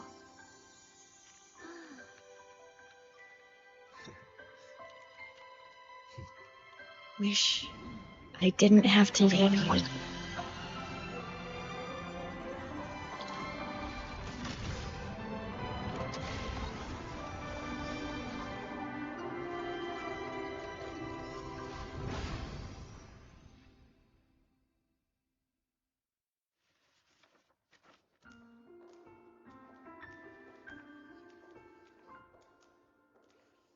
So, what kind of person do you want me to be when I grow up? A teacher? A scientist? A singer? Which should I choose? Maybe a model? Oh, a pastry chef? Oh, what about an animal caretaker?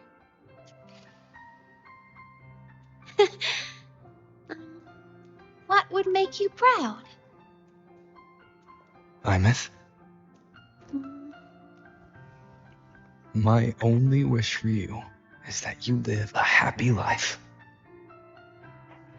I see. And you? What's your wish for me? I wish that in your long, long life, you never forget how to feel the sorrow and the joy. Oh, getting to share this final journey with you makes me so happy.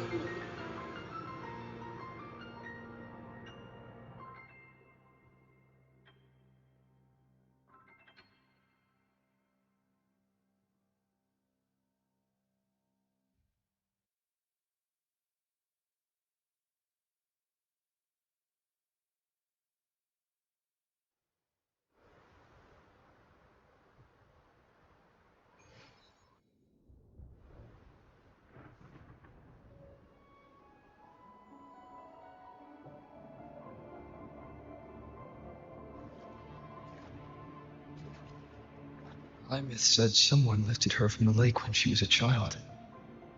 That's when she lost her talisman. It wasn't my past self who saved her. It was me. Right here. Right now.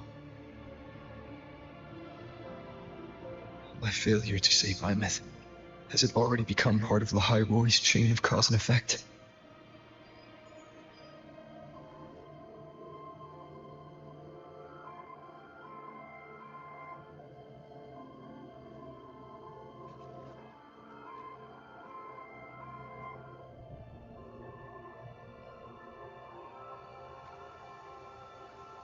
There's still a way. I can't give up here.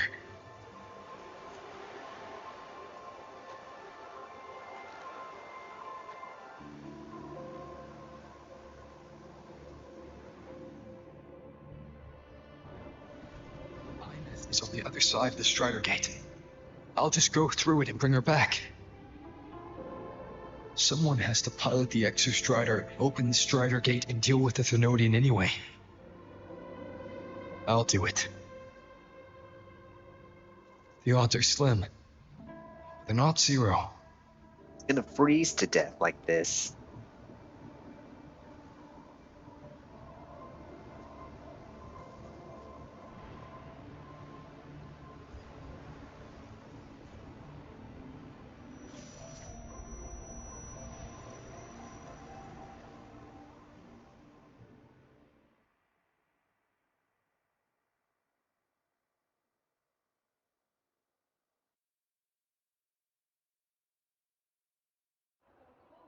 We've got the mind-bending hatch. Check that your frequency monitor is properly fitted to ensure correct adaptability to the Exostrider's frequency.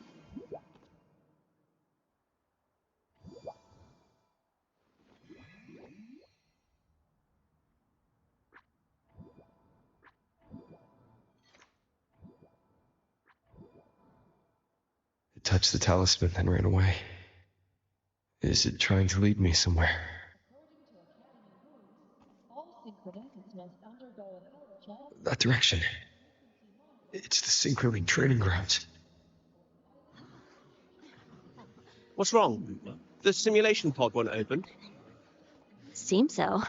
It bugged out with an emergency error and just locked down. Maintenance is on the way. But it's showing it's occupied. Class just started. No one could have gotten in yet.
Here she is.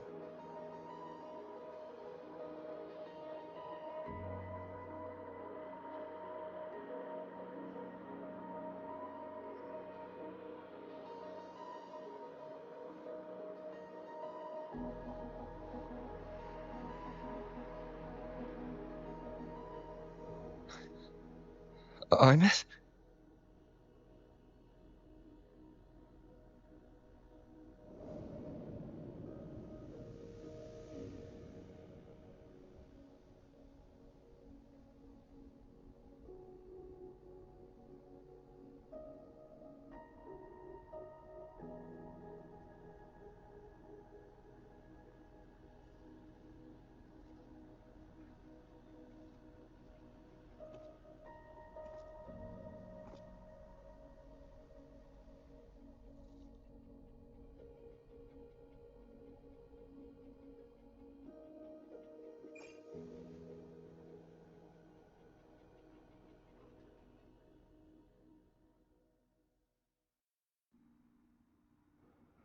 train for Star Torch Academy and the Frostlands will be departing soon. All passengers, please take your seats and fasten your seatbelts. Void storm hazard level at transit stop low.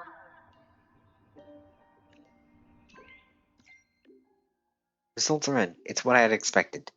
This Aemeath isn't exactly human, nor is she a reverberation. She's closer to an exoswarm. She's closer to an exoswarm with only a trace of her original frequency remaining. As her friend, I wouldn't suggest you think of her as a girl you knew. That would cause unnecessary pain. As for the Exostrider plan you asked about, we can go over the details of the infirmary when the time comes. Stay strong, stay strong, traveler. Rover. She just left the recovery pod and is headed to the transport dock. If you want to see her, that's where you'll find her.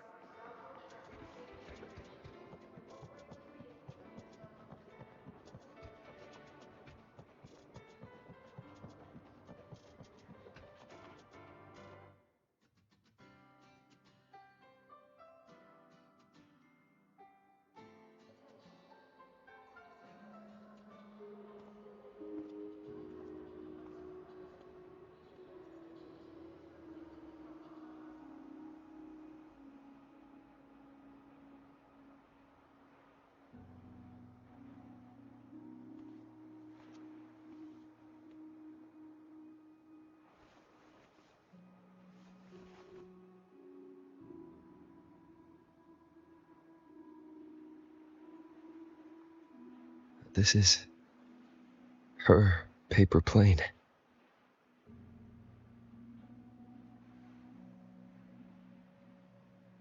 You can keep it, if you'd like.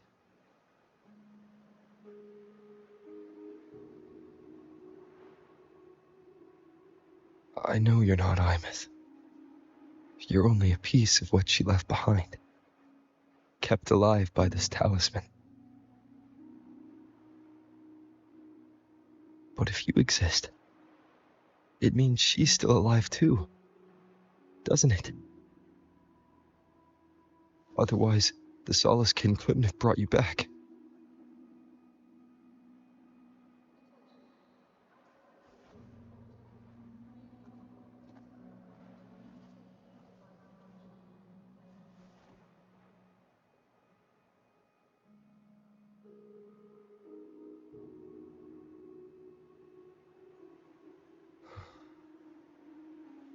So, it wasn't for nothing.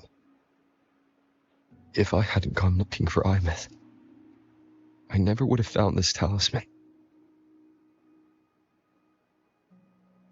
And you wouldn't be here at all.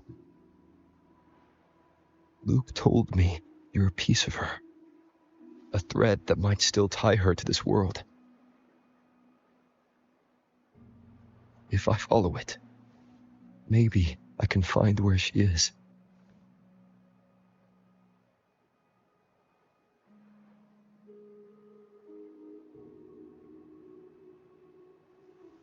You might have only said that to comfort me. No one has ever seen what's beyond the Strider Gate. It's all just guesswork. How long has it been for her since she was pulled into that chaos? Is she still alive? And if she is, how much longer can she hold on?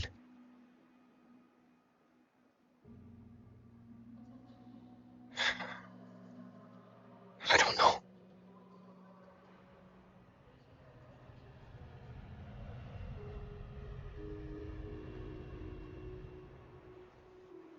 But I will hold on to hope. Because the world she saved is so full of it. So peaceful. And so beautiful.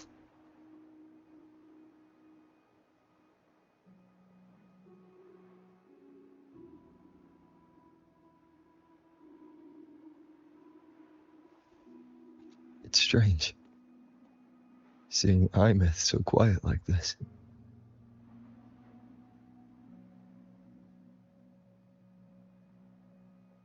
I will cross the Strider Gate and bring you home. Wait for me. Aemeath.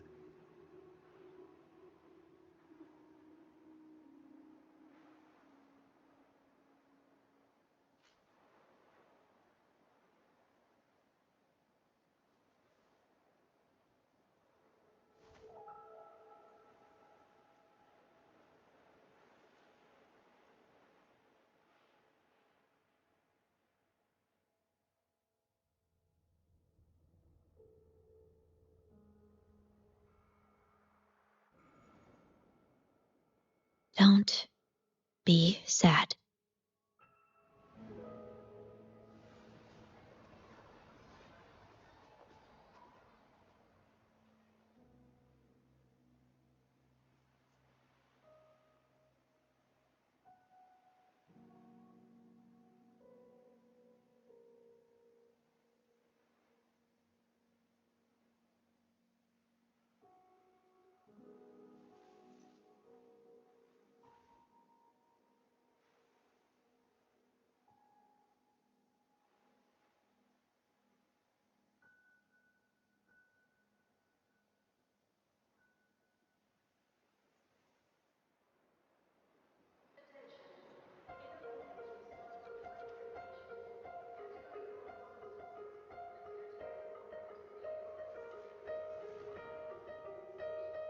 Gentle breeze.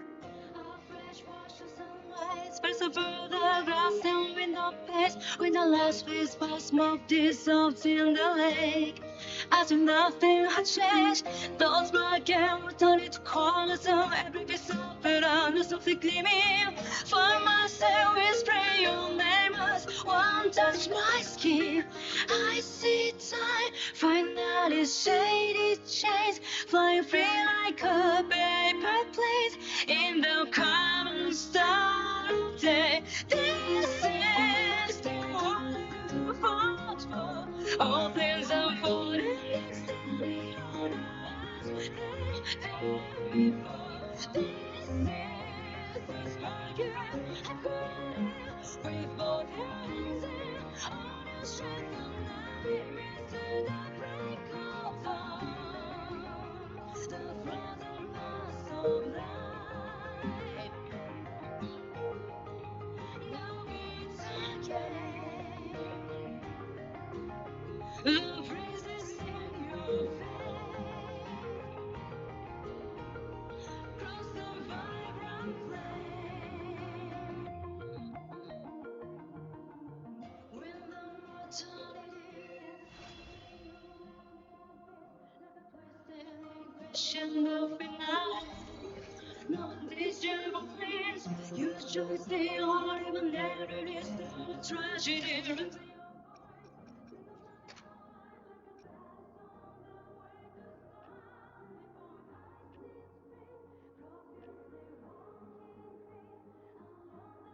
Once the migration ended, I followed the child here to Upha, the forest. It seems unwell. I need to know what drew to this place. This place feels magical. As if I've returned home. Well, that was it. That was the main quest of version 3.1. Boy, did they take a long. Boy, did it take a long time. Just like with the other main quests of these kind of games. Memory and snow. Spring has come. Dear Giovanni. Who am I? Victor come the spoils.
And now Sigilum is a weekly challenge.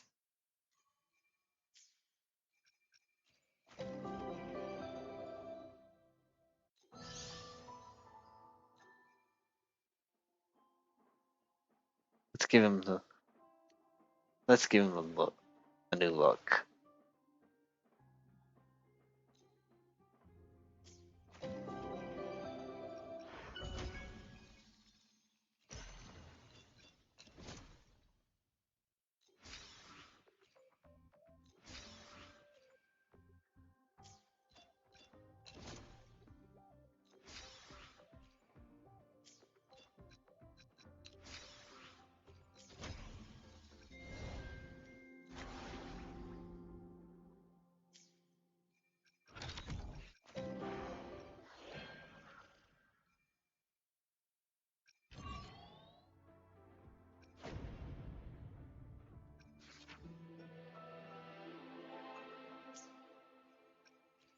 Oops.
We see them. Good. No more main quests. Oh, oh, hey, Casimir. Welcome to the stream. Fortunately, uh, I just, uh, I just beat the main quest of this latest version update. I was just about to end it. But if you follow me, you can stay tuned for any more Wuthering Waves live streams. Do you play? Do you play Wuthering Waves?